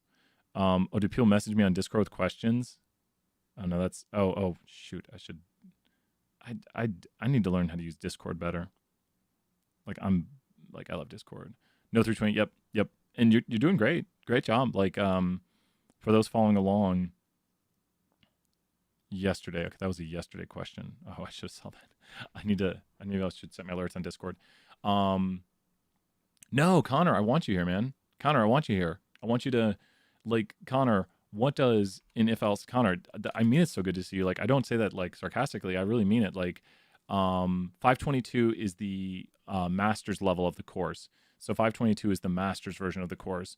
And so they're taking it as an MBA student, or like PhD students can take it. So it's, yeah. Oh, thank you so much. I really appreciate that. I really, really appreciate that. I want people to enjoy the class, and I want to be here and make this a fun experience. So I really appreciate that. And so, like, everyone's welcome. We just, especially right now, it's chill office hours, so we're just having fun. So with this right here, the if else, what does if else take inside of it? What is the first thing? It takes three things. What is thing number one? And then it's got two, and then it's got three. And we can show it right here. So there we go. So a logical, yep, takes a logical vector. And you can see right here, there's the test. So we put right here a logical test, which is going to be a vector. It's going to be a vector of a logical test. And then the second thing is like yes, like what it's going to say when it's yes, and what it's going to do when it's no. It doesn't have to say something. It could do something. So we could say here no action, action when no. That'll make more sense. Action when no, and action when yes. So these are the actions it'll take. I'm doing my PhD in math. People keep asking me math questions if they want. Oh, Nin, that's so awesome. That's awesome, Nin. I didn't know that. I knew you were in 522, but congrats on the PhD in mathematics. I need to ask you about like some ODEs or PDEs. I need help with those. I can do matrix algebra, but man, I can't do differential equations. I should pull up some of my old differential equations assignments. I really like graphing it, and I put it all in ggplot, and my instructor was like, yeah, whatever. But yeah, ODEs and PDEs, like I don't even do PDEs. I've done some ODEs, but give me, what is it, an exact? The exact ones are easy. I will get a hold of you, Nin, if I need some help with that. But I've tried differential a few times, and I can't get differential down. I had a really great, really quick story. Do we need to create a new vector for the party size function for yes? So watch this. Party size right here. Let's do this real quick, and I'll tell another story. We're going to store into party size. Let's not store into it yet, though. We're going to go here to if else, and we're going to pull up the data frame first. Please tell me if you have any problems. You need to make sure you have reg class loaded, so regression class. So just in case you didn't have it loaded, you could load it right here, and that loads up reg class, which ex2 tips is inside of reg class. This right here, which I was taught last semester how to do block comments, is just our explaining how it works. That's just an explanation of how it works. So when we do the if else, the first thing we want is a logical test. It says if party size of less than 4. How can we do that? Who here can write the code? So here, I'm going to put some stuff in the chat. Who here can write the code for party size less than 4? Putting some code in the chat. So who here can write the code for party size less than 4? So party size less than 4. What will that do? How do we do that? How do we do a party size less than 4? I don't know, I've almost got it here. Ryan, how do we do that? You got it. Yes, Connor's even throwing. Nice job, Connor. Excellent work there, Connor. And if you want to email your points, Connor, I can keep adding them. Connor, 100 points. I'll give Connor points, right? Ryan, 100 points right there. And Ryan, super close. Ryan, 100 points still. Great work on that. Ryan wrote the last bits of it out right here. I'm going to put everything Ryan put in here, right here. But there's one change we need to make to this. And look up at our cheat sheet up above. And there's one change we need to make to this. And it says less than 4. So we're going to do less than 4. So we can do less than 4. Oh, you're super close, Ryan. You're super close. It's just if the party size, and I've got too many parentheses right there. If the party size is less than 4, so this will tell us if the party size is less than 4. So you see there's a lot of small parties. There's the larger ones. So I'm pointing to this right here. And there's one issue. You're super close. You're super close. Look up here at this where you've written this right here. So this is, so do you see the issue, Ryan? Do you see the issue with the thing? With the see if you can tell me what we do right here. There's one small issue. Because this is where this is. And we're asking is the party size less than 4. You could flip a sign. You could do this, and that'll work. And And well, the action is basically it's print. So yeah, it'll do it right there. It's basically just printing that, and we're not storing it yet. So you could flip the sign. You could do small then large. So any of these will achieve the same result right here. And we haven't stored this yet. Like, so that's a big thing too. So this works also. And now I'm going to do this trick where I go X, and I'm going to go X store into factor X. And then I'm going to go here, and I'm going to go to EX2 tips, and I'm going to go, what is it, party size? What did I say to call it? Oh, there it is. Label it that. Cool. And then I'm going to store this as X. And so now what you want to check is as soon as you do that, you want to go here to this, and you want to look. Did you create it? Does this make sense? Like once I run this code right here to store it into this. So this was the hard part of the code. Then all we're doing is we're taking it, making it into a factor and overwriting itself. And then we're taking it, I just called it X because I just wanted like something easy to manipulate. Like I don't want to write out a big long thing. I could have just as simply called it this right here. This will do the exact same thing right here if I do this. And then we want factor of that. So if you want to use better naming conventions, you could do that. But does that make sense? Like I called it X because that was the simplest like thing to call it, to then just manipulate it and say, okay, now I'm going to store it as this right here. So this code runs the exact same way as this right here, which, there we go. Does that make sense, Ryan? How are we doing with that right there? And Alex, excellent work. So hopefully that's making sense. And from here, the rest of the problem shouldn't be so bad, because now that we've coded this, we could literally take this code and go here, and why not? The assignment's due tonight, so let's just show it. We also want to do it on tip percentage. Now we got to watch out how tip percentage is spelled. So names, EX2 tips. Where's tip percentage? Tip percentage is right here. Oh, you're not going to let me select the whole thing? It's so mean of you. And I'm going to go here to tip percentage. And it wants me to call that tip PSL. So I'm going to go here and call this tip PSL. And there's that. And then if it's less than, I think 16, I think is the number. And tip percentage of 16% or more is large. Correct. So less than 16 right here. Yes, can you show it when it's source index? Yeah, you can show it. So if we were to call this X, which I can do. Oh, no, I don't want to call that X. I want to still call that the name of what it is. You could, after you store it into X, look at it at each stage. So you can see what's going on. Here we go. We're doing the conversion. And now this is characters. That's words. This is going to be factors, so it has levels. Notice the small difference between here. This is just words and quotes. Now when I turn it into a factor, it has the levels to it because it's a categorical variable. Important to know right there. You're getting factor PSL object not found.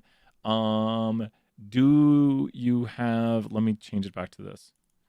Do you have the following code creating it? You need, I'll show you which line of code you need. You need this line of code right here. So let me drop this line of code in the chat for you here, Ryan. Since you're here, you get the line of code dropped. Tell me when you got it, Ryan. We'll drop it. We'll bring it out right there. But now that should make the other lines of code work. So that line of code in the chat right there, if you're here, you get some help during office hours. Because usually, I figure it's the best way when I'm helping out with people. Like, you can ask Connor. Like, usually in office hours, I'm like saying, type this, type that. And I can kind of see what you're typing. But since we can't really share screens, because I probably will never do that across the internet. Got it. Awesome, Ryan. Great job. 20 points, Ryan. Office hours points on top of your regular points today. So you see right here, these are unnecessary. Here's a big thing. There's things I do when I'm helping out that you should not include in your assignments. You got it. And you bet. We'll do that one next here. I like all these problems. There's things I do when I do this that you should not include in your assignment. Don't include this. Don't include that. You might say, well, Brian, you wrote it. Don't just type down everything I type. I do things to check things. I do this to look at it. And when I finish my assignment, I'm going to remove out these things right here, which are just printing my checks for me. So I do things a lot of times in assignments that I don't want you to do. I know it sounds crazy. I mean, I want you to do them, but I don't want you to knit them, because you wouldn't show someone like the whole vector. It'll knit the whole vector to the screen. You don't want that. Are you doing good on this, Ryan? Do you understand the next one right here where we're going to run the associate? We're going to go down here and we're going to run associate on y tilde x comma data equals, and you'll put your y variable in, you'll put your x variable in, you'll analyze the data, and we can check that in a moment if you want, but you'll just put in the name of your y variable and you'll put in the name of your x variable. So from here, you've got the variables created, and then you run the variables. I think you might be good. We'll check back. If you're stuck, we'll check back here in a moment. And thank you for hanging out while we did some stuff here. Let's hop back to homework number 4. Here we go. Let's do it. Question number 5. Perfect time to ask. Let's do it. And ooh, I love this one. I love all these questions. Okay. It is possible, though very difficult, to have the odds be in your favor while playing blackjack, as long as you are very comfortable with counting cards. Card counters actually don't keep track of every individual card. They do it by keeping track of the numbers 2, 3, 8, etc. they have dealt from the deck, rather than keep a single number in their head that gives a rough idea of how rather than that, they keep a single number in their head to keep advantage of the next advantage of the game. Each card is given a value +1 and -1, and the card counter keep track of the running count of cards dealt, sum of the value of each card dealt so far. Write a function called card value that takes 3 arguments. Card, an integer 2 through 10, or a letter J, Q, K, A, the value of the card. And just so everyone knows, these are the numbers on the cards. There's no 1, like ace can be considered 1 if you're playing blackjack. And so ace is 11 or 1, and then jacks, queen, kings are 10s, and 10 is 10. The value of the card. Multiplying an option to the argument that defaults to 1. So, okay. So how many inputs will we take? We'll take the input of a card, and then we'll take the multiply of just a multiplier. So, and it has a default. So there's only one. Oh, Nin, that's so crazy. Have you won some big money? Here's 20 points, Nin. I hope that helps out. You're doing great on points. Have you ever won any money? Hopefully that was like your one bad experience, and then yeah. And what we have right here, if the card is this, it's going to turn 1. If the card is this, it should return 0. So if you look at this right here, these are all ifs. So all we're going to do, next to you won 1,700. Yes, well, you're a math major. I like it. So with this right here is, and I want you to think about this, the way this works. And Nitin can probably help us talk about this some right here. The deck, like if you just have a single deck, the 2, 3, 4s, 5s, and 6s would make the deck better when they're removed, because when these cards go on the table, it's going to be out of the deck. You're not going to see them. So then there's more jack, queen, kings, aces. And it's really great in blackjack if you get like a king ace. Like if you look and you have a king ace, well, that's awesome. And if the dealer has like a 4, you'd be like, I'm pretty good here because I've got a king ace. Like you look at your down card, right? Like people betting don't see it and the dealer doesn't see it. And then you bet on your cards. So you want to you probably want a king showing and have an ace in the hole. Is that what they call it? I play more Omaha high-low than I play blackjack.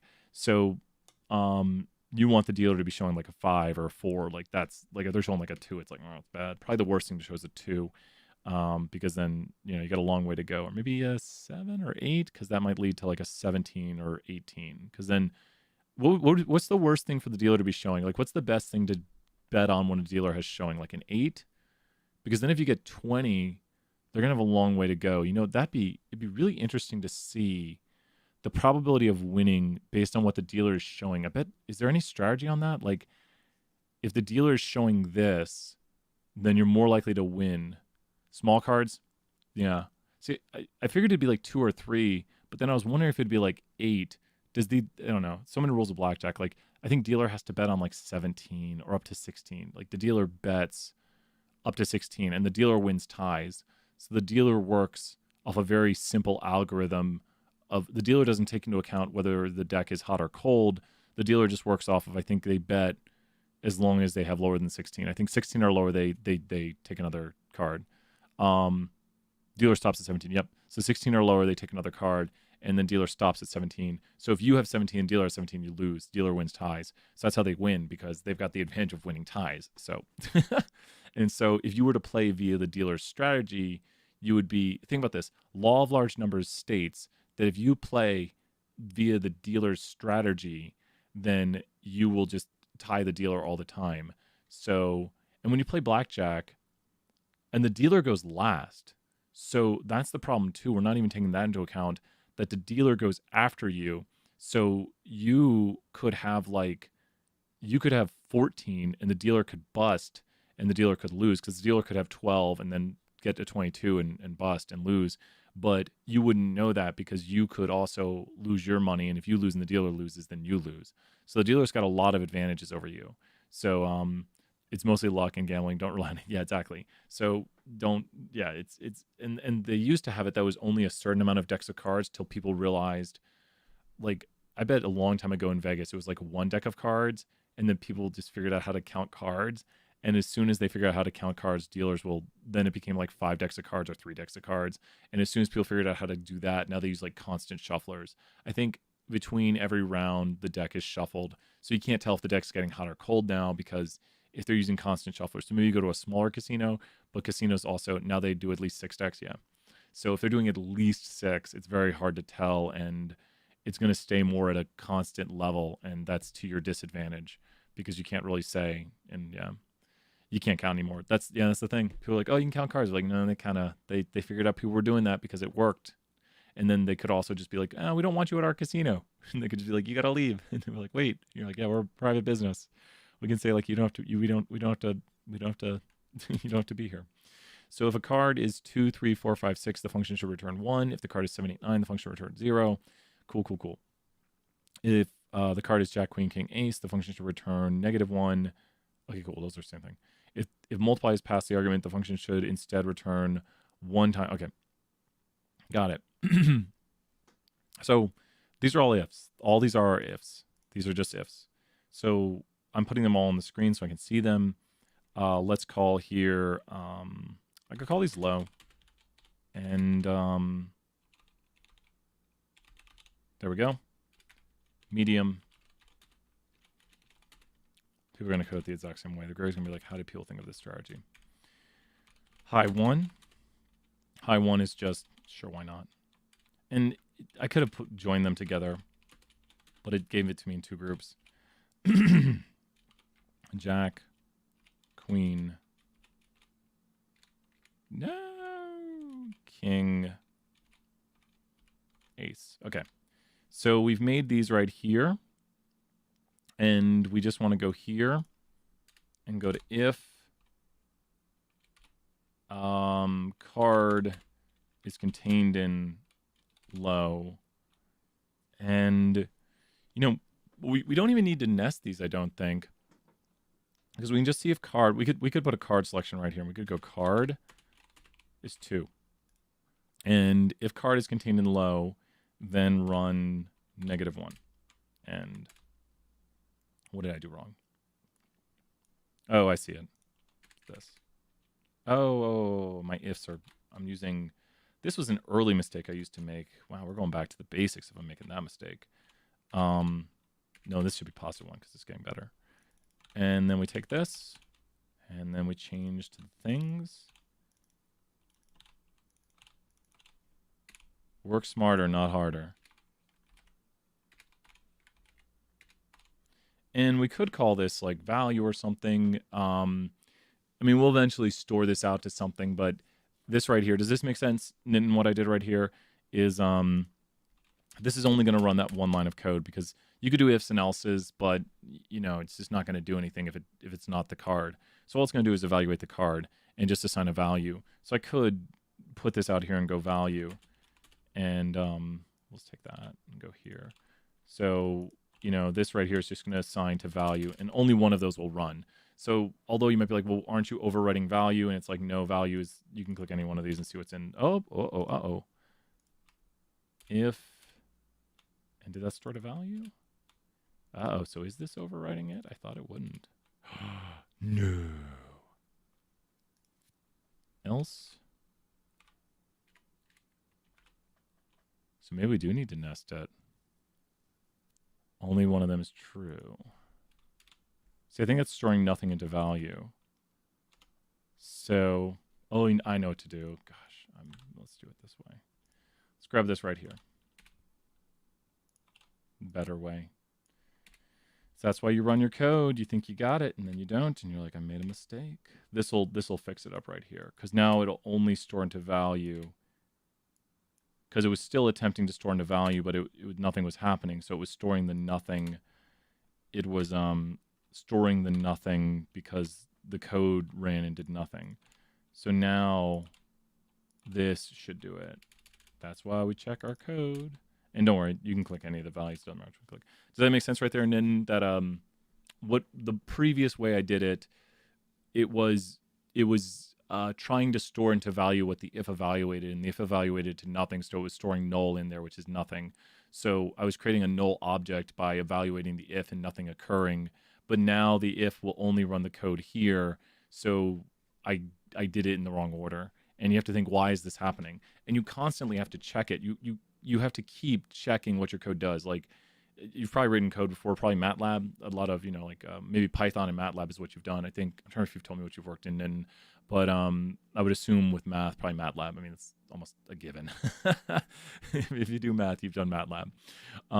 So this right here is now doing what I want. And I've done a little MATLAB, but MATLAB, whew, for some reason I don't know, wasn't the best at MATLAB. Maybe I'd be better now. Last time I did MATLAB was 2 years ago. Should do more MATLAB. I don't know. MATLAB is very good. It's very good for really high level, mathematics stuff. That's what it's there for. So it's got a usage. It's like cursor and code languages. I do pure maths, so no coding ever. Oh, that's so cool. What are you doing your PhD in, Nin? I've got it down how to determine if an association is still significant, but I'm still confused on how to determine practically significant. Which one are you doing, Alex? Tell me which problem. We'll look at that next year. You got it. This is why I wanted to learn how to code. That's awesome, Nin. I'm really glad that and you seem to be catching on to it.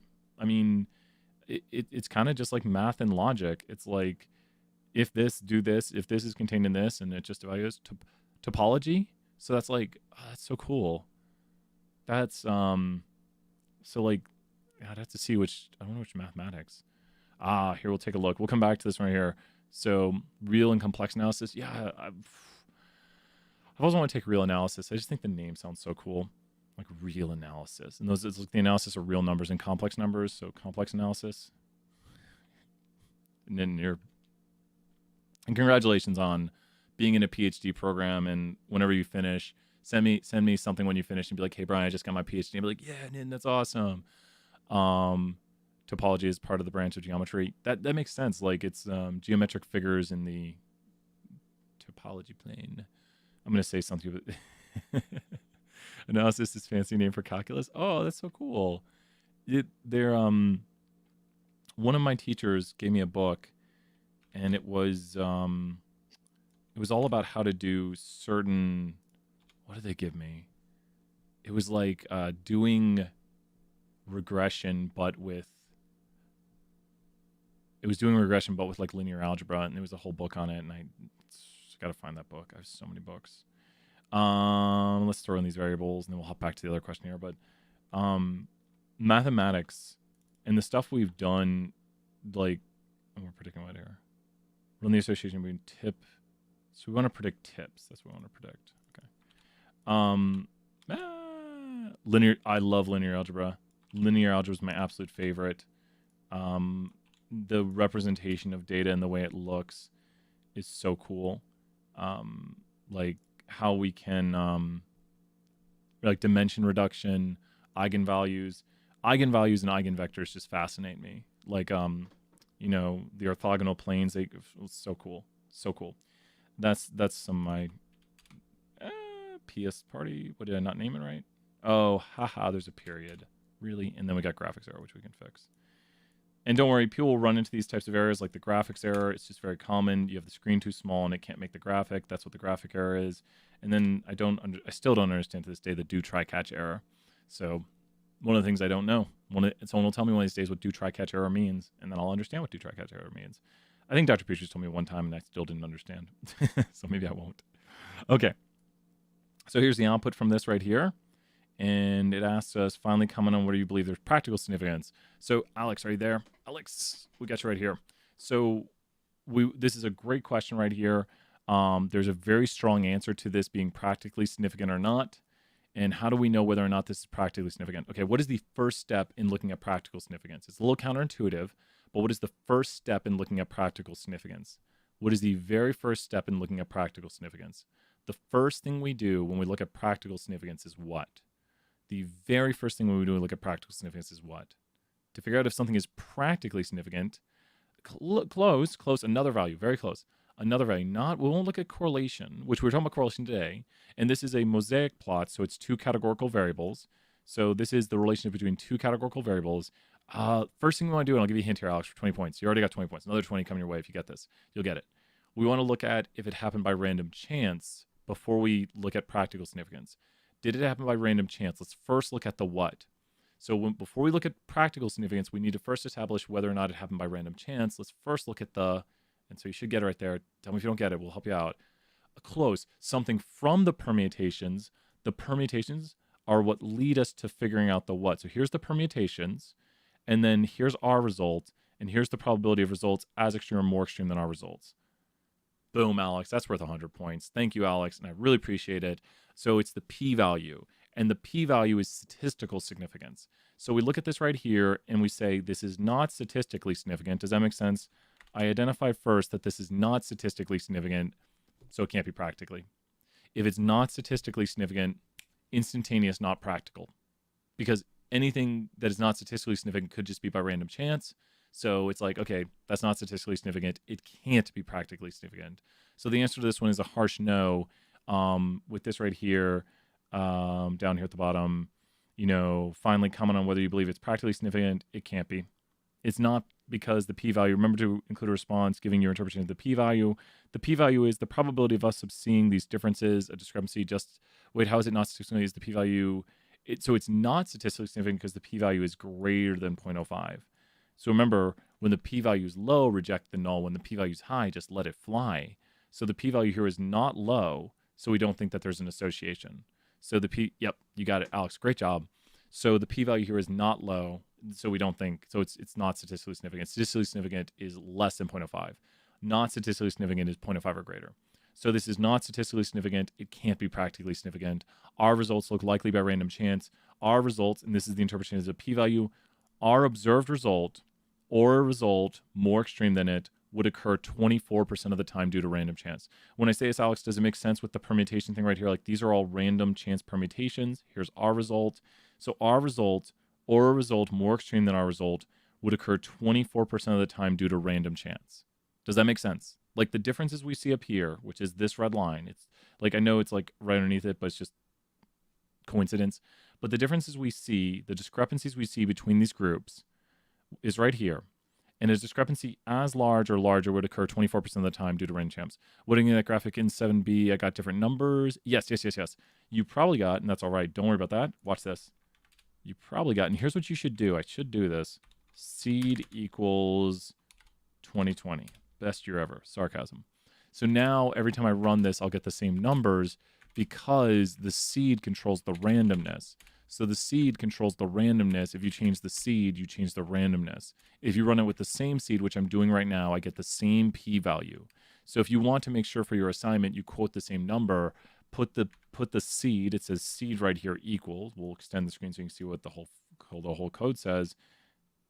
Really? There we go. Thank you, R. So now you can see it says seed equals, and the seed will make sure you get the same result. Yeah, practical significance is where a lot of people, it's the hardest part. And we were talking about that in 474 today. Nitin heard us talking about practical significance when we talk about like with Kroger doing their sales, like would Kroger use this marketing strategy? And it's like, okay, well, what can we achieve with this marketing strategy? How much will we get new customers? Will we make more income? You can do 2020. Boop, boop. Be whatever seed you want. With the same seed, you'll get, how come I have an error saying, did you make it in the previous ones, Megan? Here, Megan, I'll drop the code for you real quick. Since you're here for office hours, it says that's not found. Tell me when you got this, Megan. I'm gonna drop these codes. You're gonna have to put them to new lines though. I'll put it here so you can. Here's code 1. Here's code 2. Here is code 3. Yeah. No, I really appreciate you guys showing up. I know this is a lot of work. I know you guys I don't want you guys to be stuck on things for hours. I want you to come to office hours. I want you to say, hey, Brian, I'm stuck. This is not running. Sometimes you'll drop me your code. Sometimes I'll drop you some code. And don't send code to each other, though. I'm allowed to send code to students. Students aren't allowed to send code to other students because I'm the instructor. I get to do what I want. But if you're here during office hours, you're working hard, and then we try to make sure people get good assignment grades. And there's some things I want you to struggle on. I don't do the full assignments, but I do a good bit of them with you guys. And so this is the way it's always been. Like when people come to office hours, we sit and we work on assignments. We talk through them. You still have to code it out. You still have to think through it. And then we've had a lot of good success with people getting, understanding code. You still have to work through. You still have to think about it. And the more you try to work on this, the more you work on your own. 3A, let's do some 3A right here. And Nitin, do you want me to go back to the other one after this? Nitin, how are you doing on creating that function to evaluate the cards? We can go back. Q5, my if statement for finding the multiple. So isn't working. I'm going to go back to Jordan's thing real quick, right? And then we'll do the other one. So homework. Here we go. Oh, and then we need to do the multiple, right?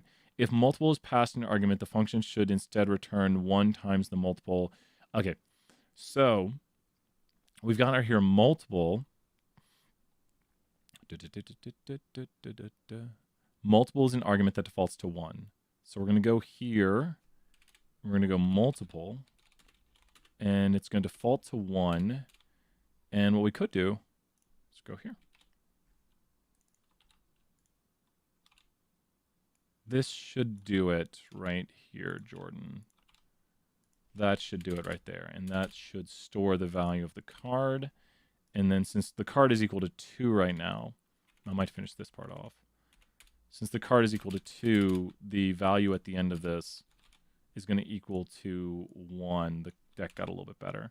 And then if the card was equal to 9, it's going to get, it's going to stay the same. And if the card is equal to a king, the deck's going to get worse. And if we do a multiple of 5 right here, then we should see that it went down by 5.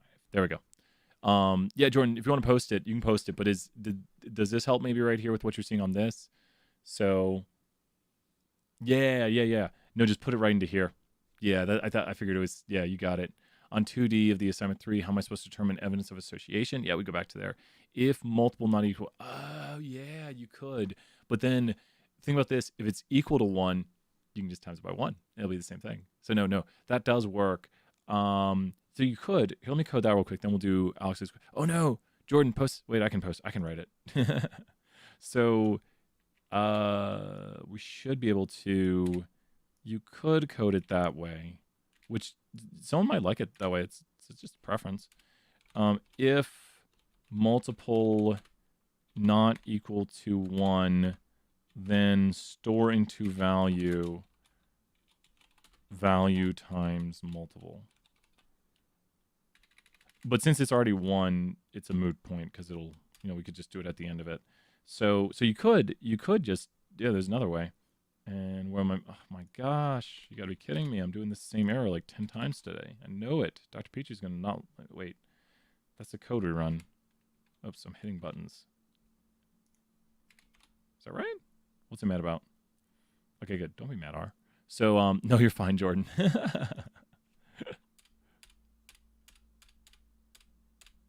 Yep, that worked right there. So what's interesting though is we don't even need to do the if. We could just take this right here, and we could just do that. That's probably an even better way, because now it's going to do it either way. Like whatever anyone puts in as the multiple, like if it's 1, it won't change the number. So does that make sense, Jordan, right there? Like it works perfectly fine to code it like that, but you could just code it like that right there. You could just do that. Yeah. So just understanding the difference is like it's going to do it by 1 either way. So good stuff on this one. And yeah, so great questions. Jordan, 20 points right there. I'm just going to play with my hair. Fire alarm's probably going to go off any second now. There is an earbud warning that fire alarm could literally go off any second because they're testing fire alarms in my apartment complex. I will immediately mute like this. Here as I'm talking, all of a sudden the fire alarm. So I will immediately try to mute. If the fire alarm goes off, I do have that ability, but I'm just as quick. You'll see me like this probably. I'll probably, and so it'll be a good clip that moment. I'll probably go back and look at it. It's going to happen during my meeting, but I'll be mostly muted during my meeting. So yeah, because I have a meeting at 1. So we got time. Okay, let's do it. Question 2D on assignment 3. Let's go back here. Was it homework? Your guys is called homework. Theirs is called assignment. Wait, that's not right. It's not right. Assignment. What? What's going on? I don't even know what I did right there. I made a question for table for, yeah. That's a really good way right there, because you do have access to the data, and you need to remove the install packages. If you see install packages, don't let that exist. Maybe I made it up in my mind. Okay, so question 2D right here. I still have the assignment open, right? 2D is page 70, exercise 2. Page 70, exercise 2. Page 70, exercise 2. Page 70, exercise 2. Here we go right here. Okay, cool. So we were talking about this yesterday, and with 2D right here, Brian currently has highlighted what right now? A marginal or conditional distribution. What does Brian currently have highlighted? It's kind of, we were talking about this yesterday, so I was highlighting the book. What does Brian currently have highlighted? A marginal or conditional distribution? What does Brian currently have highlighted? A marginal or conditional distribution? Conditional. This is conditional given someone is female. So you can figure out the probabilities of given someone is female, what's the probability they sit in the back? It'd be 62 divided by 329. So that's the conditional probability of female. The marginal probabilities are down here in the bottom on the margins. So this is the marginal probability is 107 over 579, which is the overall probability, which is what it asks for. How many students survey? That's easy. How many males sit in the front? That's easy. Marginal distribution right here of location is being highlighted. So that is the marginal distribution. How do we know it's the marginal? It's in the margins. I made a for loop to calculate those. Oh, that's so good. Yep. And just go through and take each element of the table. And that, yeah, and double check your numbers. Like just check them by doing like 107 divided by 579, 216 divided by 579. And you got practice, Alex, right there, 20 points off. So practicing making a for loop, good practice right there. And the more you practice it, the better you get. It's the way it works. Just riding a bike. Give the numbers as percentages instead of counts, round to the nearest percent. So you can times by 100. Graders shouldn't take off with their decimals. Compare the conditional distribution to the marginal distributions of the previous questions. Would you say that there is a significant evidence of an association? So think about this. What we're going to get right here is a mosaic plot. We should know that instantaneously. When we get a mosaic plot, is there E and F? Is there E and F? I'll take a look here. When we get a mosaic plot, we could get this, or we could get something more like this. And the horrible one, I need to draw two. There's things in between, but these are your like two big examples. So we could get a mosaic plot like the right one, or we could get a mosaic plot more like the left one. And there's so much in between. But when you look for evidence of an association, this is like, imagine if we said, do males or females sit in the front or the back? So this is male, female. This is front and back. So this is male, female, and this is front and back. So when you look at the graphic over here, graphic number 1, Space Pen's coming back right here. There's Space Pen saying hello to everybody. In graphic number 1, if someone is male or female, it would give us no information about whether they sit in the front or the back. So the conditional distributions would be very similar to the marginals. The marginal is over here on the side, and it would look identical to those. It would be, good thing I did that right there. It'd look identical. And then this one with the marginal, which I need a little space right here. I'm going to block out with my head, the F right there. And this marginal distribution would look very different because this is the marginal distribution of where people sit. And I know there's more levels to the one in the question, but we're just doing 2 levels here, like front and back.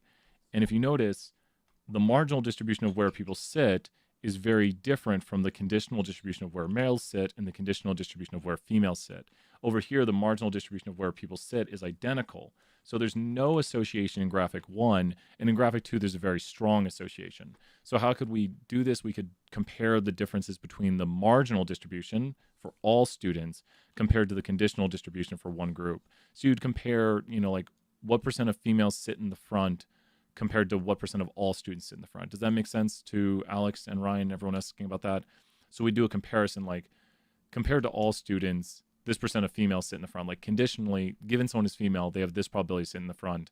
And so over here, there's a big difference between females who sit in the front compared to males who sit in the front. Like conditionally, males are less likely to sit in the front. Females were more likely to sit in the front, and that shows evidence of an association. Where over here, it's like the exact same amount of females and males sit in the front as we would expect due to the marginal distribution. So given someone is female as this, the probability they sit in the front is however high that bar is, and that's the same as the marginal for all students. Does this help make sense of more of what this question is getting at right here by seeing the 2 possibilities, which these are the extremes. A lot of times the graphic is not so perfectly, dichotomous in its relationship. Sorry, I didn't mean to send my code. Oh, you're fine. No. But could you send me this one? Did you not get that one? It's saying my commas are unexpected tokens. Is this the one you have right here? Let's try to fix this, Megan, right here. So, no, it's all right. And then you can delete it if you want. Here, I'll copy it. Oh, it's now copied, Megan. You can go ahead and delete it. So if that's your code, we're gonna go ahead and delete it from the chat. Yay! Because I'll remove all mine. Yay! So if you're here during office hours, you get code. So then we just delete our codes. And so I've got it copied, Megan. So you should be good. It's saying unexpected token. Wait.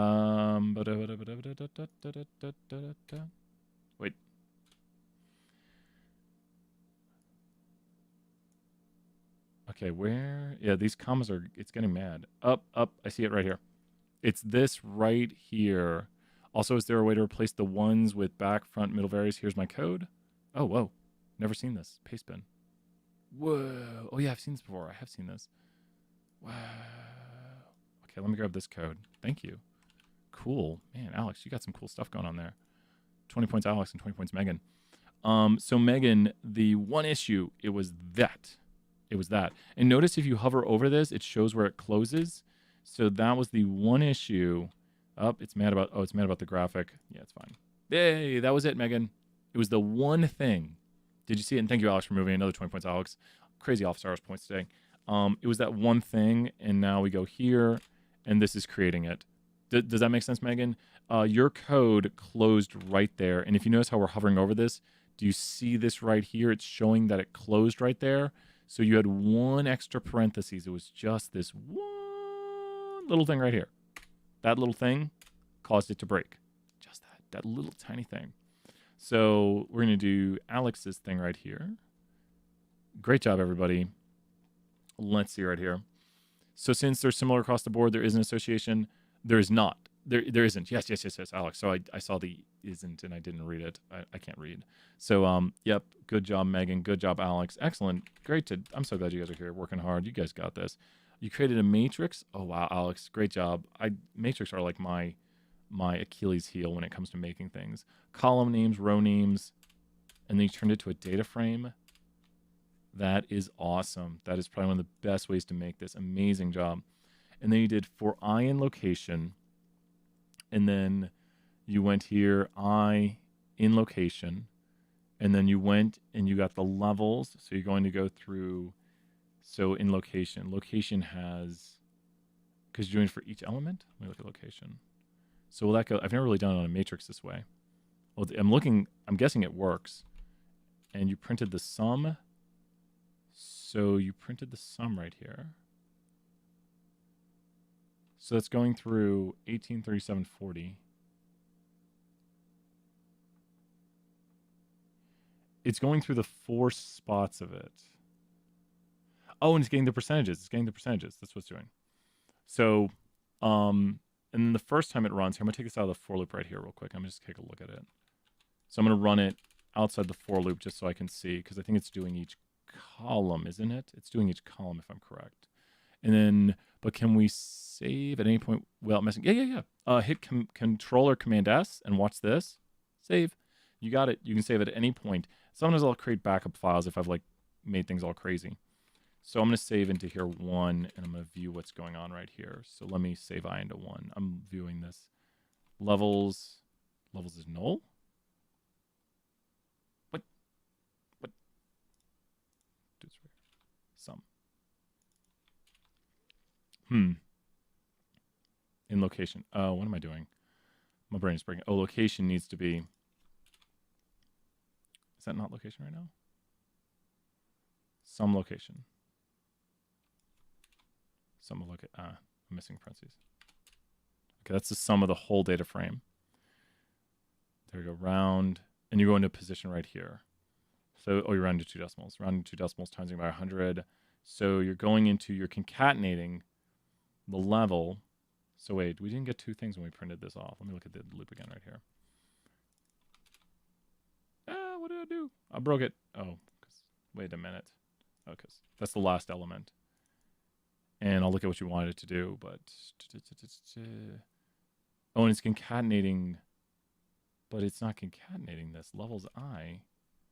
It's concatenating nothing. Okay, so we're not getting anything concatenated on it. I think this, if I am correct, that's not doing anything. Watch it break it.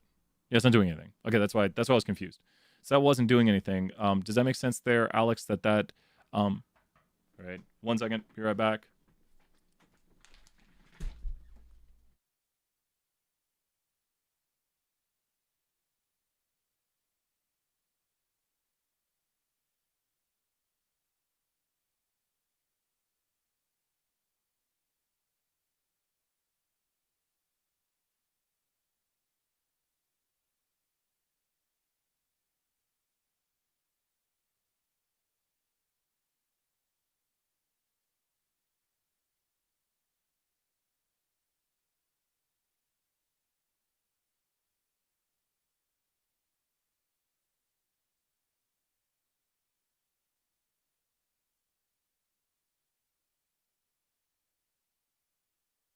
I am back, and the fire alarm might be going off very, very soon.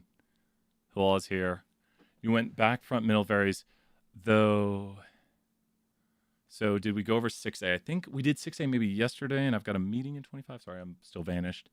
Be very careful if you have your volume loud. Fire alarm will probably be going off in a matter of minutes here.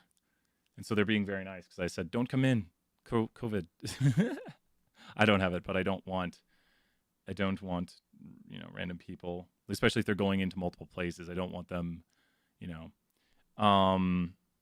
So right here, Alex, and I'll probably hop online later. I think I plan to help out a little bit more. And I think we did 6A yesterday because I might be leaving soon, Megan, especially if the alarm starts going off. Literally, it's going to go off any second now. Sorry, guys. Oh my God, heart like this. So once again, earbud warning. Fire alarm is probably going to go off. Like I keep saying that, and I'm like waiting for it to go off. So do not have your volume loud. Do not have headphones in. Earbud warning. But I do have limiters on this stuff. So, yeah. Do we need to calculate that with code? Which thing with code? This is Alex was doing some really awesome stuff right here. You don't have to do this with code. I mean, you can do it, but you could do it manually. Like you could figure out the females. Yeah, I know, Alex. It's really awesome. I'm glad you did this because what you could do, if you go to column names location, Alex, because when this runs, it's doing sum of location, and it's going through all 4 locations. What is I in the global environment right now? I want to see this before it ends. I don't want that alarm. So, wait, I can't be a vector of... Oh, I is the 2 things? So it's taking... So it's taking 14 and... Oh, it's taking each column. So it's going through, and the way this works, I've never used it this way. So each time it does it, it's doing each column. Does that make sense right there, Alex? Like you're going through and you're taking each column, it's doing the sum of each column and rounding it and yada, yada, yada. And it's doing the sum of each column, sum of location, sum of I. And no, sum of location is the sum of everything. Sum of I is the column inside of here. So this is the sum of a column. And so you're getting the marginal distributions with this. And then if you wanted, there's a quicker way of doing this too. But if you wanted to get we should be able to go right here. Yes. Oh, I know it. I'll mute myself if it starts going off literally any moment now. We want right here the column names. This will do it right here. Oh, shit, that's it.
I think I see it.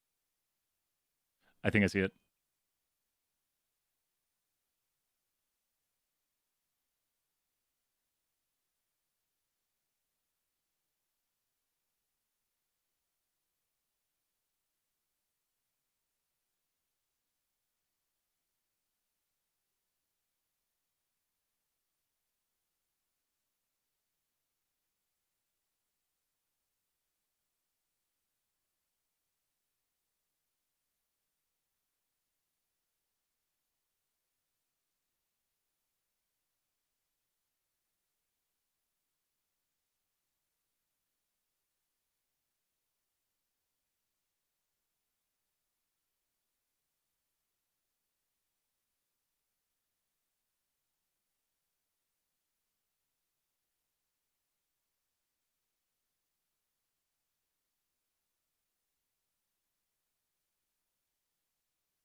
Ayo, the alarm stopped. We are back. Is anyone still here? Got 17 minutes till the meeting. I started it from scratch because, and then so this will be. Oh, so we could do this.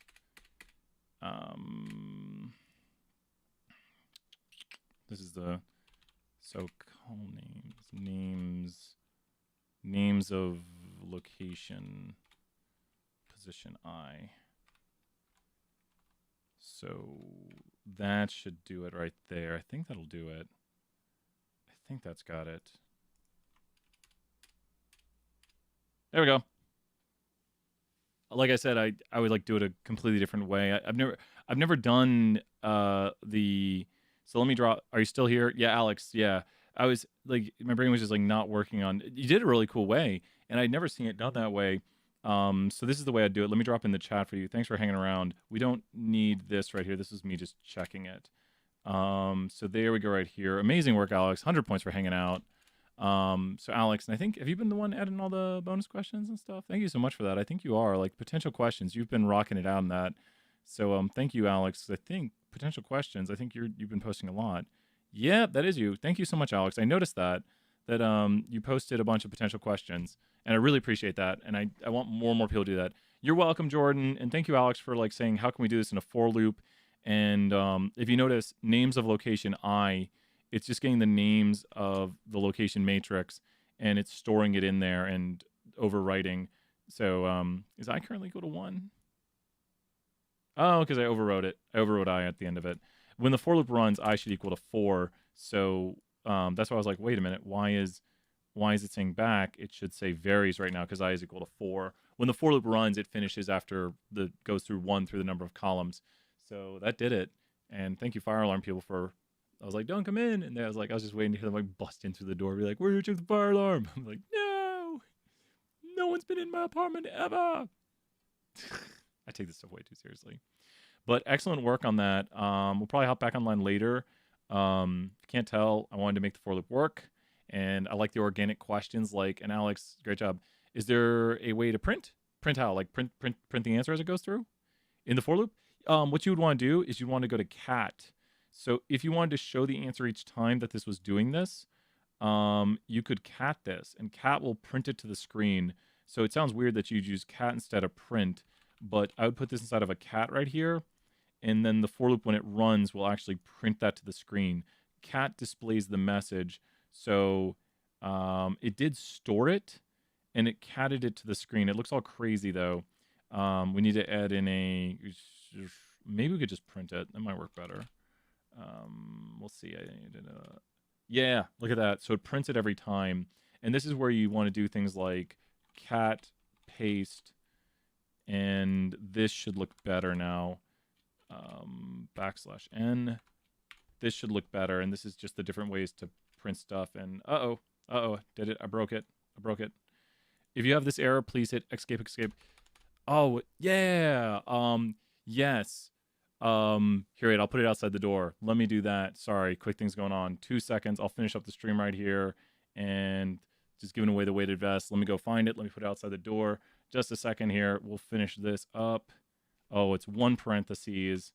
And with that, we've done it. And look, it prints it to the screen. We don't get the name of it, but we get it printed right there.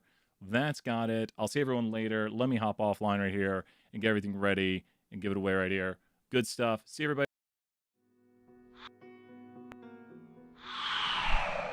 Why didn't the transition screen happen? I hit it twice. Bye, everybody.